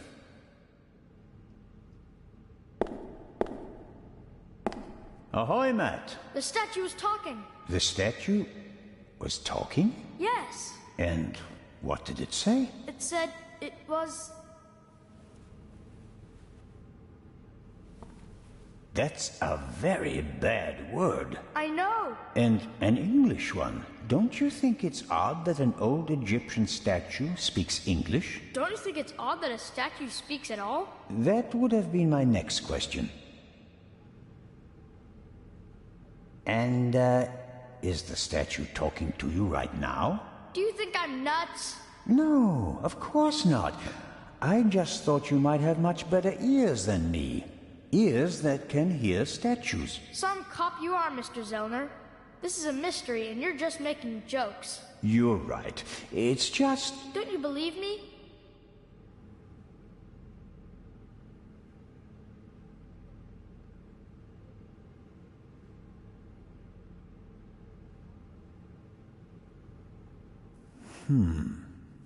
We both agree that a stone statue without a mouth or vocal cords cannot speak, right? Yeah, I'd agree with that. Okay, that means you heard something else, and we have to find out what or who it was. Roger. I'm almost a bit envious of you. Going up the Nile on a ship, it must be great. Yeah, I guess. You don't sound so keen. I think my mom wants the professor to come too. And you don't? You can't tell me. What if Mom marries the professor and doesn't work with the lady anymore? we'd have to move to London, and I'd have to go to a new school.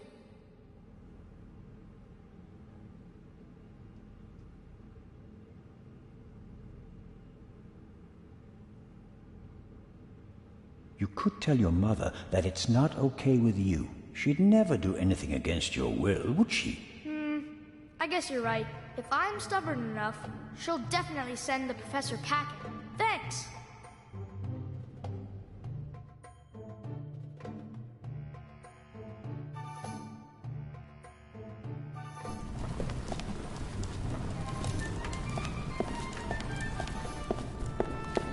This will all be over soon.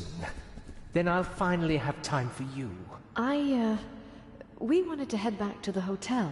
Certainly.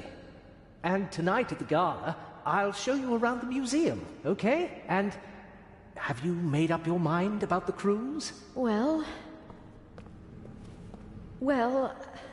I don't really know.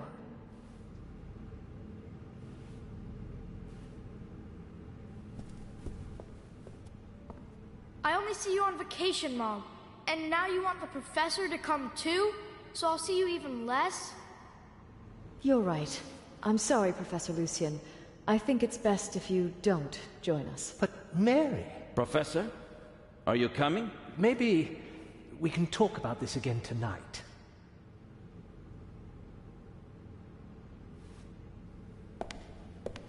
Should we go back to the hotel? I want ice cream. Actually, Mr. Zellner still owes me some.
Ah, I've heard of this. Desert glass. In the great sand sea of the Libyan desert, there's a region where natural glass is found. Nobody knows how it formed. The valuable material was often used for jewelry in ancient Egypt.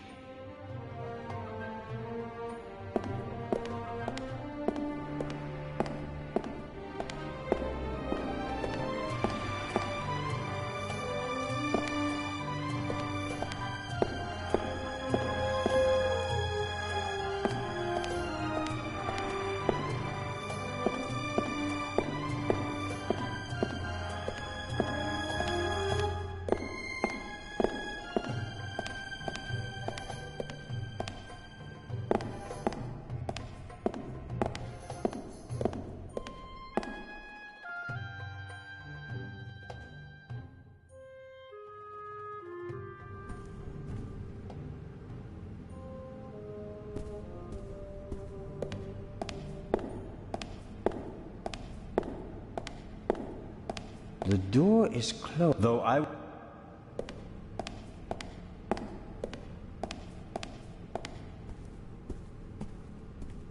can't.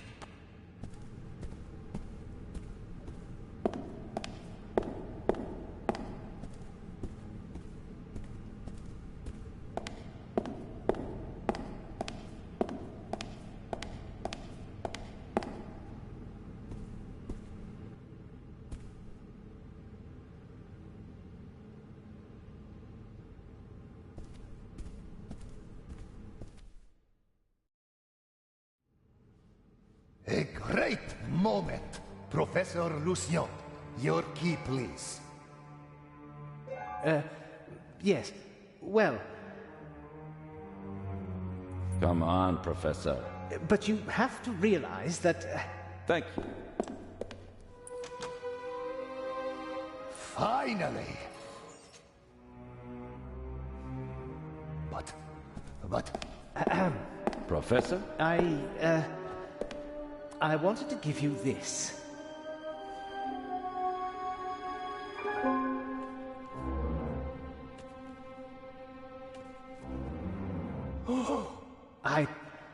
Well, after the burglary in London, I thought the Eye might not be safe on its way to Egypt.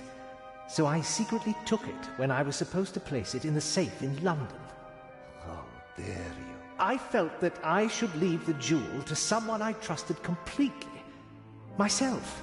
But the jewel was safe. From London to here, no one had an opportunity to steal it. I beg your pardon, my dear colleague. But if that were true, I wouldn't have had it. Congratulations, Professor Lucien. You fooled everyone, it seems. The honor is yours.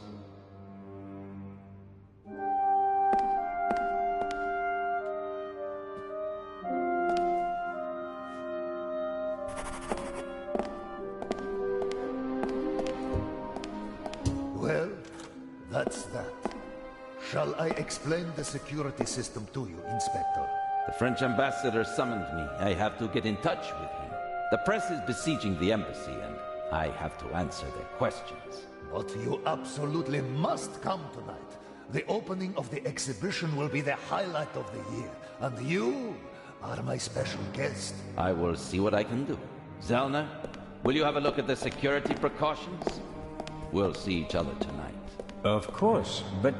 Wait, Inspector. I'll join you. Well, here we are. The Inspector will answer the reporter's questions for the next few hours. And well... I won't take up too much of your time. I'll take a look around and then go lie down so that I'm ready for tonight.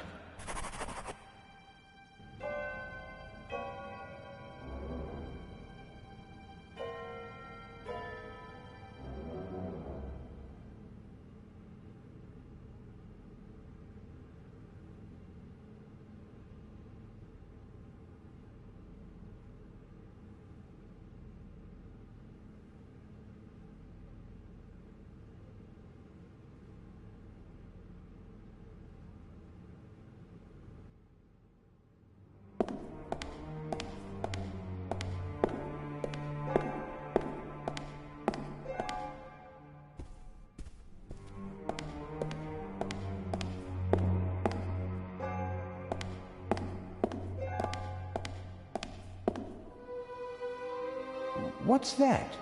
A camera? The latest model. It's called video surveillance. I've heard about that. The images are recorded and can be viewed again later. That's right.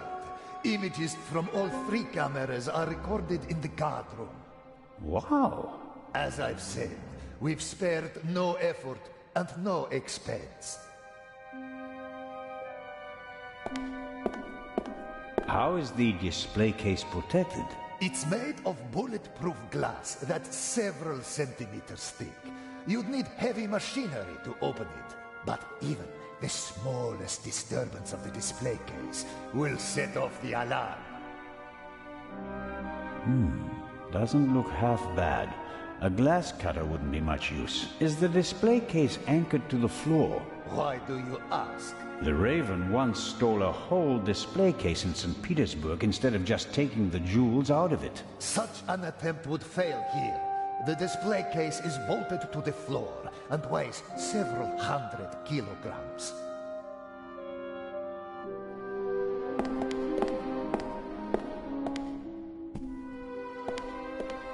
Many people picture a stone coffin when they hear the word sarcophagus, but this one is wooden. As usual, an ornamental representation of the deceased is painted on the outside in gold and other colors.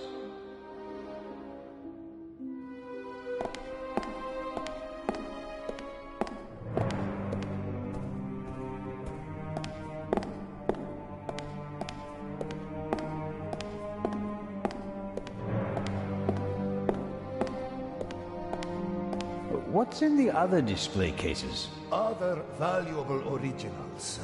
The eyes of the Sphinx would have been the highlights of our exhibition. Now that we only have one left, it doesn't really outshine the other valuables anymore. This room is full of world-class treasures.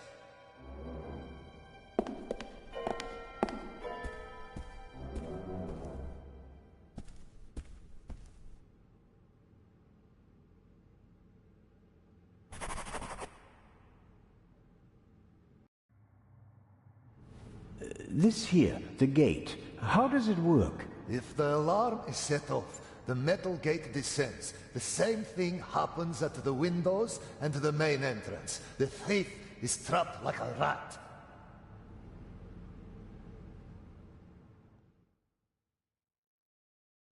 As are we. Next, I'll show you our guard room, the heart of the whole security system.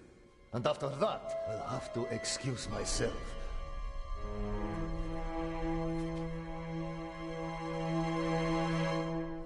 Alert the guards.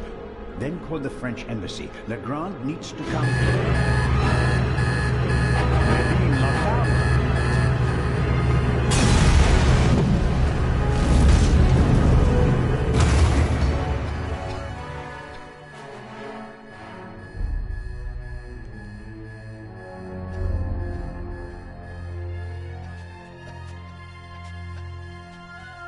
Here, have a seat and try to calm down.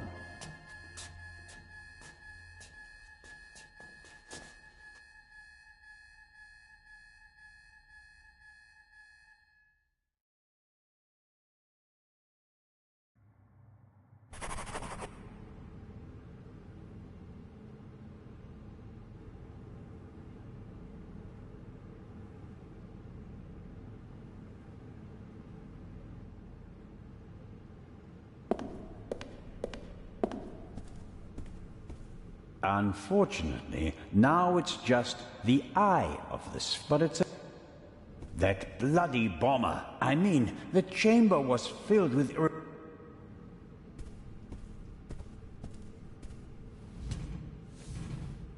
The gate is massive. I can't open it myself.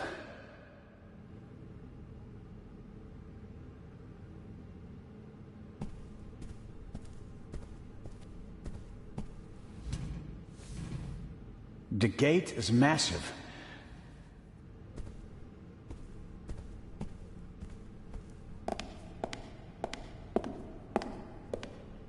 Director Mokhtar? Director, how can I open the metal gate? He shouldn't have done that. Director. All the artifacts in the treasure chamber. He destroyed them! And I will bring him to justice. But first, I have to get inside.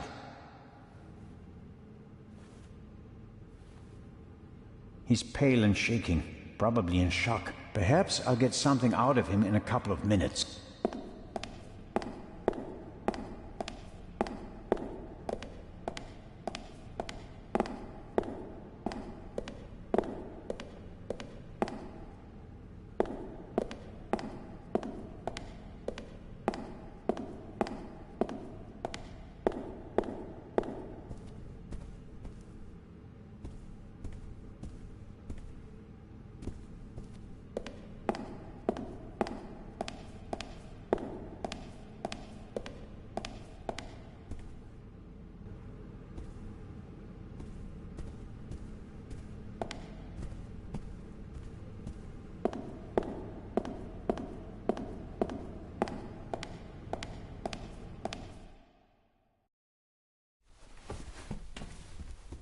Constable Oliver!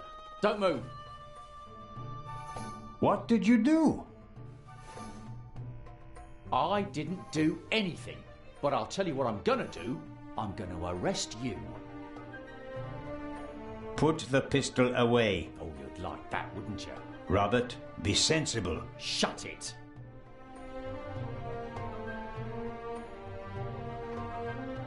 Is he dead? Just unconscious.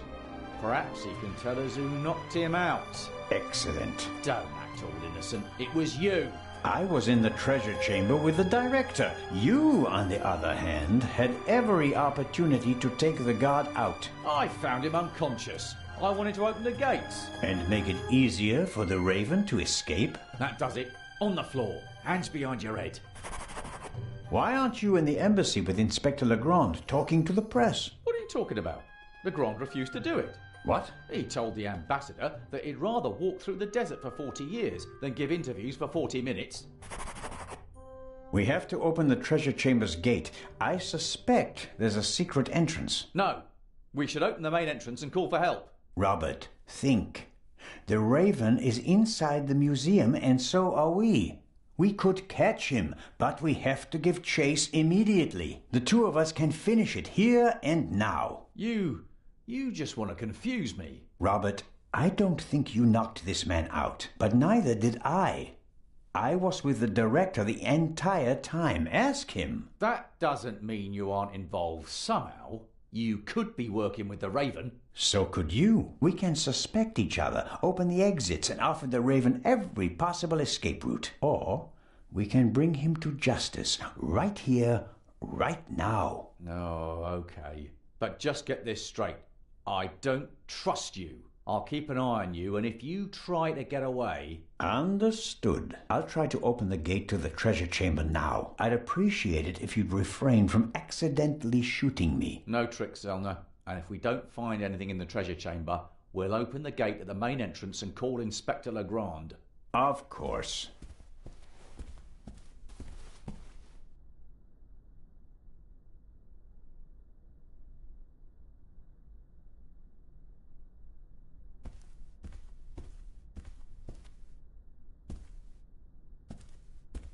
A monitor. Probably for view. There are 5 buttons down here, 3 of them labeled. Camera 1, Camera 2, Camera 3. This should be the one in the treasure chamber. As I expected, it didn't survive the explosion. All right, how do I...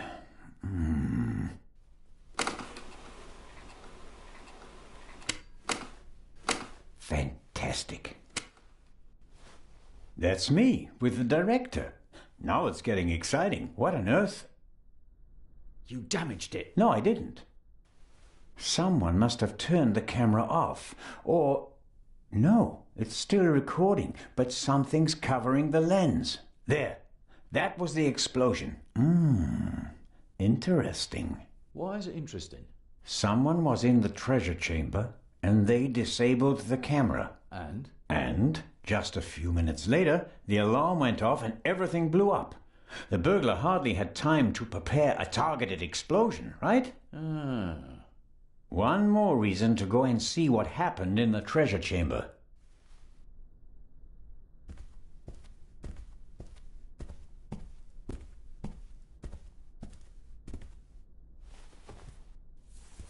What are you doing? I was looking for this. I think he's okay. After we've checked the treasure chamber, we should call an ambulance. Guards usually have more keys, but I doubt they need that many.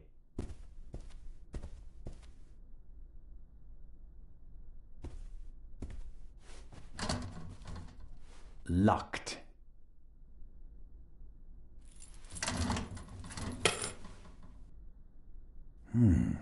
Blueprints for a museum. Every gate seems to be controlled by its own switch. This should be the gate for the treasure chamber.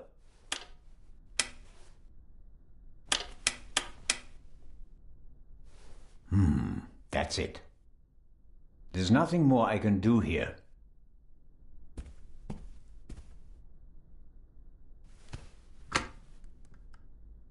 Dead.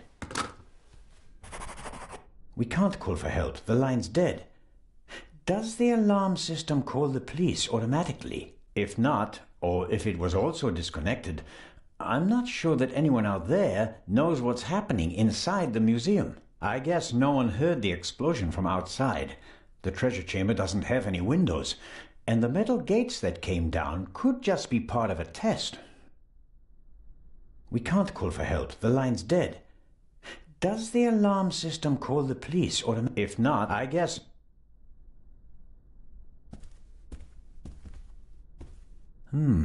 Various bits and bobs for the office routine.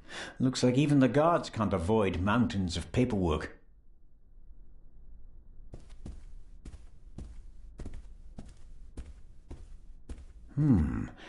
Maybe someone stirred something into the coffee and poisoned him with it. But the bump on the back of his head would indicate otherwise.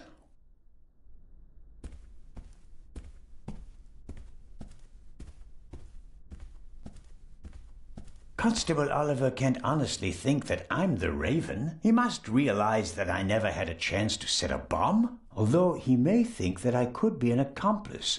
As could he.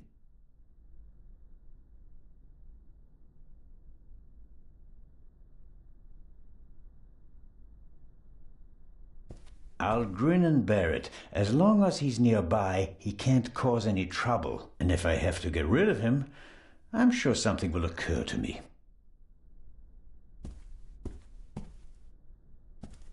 Where do you think you're going? I'm searching for a way into the treasure chamber, which is exactly what you should be doing.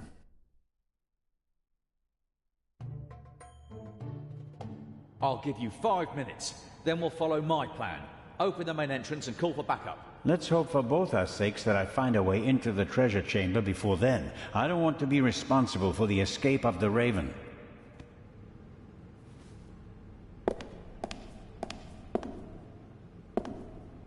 Director Mokhtar, I can't open the gate. Is there another way into the treasure chamber? No.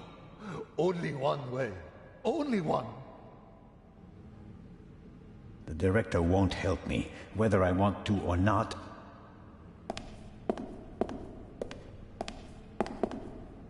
Do you have any idea how we can open the gate? We've got to open the main gate and call for backup. No.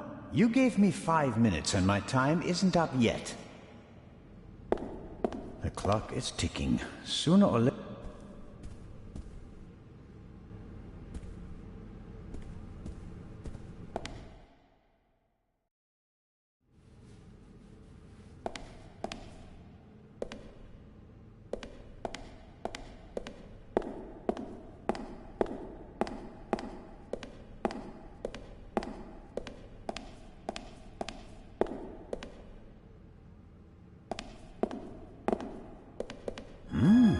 Aha! This shows how the ancient Egyptians were able to move the heavy blocks of stone to build their pyramids and temples. They used ropes, wooden sleds, and poles as levers.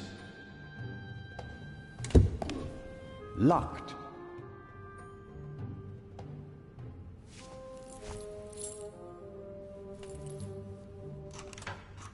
It fits.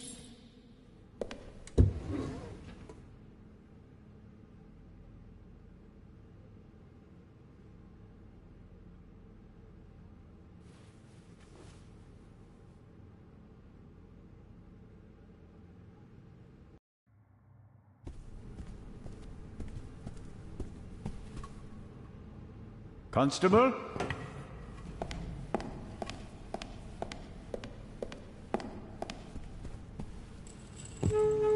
It's... No.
This security gate is also closed. Once the alarm went off, no one could have left through the official exits.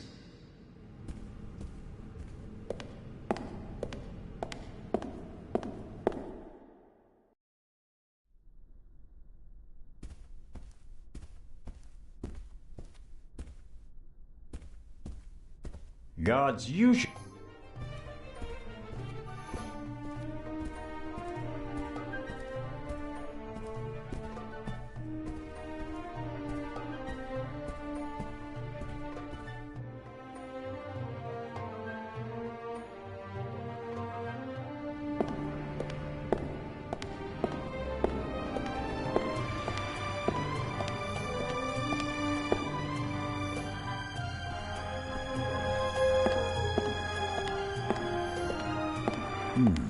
The lances look sturdy, but they also seem to be firmly connected to the figures.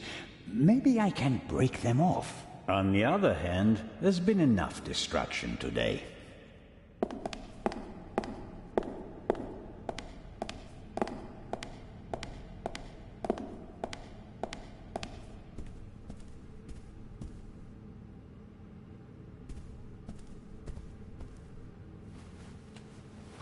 If you...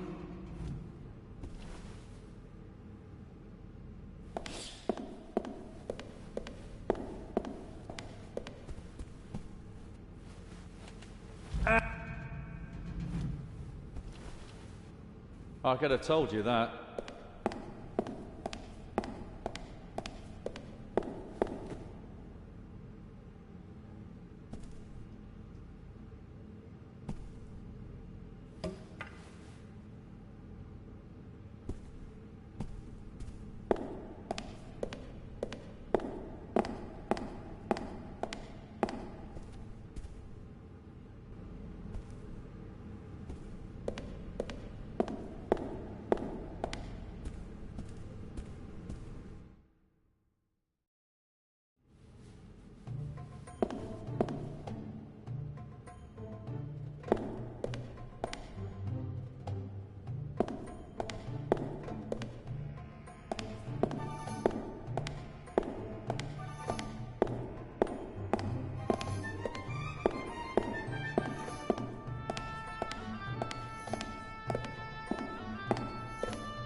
Guards usually...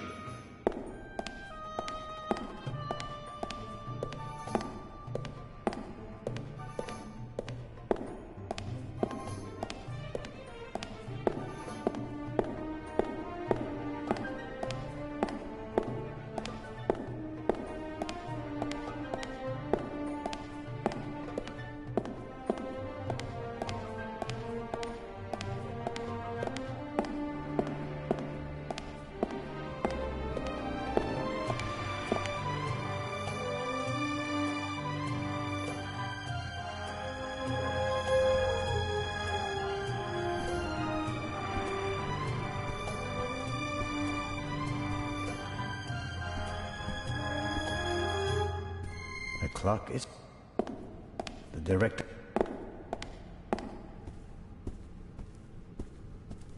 The explosion wasn't strong enough to seriously damage the gate, but maybe it's a bit warped. At any rate...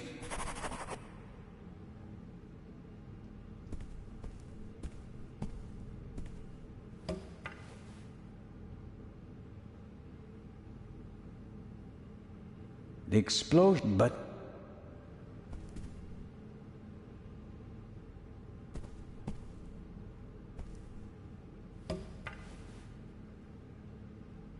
We were almost able to open the gate with a lever, but not all the way.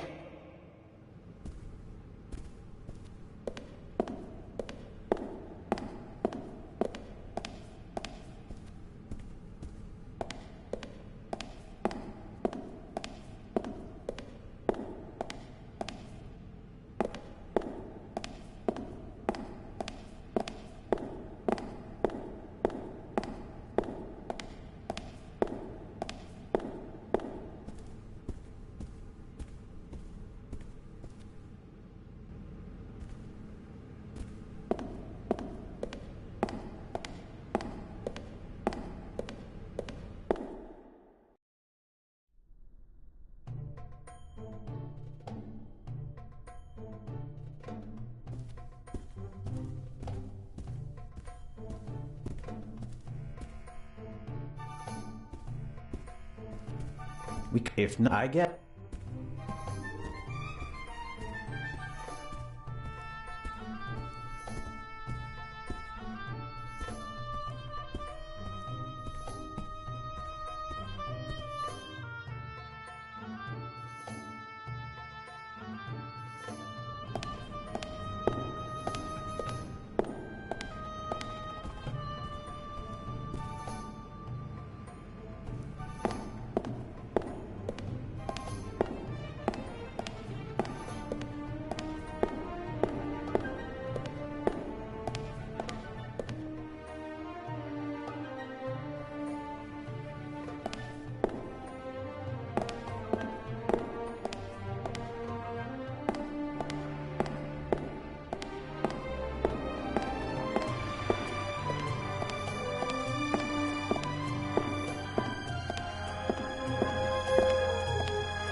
Guards, you...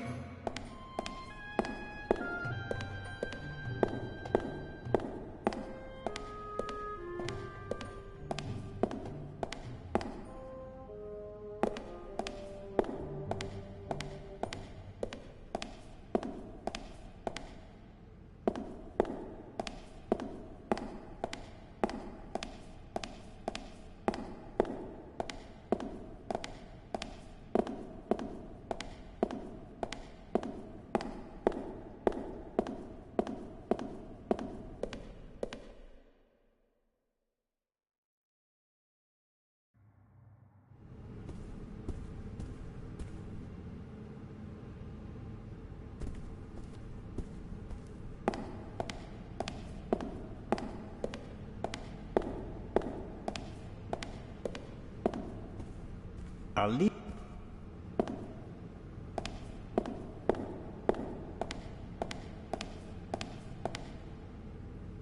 That might help.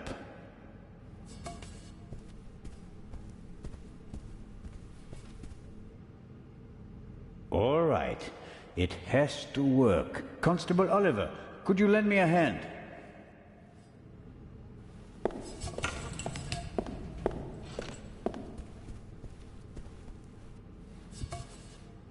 On 3. 1, 2, 3! Director Mokhtar, hurry! Put something under the gate! Huh? Director!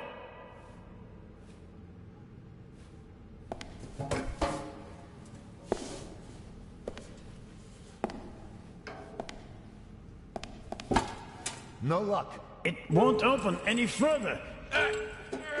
Put it down, quick! That'll hold it. I wouldn't bet on it. We should hurry. And inform Inspector Legrand. First, I'll get an overview of the situation. You don't think I'm going to leave you all alone with a jewel, do you? I doubt that the jewel is still in the treasure chamber. But how? I'll be watching you. Then you'll have to come with me. If you haven't heard anything from me in 5 minutes, me, not Constable Zellner, then open the entrance and call for help. Understood? Okay.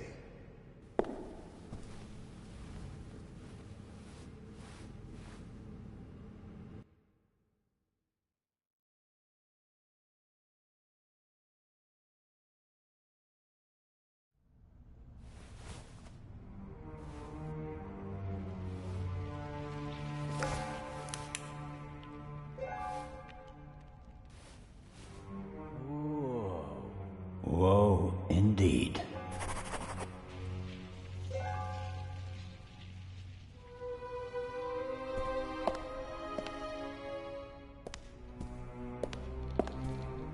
The remains of the cordon.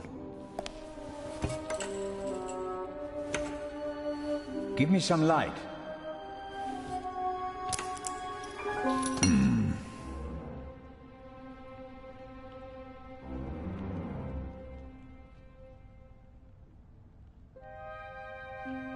The cord should hold my weight, but it...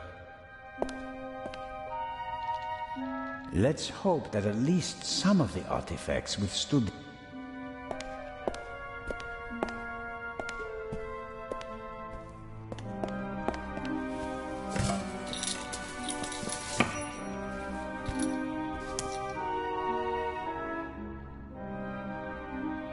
I suppose the camera was hit by a chunk of flying debris. Fortunately, the ceiling is quite high, and the gate was still ajar. Otherwise, nothing in this room would have survived the shockwave.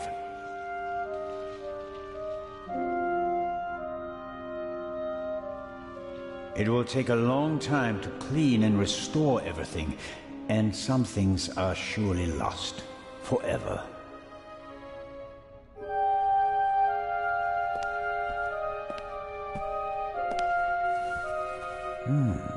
You don't want to go down there, do you? That's how the eye left the treasure chamber. Oh, no.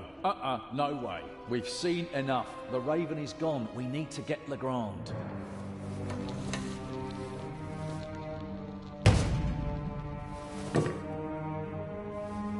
Great. You happy now? You could say that. Will you give me some light? What do you think about this? It's a right mess. You can say that again. Would you give me your flashlight? You can't seriously expect me to say yes. No, not really. So at least give me a bit of light. This explosion was much more intense than the one in London, wasn't it? You can say that again. Imagine what would have happened if the bomb had gone off tonight. He didn't risk it. We must have made him nervous. He couldn't have chosen a better time. Legrand isn't here. There are only a couple of guards and almost no witnesses. Still, I would have thought he'd wait.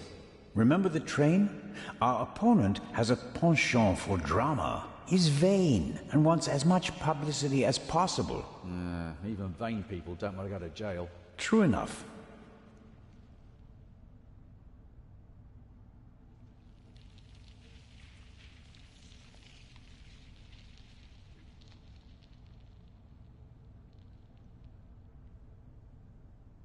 It seems like the question of backup has been settled. We can't open the door from the inside. The director will surely contact Legrand. He'll be outside the door with a full squad in no time. I wouldn't bet on it. The thief was in the guard room and knocked out the guard. What was he up to there? He didn't disable the alarm. Maybe the phone lines. Someone will notice the metal shutters on the windows. Sooner or later, sure. Until they do, we have time to solve the case. Okay then. So what do we do now?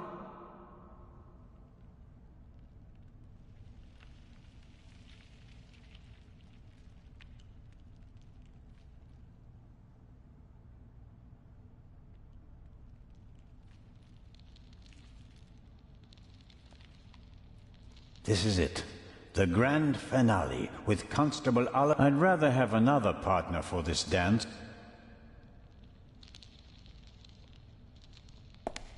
Why didn't he just drive through the wall with a tank? Reckless ignoramus.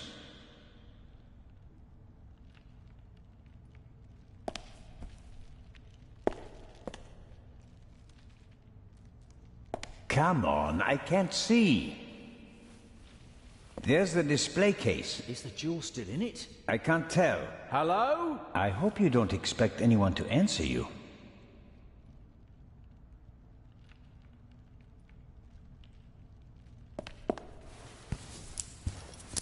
The clasps aren't really made for heavy weights, but I think they're strong enough. Not the best rope in the world, but it will have to do.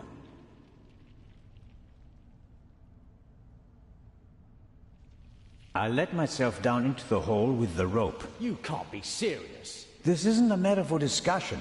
I'm going down there. You can join me or stay here. But you don't know what or who is down there. That's why I want to go down there. Besides, maybe I'll find an escape route for us. All right then. Should I hold the rope?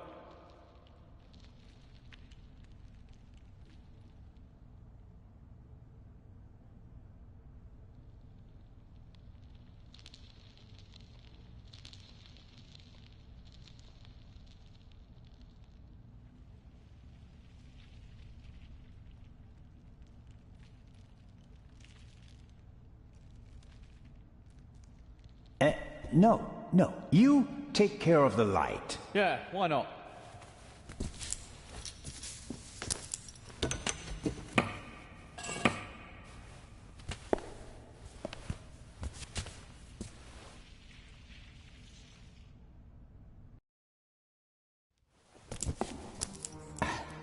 I'm down. Give me some light, Robert.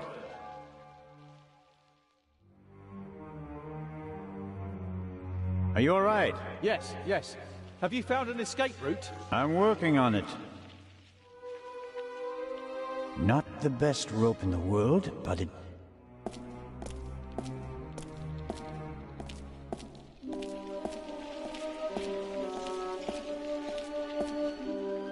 What's that? Hey, don't go too far away. Come down and stop me, or stay there and give me some light. Interesting. Some kind of wooden hatch. There are 2 hinges on this side. There's a kind of metal hook holding the hatch closed.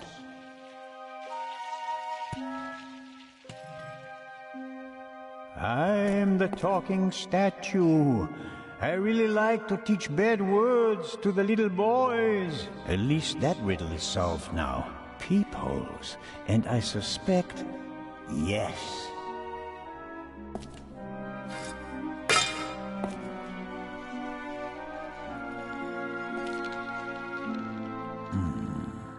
The Raven couldn't have gone this way. We'd have seen him and he couldn't have closed the bolt from outside. There must be another entrance. Why is it suddenly so bright down there? I found the light switch.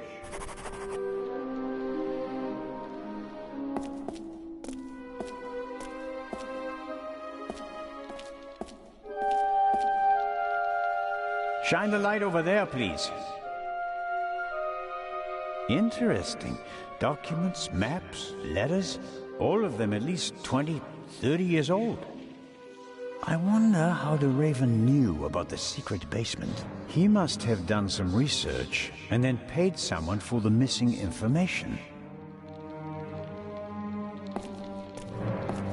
Shine the light over there, please. A map of Cairo. It's covered with hundreds of small holes, and there are some pins on the floor. There's a date in the corner. 1940.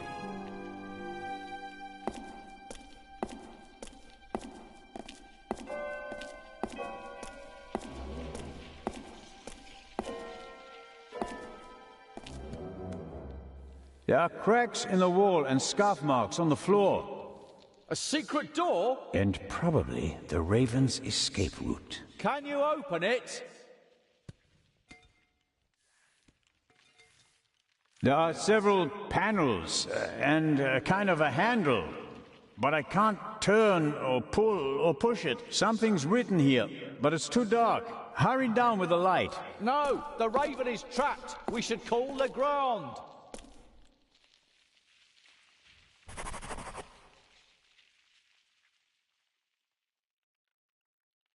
I need the lamp, right now. I don't know. It'd be better if we call for backup first. You're a coward, Robert. Oh, am I? Who climbed into the burning engine in the tunnel and got it moving? And who saved the little boy? Yes, you're the hero. I didn't mean it like that. Robert, this is our moment. Time to show them all. When the others arrive, they'll see that we didn't just dare to enter the basement. No, we also found an escape route and opened it. How do you think that will sound on the police report? Constable Oliver and Constable Zellner laid the foundation for the arrest of the Raven with competence and quick thinking. Oh, that would be great, but no, we really should. Oh. For the last time, I need the lamp, Robert. I need it now. Let's wait for Legrand. The Raven is trapped and the inspector should be here any moment. Do you think this door leads to a dead end? With every minute we hesitate, the Raven's trail is getting colder. But we should take it one step at a time. We're alone and the Raven is dangerous.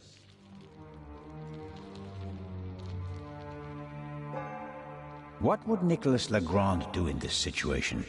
Would he wait for backup and twiddle his thumbs, or would he act? Oh, blast.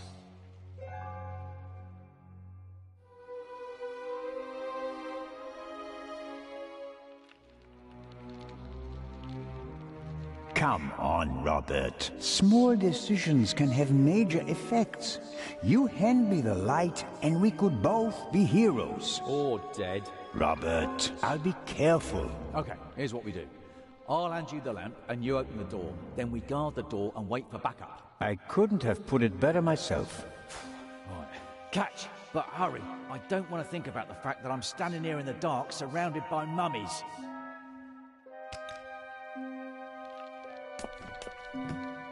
That's better.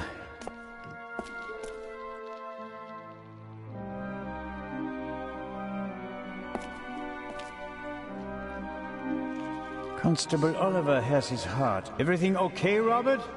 Uh-huh.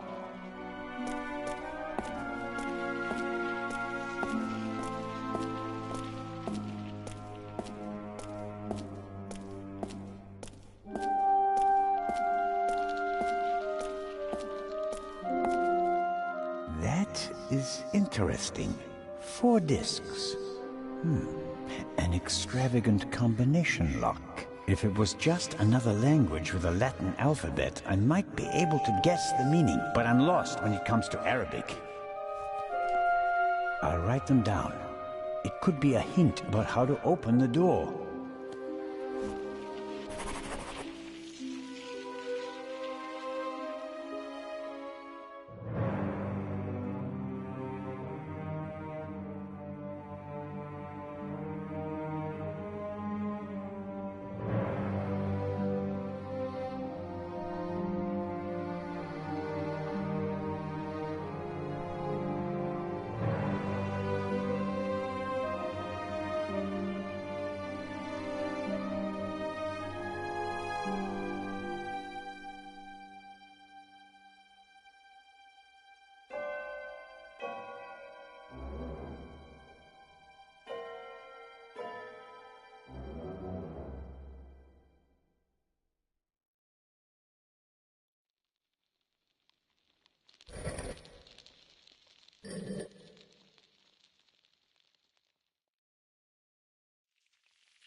The museum still has plenty to offer, despite the senseless destruction in the treasure chamber. The museum still has... The museum...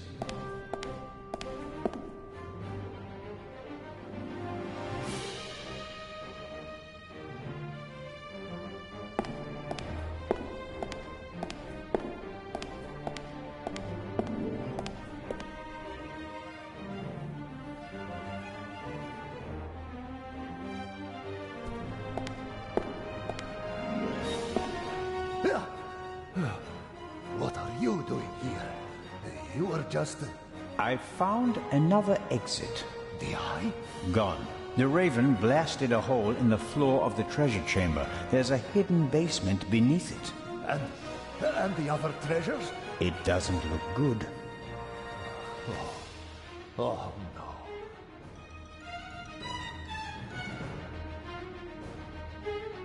Director Mokhtar? Isn't it about time to open the gates?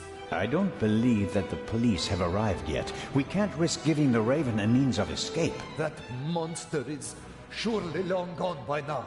Perhaps not. I have a lead. Do your best. As soon as the police have surrounded the building, I'll open the gates. Very well, Director. The basement below the treasure chamber. Did you know about it? I had no idea. There are maps and drawings from the Second World War in the room. Why? Well, it may have had something to do with the resistance. Resistance? Egypt was occupied by the British. There was a movement for independence. The Egyptians collaborated with the Nazis? No, but the enemy of my enemy. So, the rebels reported information to the Nazis, and for that they needed secret command posts. Yes, and what would be of more symbolic importance than the Egyptian Museum, witness to 5,000 years of Egyptian independence? Hidden rooms? Secret basements? What are they doing here? The museum was built in 1900 by a Frenchman who had a penchant for such things. Mystical torchlight ceremonies celebrating the builders of old? Freemasons? Things like that? Many great buildings have complicated histories. And today we're going to write a new chapter. I found this Arabic writing. What does it mean? It says, the sons of Horus. And that means? Is this really the time to discuss history? It's important. The sons of Horus played an important part in the burial ritual. 4 sons, 4 canopic jars, vessels in which the liver, lungs, stomach, and intestines of the body were stored. Are the 4 connected to symbols? A man, baboon, jackal, and falcon. Look downstairs in the main hall. Sons of Horus, vessels and intestines. Got it. It's going to be okay. Wait here. Where is the constable, anyway? He's guarding the treasure chamber. He told me to call for backup if he doesn't come back in about 5 minutes. And that I shouldn't trust you.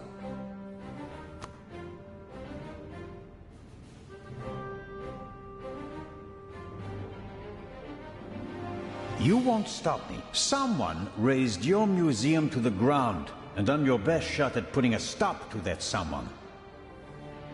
Ha!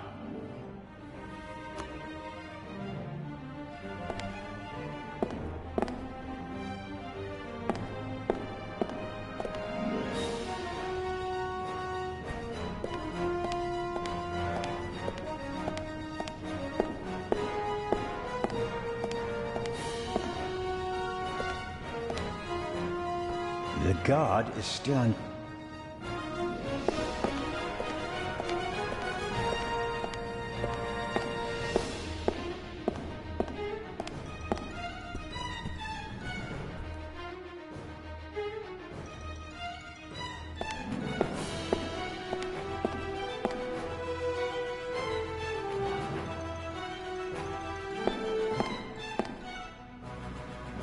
Sarcophagus from the Old Kingdom.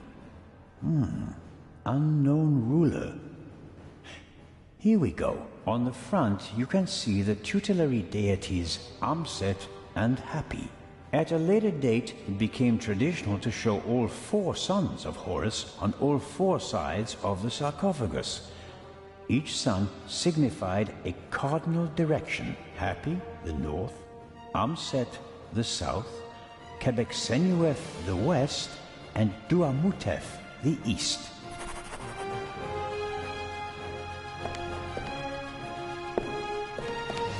There are actually 2 of the 4 sons of Horus on the front side of the sarcophagus. A man and a monkey.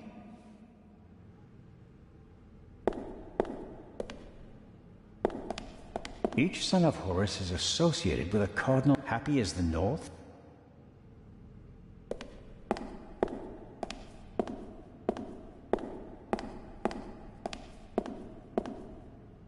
Each son of Horus is associated with Happy.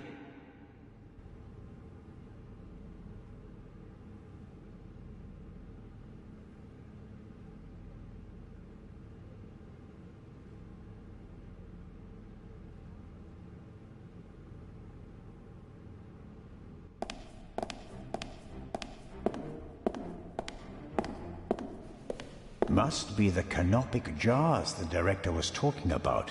One jar for each of the 4 sons of Horus.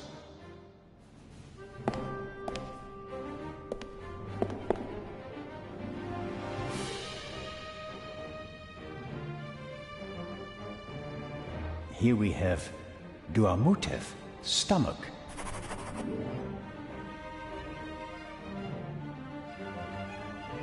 The sign says Amset, liver. Hapi, lungs. Quebec-Senuef, intestines. Here we have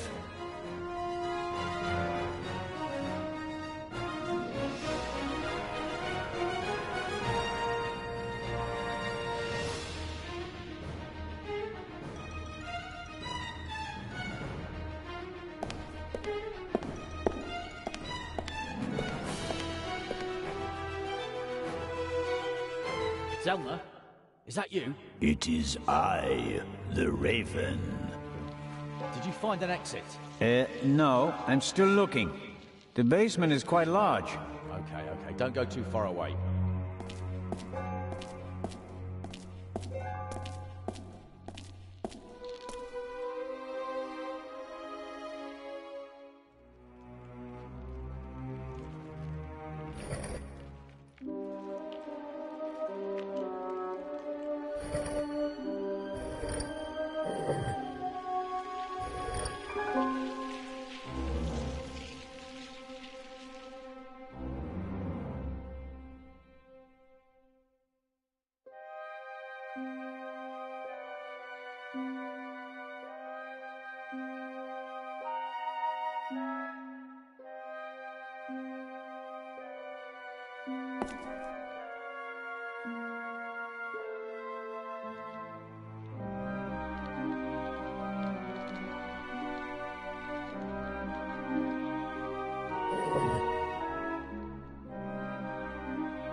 As I expected. Empty? Yes. The display case didn't survive the fall. The thief just had to pluck the jewel out. Actually, I thought the display case would survive the fall more or less unscathed. And 3 of the 4 windows did survive.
There we go.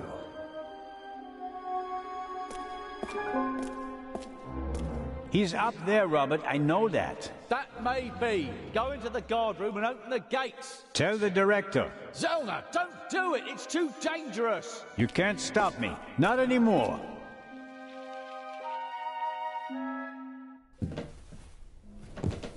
"200 steps at least. And a ladder. I'm too old for this."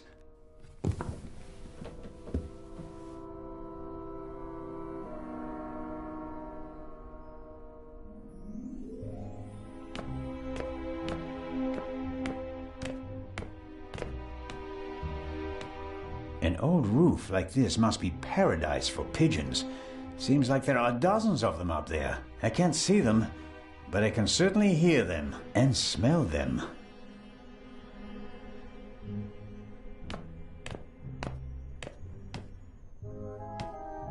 The chair is the only object that's not covered with dust.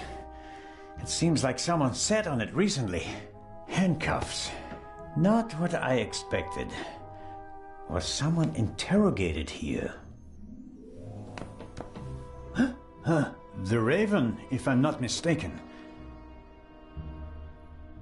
Why don't you step into the light? Inspector Legrand. Legrand. Wouldn't it be easy if I could lay it all on his shoulders? Wrong, Constable Zellner. Mr. Inch? It is astonishing how far you've come. I thought young Legrand would be my most dangerous opponent, but it seems I should have had more respect for age. The bomb on the train. Since when does the Raven risk human lives? I knew that Legrand would be hot on my heels after the heist in London. He's a dangerous man, Mr. Zellner. He almost caught me once. Is that a reason to resort to murder? It wasn't my only reason. An eye for an eye, Constable Zellner.